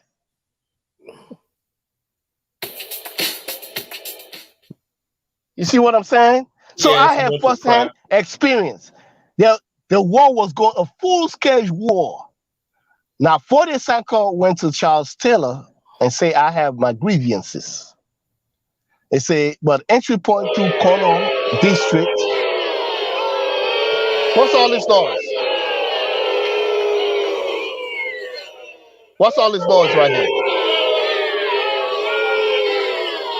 Bomani, that's you? No, that's Colin mocking you. You see what I'm bottom saying? line, that's it, yo, Amara, man. Let me finish. Let me finish. This is ignorance. This is the ignorance where you will never survive in Africa. Okay. Yeah, you tell some tall tales, bro. Listen. You never African. You never lived in an African country. You never grew up in an African country. You live in America, Amara. You don't never live. Listen. You live in America, Amara. Listen, I go back and forth. I got business of my whole entire family over there. I got businesses back and forth. Okay. Whatever. Okay. I don't care. You're an American. Listen. You've never been to Africa but one time. You're not African. You don't have no citizenship over there. You don't know goddamn thing that goes on over there on the first-hand basis. Well, I do know all that. You do. I knew that you're talking smack. All you do is come over here. Sierra Leone was a peaceful country. All you do over here is for you don't have no facts. That's the you never been there, bro. You never been there. You never been there, bro. Yo, let me ask you. What you know? You don't know anything about. You don't know anything about Africa, bro. Let me see if I can. Goddamn thing about Africa. Let me see if I can ask you a question. You don't know the guy. You're not asking me no questions. Maybe you can hold up. You're not asking me any questions. Listen, you're not asking me any questions. You're not asking me any questions. You're not asking me any questions. I'm talking. Can I answer my question? Listen, I'm talking something you need to listen and learn. Because you never grew up in Africa. You never grew up in Africa. Don't know goddamn thing about Africa. Your first visit to Africa was a couple of years ago, and you can't make up for 40 or more years of living in America to make up saying you know anything about Africa. You don't know a goddamn thing. I think I'm entitled. You don't know a goddamn thing about Africa. You can't handle the truth. You see, these are the dumb African Americans that go to Africa thinking they know Africa and they know goddamn thing. For you to even get into the country, they're going to give you a visa. If they don't give you a visa, you don't get in. You don't get in. You see what I'm saying? A grown ass man acting like a kid. Grown ass man acting like a little kid. All right. So, Carla, the reality of it is, you was on here and you talk for a whole long time. And now that Amara want to talk, you interrupt him. I mean, you never been there. That's what I want to do. You never been there. Can you put Carla in the backstage? Bomani, can you put Carla in the backstage? You never grew up in Africa. You're not African. You don't know goddamn thing about Africa. I mean, Carla, you got to respond to the thing about Africa. Okay, he's rambling. I asked a question. He won't answer my question. I mean, I'm not going to answer none of your questions. Because half your questions doesn't make any sense. Your questions don't make any sense. I only asked one question, right? I'm not answering any question from you. Okay. How about that? State your case, I state my case. All right, well, I'll ask Judah the question. I'll ask Judah. Go ahead with Judah. Judah, can I ask you a question, right? So Amara don't want to hear anything I got to say, you know? Because you don't know a goddamn thing. Judah, can I ask you a question? Judah, you there? No, Carla, I'm out of here, man. You guys can handle your problems, man. I'm out. Let me ask you one question, bro. Let me ask before you go. Let me ask you a question, right? A goddamn thing. Now, Amara says that I didn't grow up in Africa and I don't know nothing about Africa. Now, did the people that tried Charles Taylor, did they understand Africa? They grew up in Africa, but they put this African leader head of state on trial or whatnot, you know, was that right? The law is the law, man. They have international law. They have an international law and they have a country's law. I mean, the international law is different, you know. Yeah, but who's you got to be signing? You got to agree to it. So Liberia wasn't a signature to the Hague. Neither was Nigeria. Neither was the United States. So how did Charles Taylor end up in the Hague and now in prison? No, he did not end up in the Hague. He ended up in America. America is not the Hague. No, he got tried in the Hague. Right. I mean, they are both. Every country is a signature to the Hague. So no, the United States is not a signature to the Hague. Neither is Russia. Right, but African countries do not have any voice anyway, so they are all signatories to it. So the bottom line, the United States, Dick Cheney and all those started a real war in Iraq and everything. and George W. Bush, are Salah, they I'm out, right man. today? I'm out. I mean, I don't like going back and forth. I mean, there were some things that you guys said that was just not. I mean, the Pan-Africanism in America is just different from that of I didn't want to say anything because Bomani want to put people on the back chat or take them out. I wish one day Bomani can come to his senses and say, "Oh, people should allow to be." And To how see about everyone. Judea? You have a golden opportunity. Say whatever's on your mind, whatever nasty, Yeah, I crazy mean, I stuff was that's just, going I through mean, your when you mind, were saying and I that won't block you. Go ahead. you were talking about Pan-Africanism being, Pan-Africanism in America is the one that is controlling Africa, which is a complete nonsense. Is different from that. That's not controlling Africa. What I'm saying is the energy of Pan-Africanism is mainly here. Yeah, The energy you might itself, have the energy because which means the black organizations, the actual connection from leaving from one continent to go to the next to promote Pan-Africanism and actually do Pan-Africanism work. That's simple. yeah, but you have your view of Pan-Africanism is different from the view of Pan-Africanism on the continent. Let's stop this little childish, stupid stuff about Pan-Africanism. No, it's not stupid. It's not. Pan-Africanism is groups of black people working together to The guys that coined Pan-Africanism in America have never been to Africa. Africa and America, or Africa in the Americas, or Africa in the diaspora. So it's not that much off. So it's not that much off. So that's not the point. No, they are. They are. Right, Judea, where's a bunch of Nigerians and a bunch of Cameroons talking about Pan-Africanism, and we're building an organization to work with a group of black people in different parts of the world. You don't see that stuff. So stop playing games and stop being stupid. Bomani, that's what I'm telling you that. This is why I don't want to have a conversation with stupid village idiots, low IQ, dumbass people. You see why I didn't want to get on that. You see what I was talking about. Like example, can I make a statement? Africanism going on in the continent. Can I make a statement now? When you talk of Pan-Africanism, don't make no damn statement. Stupid. Where is the damn level of Pan-Africanism going on in Africa? Either you can explain it or not. I'm just blocking you because I don't have time for stupid idiots like you. Bomani, it's okay, man. Enjoy your week, man. I didn't want to say anything about because you run them out like a damn idiot and then talk about. So where is the Pan-Africanism on the African continent? You tell me. I've been going to Ghana for 17 years. I've been going to other countries over and over. I don't see shit. Okay, what I see is a group of black people in the African diaspora making moves back and forth from America to Africa. Yeah. And I see that energy going on. Bomani.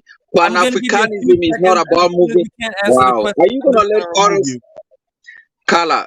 What I want to know, anybody that have an intelligent mind, get on here and you tell me where is the Pan-African energy on the African continent that's connecting black people from Africa to the Americans and other parts of the world. What I see is an energy from here where we are in Americas going back and forth. So unless you can explain something directly to me, whether it's Amara or whether it's Judea, that if y'all can't explain this without going around with a bunch of long, extended, rambling on unnecessarily, I'm just gonna end this because I get tired of wait a minute. Conversations and talking to people, and everybody everybody just want to evade the question and run around the question. Okay, Bomani, you say Pan-African, you right? I mean, I don't know how much damn time I need to repeat my damn self. No, in Pan-Africanism.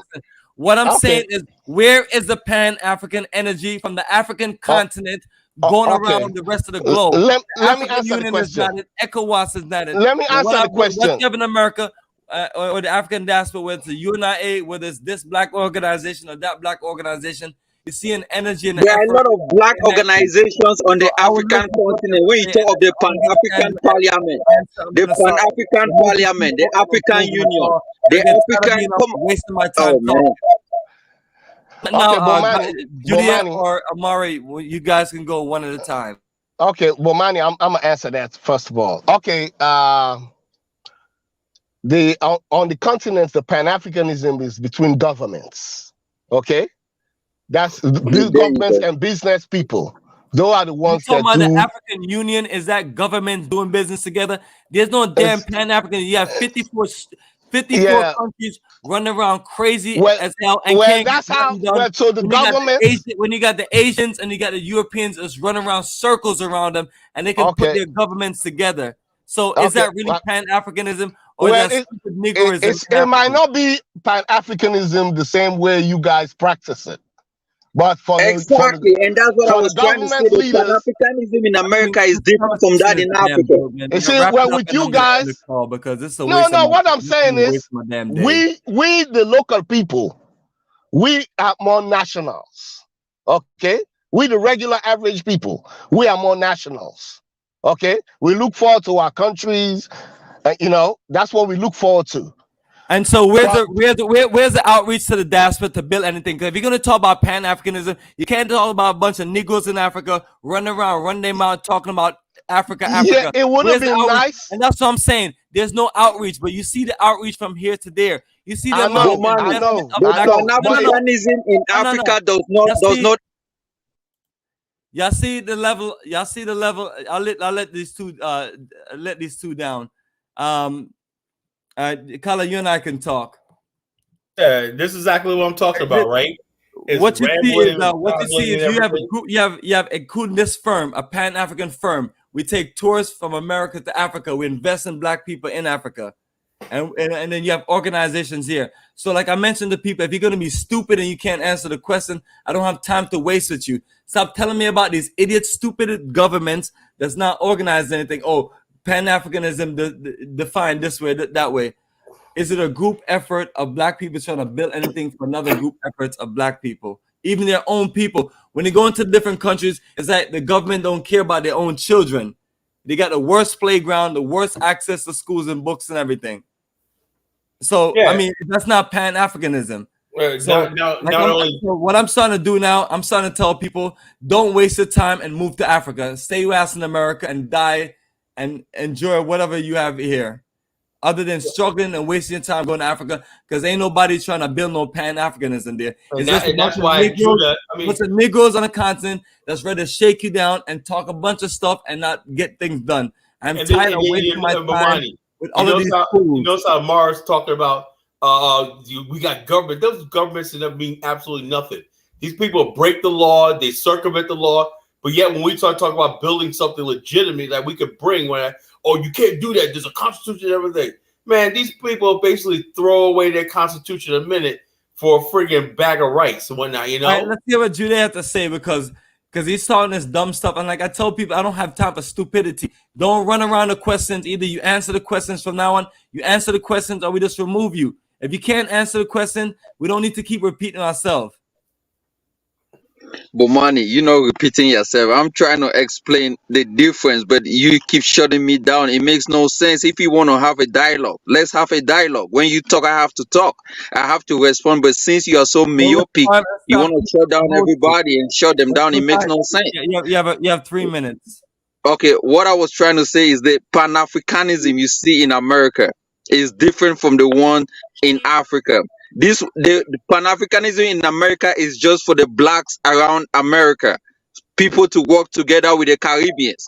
Us on the continent, we do not see Pan-Africanism mingling with African Americans or other Blacks from around the world.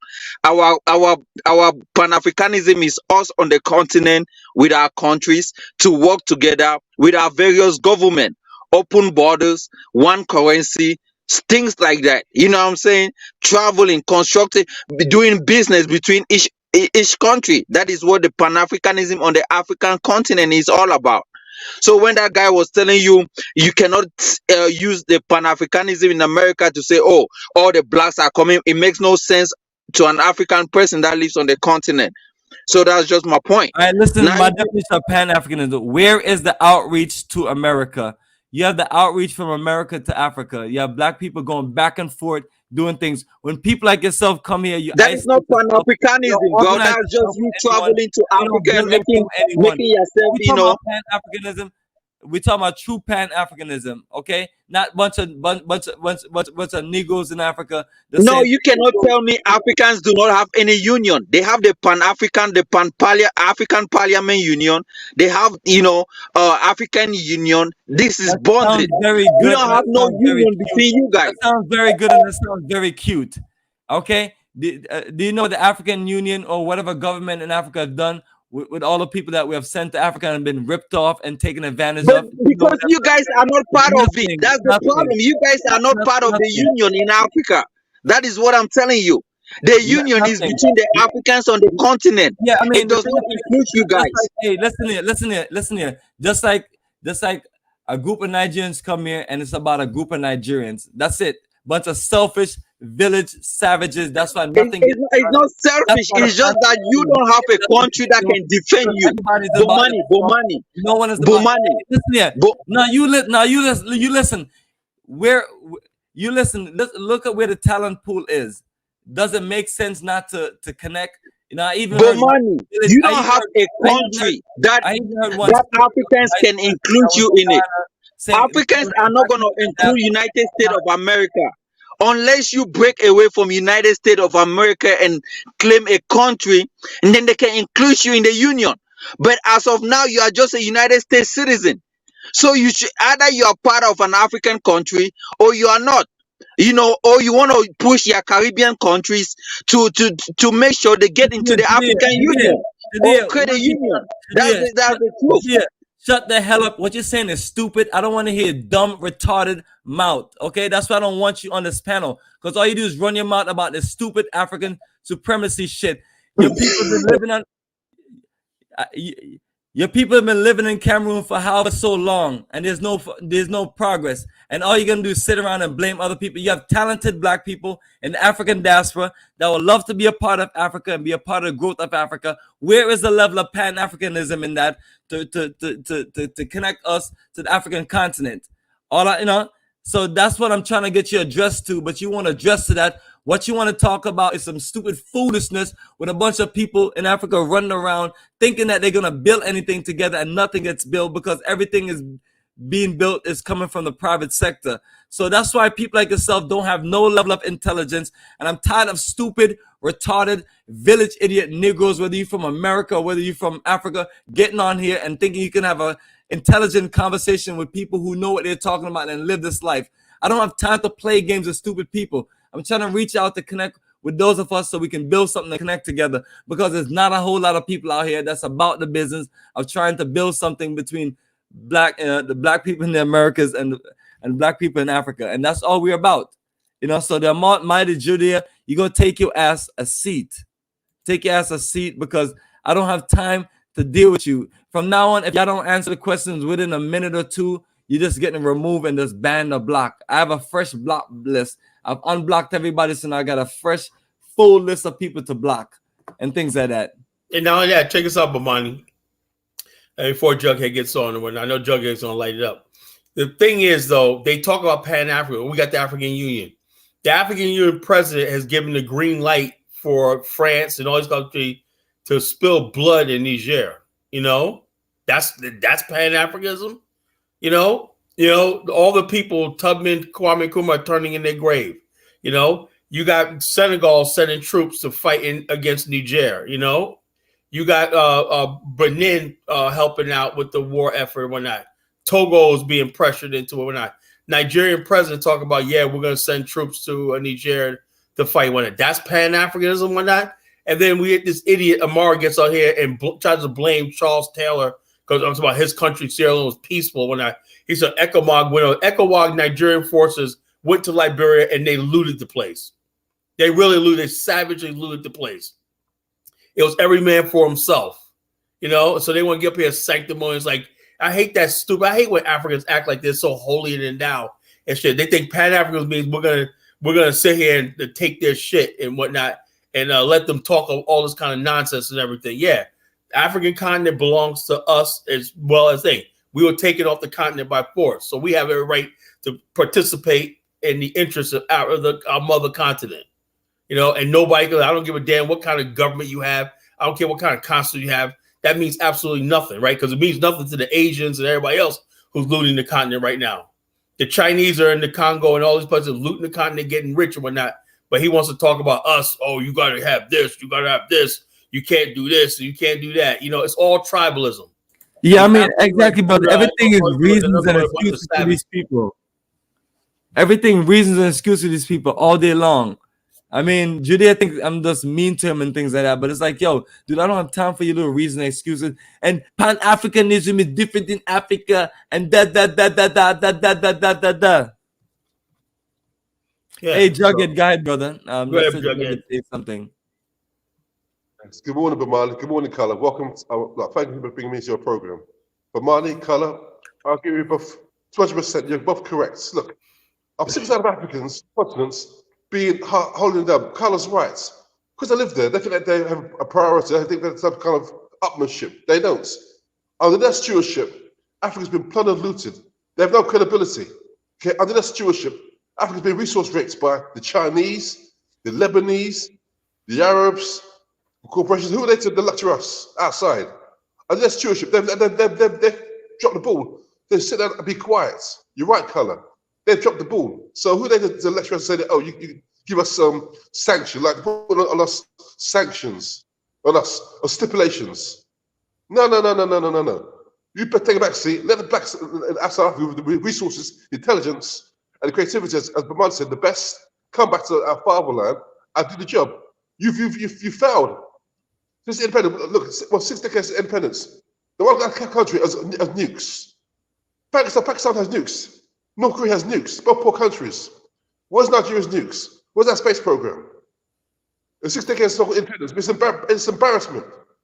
So they can't and let that oil refinery with Dangote is never going to come online. I predict that. You know, because to do so, something to run an oil for that complex, they would have to invest in the education of the Nigerians to operate that. And like a lot of Africans don't have the tenacity to run something like that. They want to get money and go fly to Dubai on the weekends. You know? Exactly. It's good. You never see an African work 40 years at a job and collect a pension, sacrifice 40 years working at a place like no, they think a degree means they're entitled to get rich overnight and travel the world and brag. Exactly. What we need, that Singapore leader, Dr. Lee Wang Q, because what we like Kamal, is deferred gratification. Deferred gratification. What instant gratification? We don't sacrifice 10, 3, 4 decades, build what Dubai built, what Qatar built, what Abu Dhabi built. We don't sacrifice. That's the problem. We lack the discipline. That's why blacks like us must come back, because Africa's on land. I'm not being arrogant, but their cowardice and their stupidity was what got us in this mess. That's why I'm trying to go over there and slap them up and then stand there and watch. Look at Marlon made a good point about all these countries claim war this year. I keep saying this point, Carla. When those Arab scum were slaving Africans, ECOWAS was quiet as a mouse. ECOWAS didn't say a damn thing. Why don't you threaten your black neighbor? Are they stupid? Carla, these leaders, are they retarded? Obviously, the answer is yes. How can you threaten Niger but not threaten Libya? How can you threaten Niger but not threaten Mauritania but still slaving Africans? How can you threaten Libya but not threaten Northern Sudan? Are they stupid? Look at this guy. Look at this. All it says. This guy AF said across. He goes.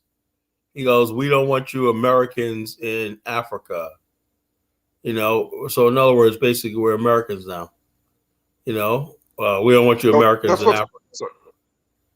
That's what this Nigerian bum says. You know.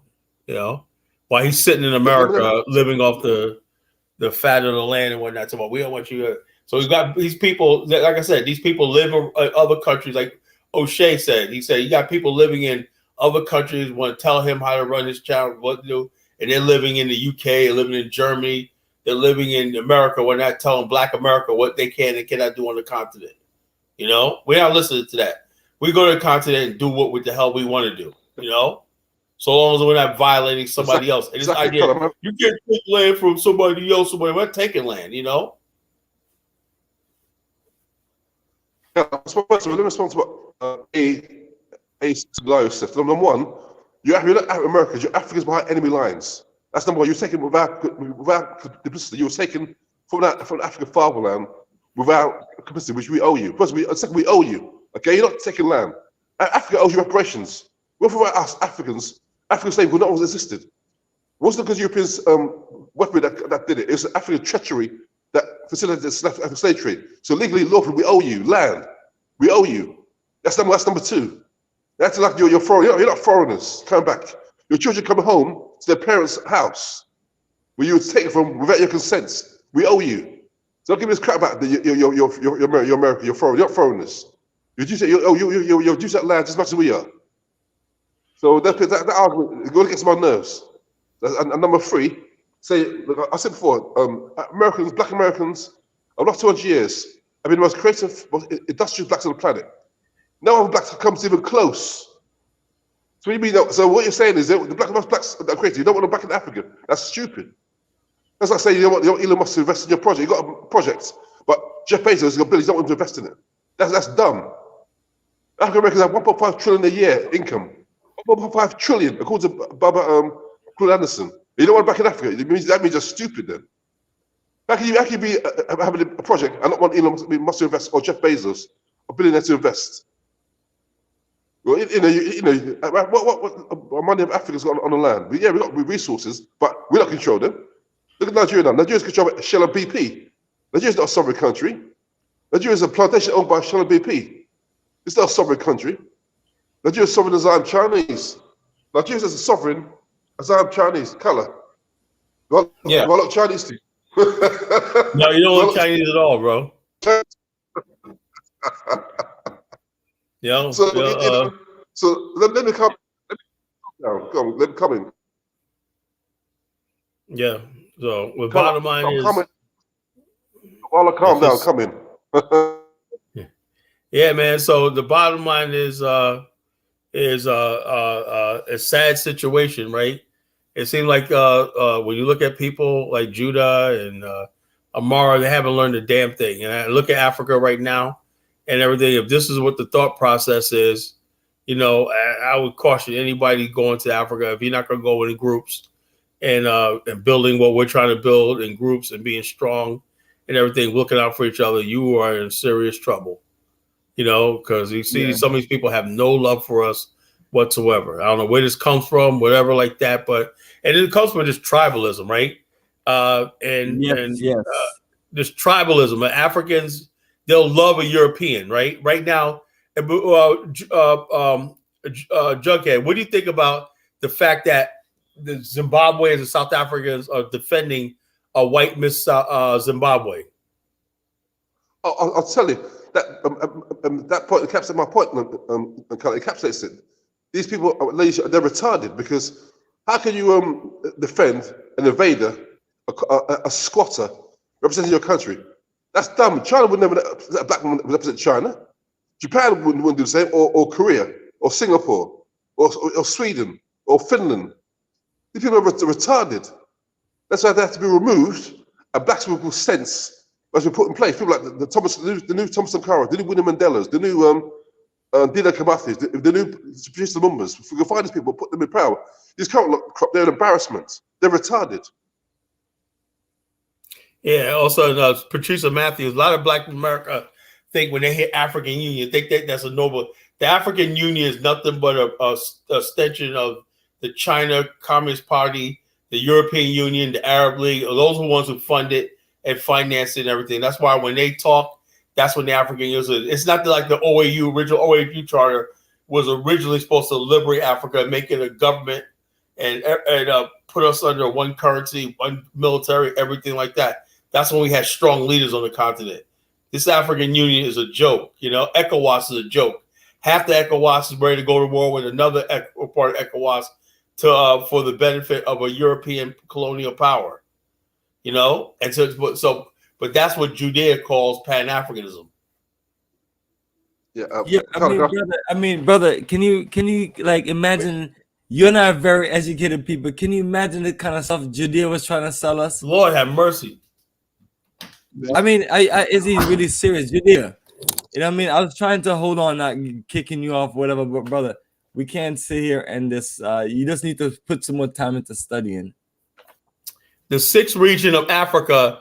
Let me educate John Kofi. The sixth region of Africa does not include African Americans. It includes the Africans who were living outside. You know who said this? 22-year-old Mark Meets Africa. He broke it down on Kigani channel. You know, it includes the Africans who live abroad, that were born on the continent.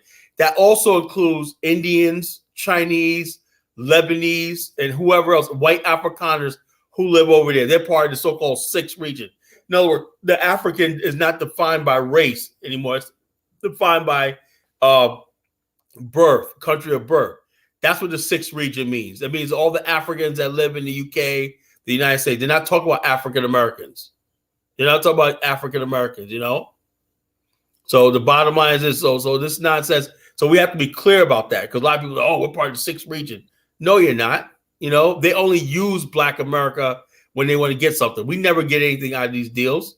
And they basically, what they do is they come here, and like the president of Ghana made a speech in the UN, the U.S. basically with the blood state, they know what they're going to say. They say the same thing, and they got all these Black people in America cheering, but he goes back to doing the same old corrupt deals with the Europeans, selling their country out, while he gives you some nice, fiery Pan-African speech. Oh, Adu is a man and whatnot, you know, and this Adu basically is helping the French invade Niger. You know, so it's sad. Go ahead, bro. Go ahead, brother. Carl, you're so correct. See, this sixth region nonsense, it's an abomination. How can you allow squatters to be part of your sixth region? That's an insult. You see, the fact that those whites are still there, it shows how stupid and weak Africans are. How can the whites still be in Kenya, Zimbabwe, and Tanzania? I refuse that name. I refuse to use that name, South Africa. I refuse to use that name. I call it Azania. I refuse to use that name, South Africa. I refuse to use that name. Even I hate even the name Nigeria. That's not even our bloody name anyway. I didn't give it by a white wife of a colonizer. Nigeria. What the hell does that mean, Nigeria? What the hell does that mean? It means it was originally meant the nigger area. That's what it meant, nigger area. Exactly. You know? Oh, yeah, I was being facetious. You're right, Carla. Look at, you know, what his name? When the great Thomas Sankara came to Upper Volta, changed back to Burkina Faso. When the great Dr. Kuma came to Gold Coast, changed back to Ghana. When the great Mugabe took back Rhodesia, took back to Zimbabwe. Why is Nigeria still called Nigeria? Why did we change the name in the 1960s? It's a basic question that Nigeria can't answer, because most of them are silly. Nigeria, what the hell does that mean, Nigeria? Well, Dinah's like Omo Niger. Omo Niger.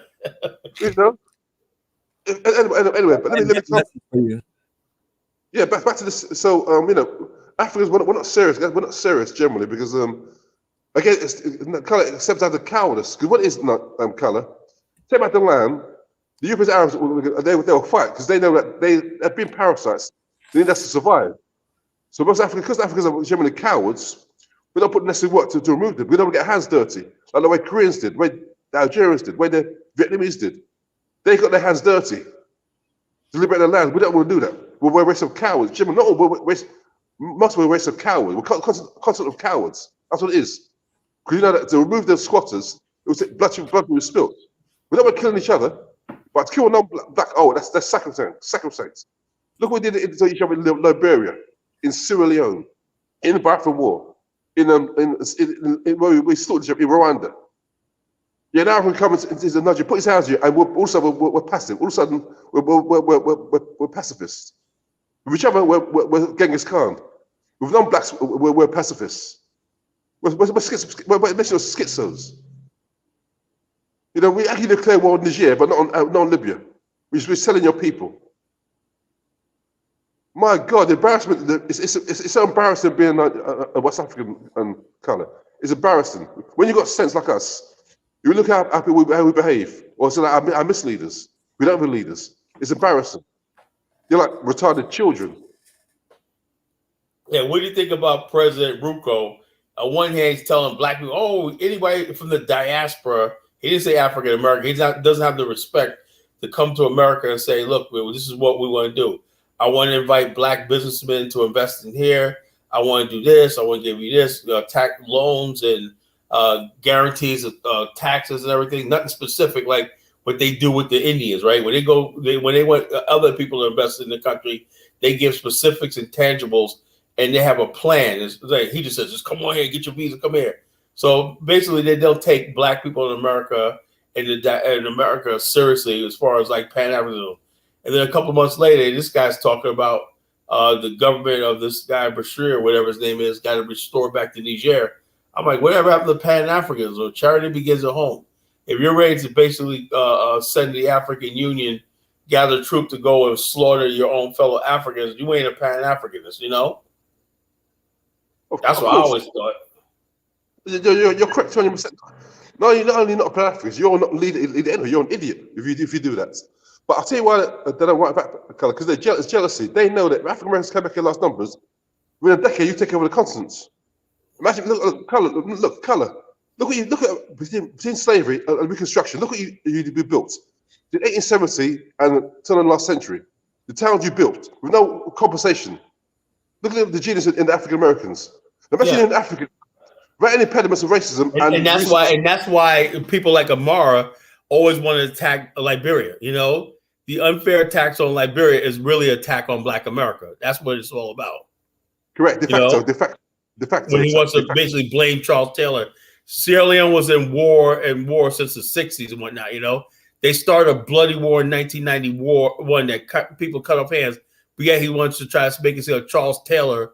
But Charles Taylor was a rebel. Charles Taylor was a president of the head of state in Liberia. Yeah, so I mean, the thing we have to ask ourselves, was he funding any the opposition in Sierra Leone? No evidence. Did he send guns, money? Did he trade trade diamonds, things like that? Let me ask you a question. I mean, that means he would have to be a very clean so-called well, he was fighting or rebel president. insurgency in his own land. The rebels that were coming back and forth Sierra Leone. So why would he give guns to Sierra Leone? It doesn't even make any logical sense. Partnership with Fode, the guy that he was arrested with and locked up. The thing is, Charles Taylor agreed to step down. Right, that was like years later. I mean, they had a partnership together. Weren't they working together? No, there's no evidence of that. Lamar's lying.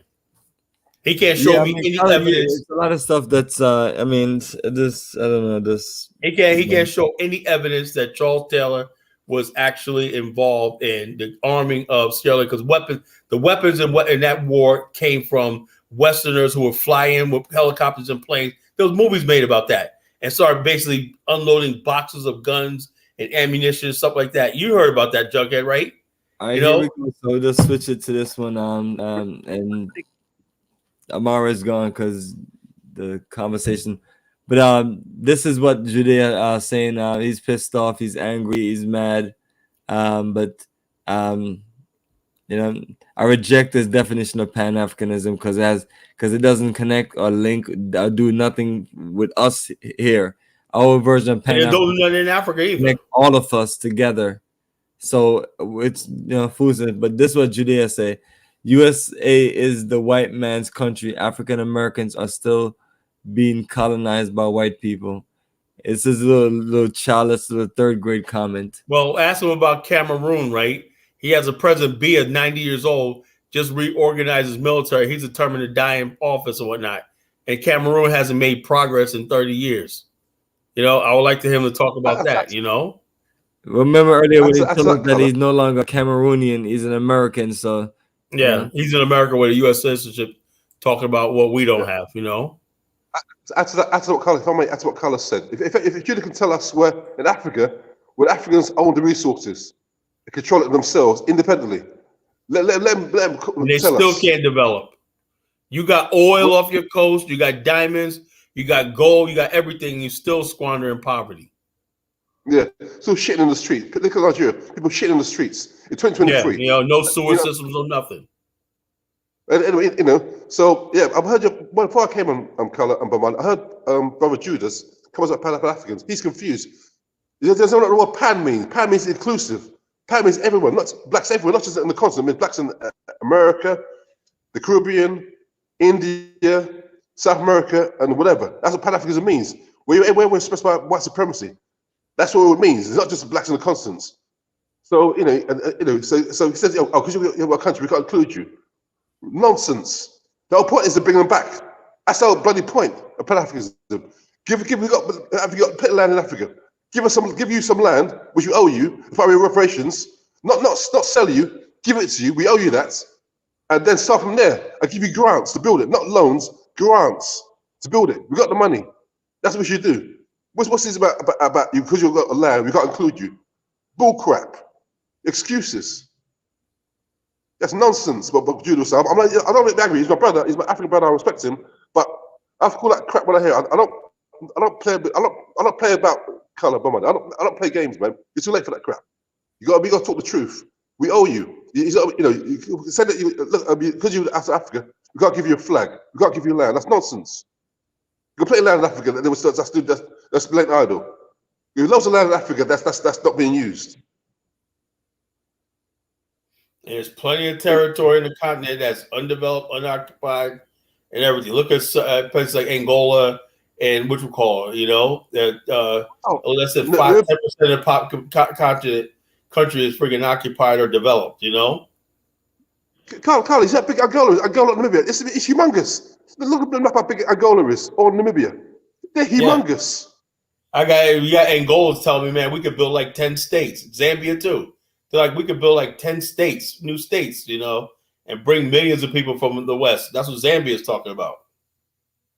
Yeah, rightly so. That should be done decades ago. We're not talking about some dusty ass Sierra Leone. They can keep that shit. Yeah, this should be done decades ago. But unfortunately, Color, like America, we didn't protect our leaders. When you had the strong leaders in the 60s and 70s, we didn't protect them. That's the problem. So last few decades, we've been misled by a bunch of cowards and corrupt retards, plantation overseer. That's a problem, Like that's when we have a new strong leader, we got to protect them. What we do, we push people up in front, leave them unprotected. That's what we do with Malcolm, Medgar Evers, Dr. King, and Fred Hampton. He must start the next out for us, and we need to protect them.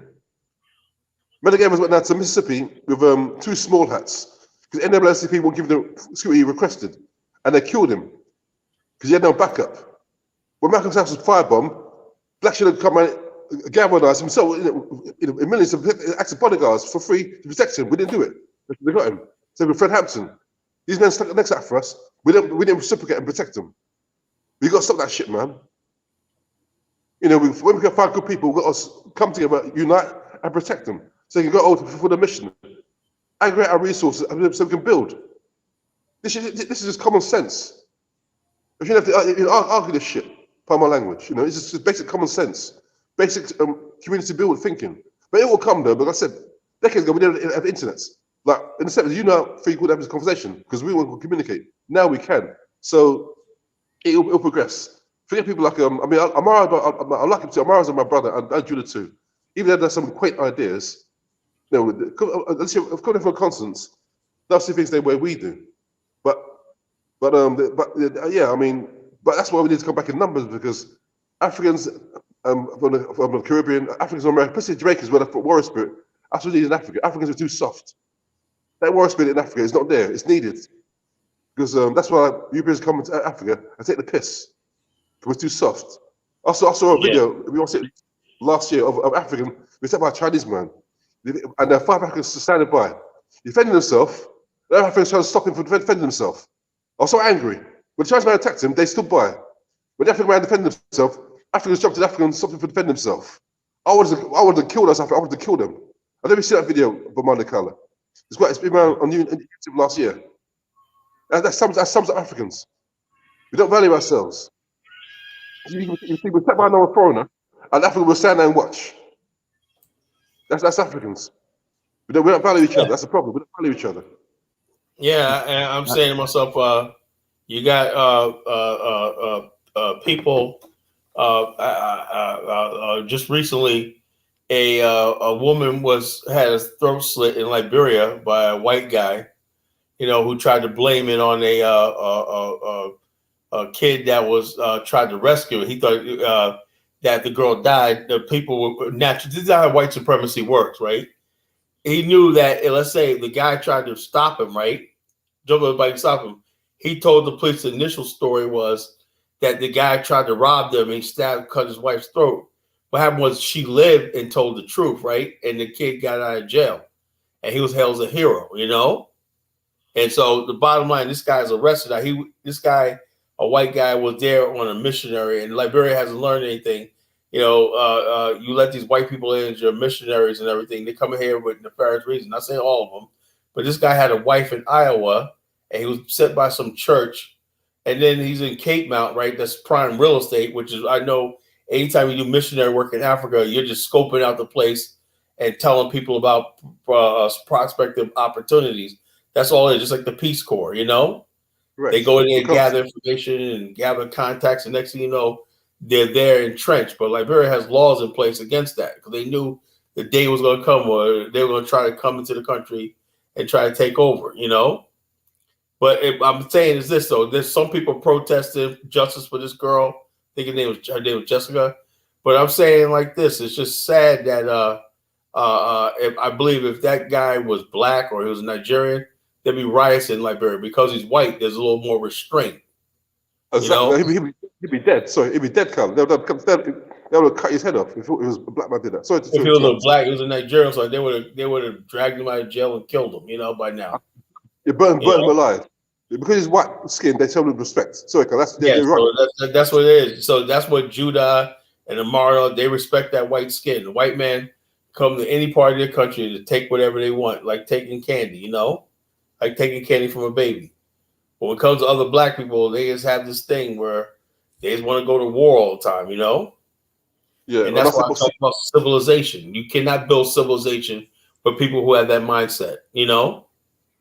Absolutely, brother. Absolutely.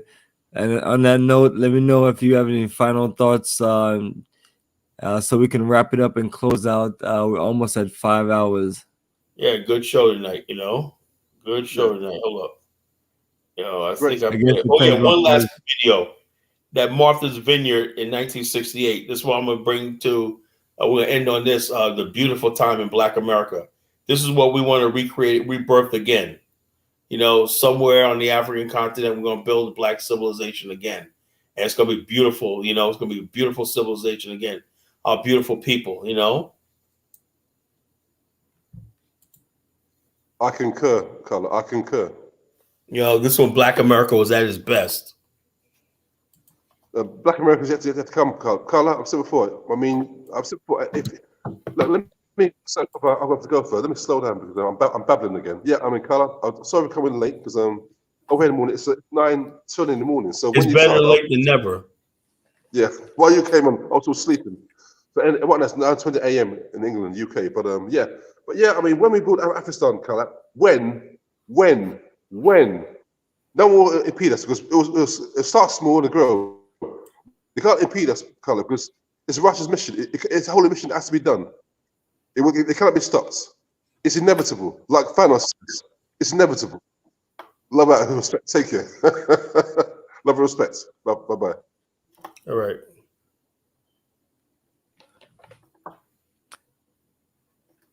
Yes, Carla. Yes, Jughead. You take care, brother. So here we go. Man, when I take my family on a vacation, we want to relax. We don't want any problems with prejudiced white folks. So we go where we know we won't be bothered. That may be down home to visit the family, up to Canada or Cape Cod, or even abroad to Europe or Africa. One popular vacation spot among Negroes is the resort town of Oak Bluff, Massachusetts, situated on Martha's Vineyard, an island just off Cape Cod. For fun and relaxation, thousands journey here each summer from all over the country, forming a sizable Negro colony which gets along with, but keeps somewhat aloof from, local and vacationing whites. Doctors, teachers, and other professionals are prominent, and many have bought and maintained summer homes for their wives and children.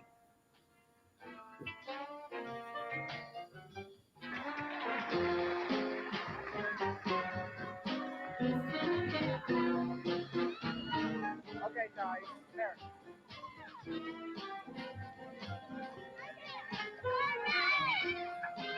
Weekend parties at places such as Sag Harbor on New York's Long Island are a specialty of Eastern club and fraternal groups, still barred from membership at most country clubs and disgusted with attitudes at resort hotels in the Catskills, Miami Beach, and other holiday spots. Some club members fly into such private parties from other cities to claim their place in the sun. Not all Negroes are pleased with the Negro middle class, however. In my mind, there is no black middle class. It's impossible for it to exist in this country. We have those who aspire to be middle class. And to that group, I would say that they have been almost totally, 99%, negligent in their response to the struggles of the masses of black people in this country, and that they have, in many instances, in fact, hindered that struggle. You can't please everybody, right, Bomani? You always say, "Oh, the masses of people, the masses of the black middle class people didn't create the problems in the masses." But those same people, black people, right? Once they reached the middle class, right, they didn't look back. You know, by the 60s, when everybody started getting those jobs and everything like that, were they talking like that? No, they were out there going to the same places, going to Martha's Vineyard, Sag Harbor, and everything like that, you know, buying homes and everything. When they started giving black people housing loans in the 60s, everything like that, oh, I guess they're like this. We always trying to hate on each other, you know? It's like envy and jealousy and crab in the barrel is in our DNA, unfortunately. Absolutely, brother. So in closing, if you want to say last few words and just close. Yeah, I just want to say last few words because I said I want us to hit the 5-hour mark. Yeah, I just want to say, look, nationhood is all the stuff we talked about tonight. You know, is only going to be happening if we build our civilization over again. Well, like I'm glad Jughead joined us. Yes, it's owed to us. We need our own land and territory to build a civilization. We have 400 years of everything we could duplicate and build a civilization like we did. It's like we're starting from like the 1960s, pre-integration, and we're going to build this black society, but it's going to be on our own society. It's going to last for 1,000 years, you know? And so the people that's jealous and people that want to stop us, you just try it, you know? It's going to happen, you know? So the only thing that's standing our way is these Negroes who want to be gatekeepers for white supremacy. It's either going to be us or is it going to be the Chinese or everybody else that's going to take over Africa. So you got to pick your poison, you know? And some people, I'm looking at some of the comments, they would much rather have the white people, the Chinese and everybody else than us. You know, that's the sad part about it. You know, they can't. I can at least say, what if we created that Shangri-La in Africa, that one country that basically was fully developed and industrialized and everything, where we could easily get jobs. We would need an Afrikstan, you know, since they failed to do that and everything like that, and it's not going to happen. We're going to have to do it. You know, we're going to have to bring our minds and ingenuity to make this happen. You know, so that's what I want to close with tonight. Yes, brother Kala, appreciate your energy, brother, and the journey continues, and I'll reconnect with you. And so, family, gonna play some closeout music, and we'll connect back with you and enjoy a slideshow. It was the year 1957. The African Republic of Ghana regained her independence from colonial forces under the careful leadership of the Honorable Dr. Bomani in Cuba. Blessed by His Imperial Majesty, Haile Selassie, Kadamawi, Kadamawi, Kadamawi. Hey, hey.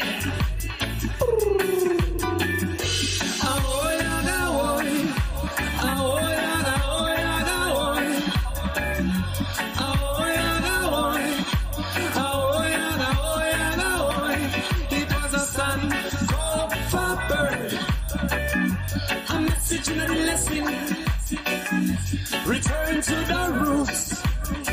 Come get your truths and your blessing, blessing. Son, go bird. A message in the lesson. Return to the roots. Come get your truths and your blessing, blessing. United we stand, and we standing strong. From the examples of Ghana, got to be working together. Black star, black generation. Ice, gold and green. Life, color, life, liberation. There can be cross. Symbols from creation. It was a sun, cold bird. A message in the lesson. Return to the roots. Come get your truth and your blessing, blessing. Son, go bird. A message in the lesson. Return to the roots. Connect your truths and your blessing. Return to your roots and get your blessing. Return to your roots and get your blessing. Return to the roots and get your blessing. Return to the roots and get your blessing. The call and response. Rhythms of djembe and kete. Sounding far and distance. Regenerating vibration. From corner to curb. The million voices are heard. Ahoy, ahoy, ahoy, ahoy, ahoy. It was a sun called for bird. A message in a lesson. Return to the roots. Come get your truth and your blessing. Sun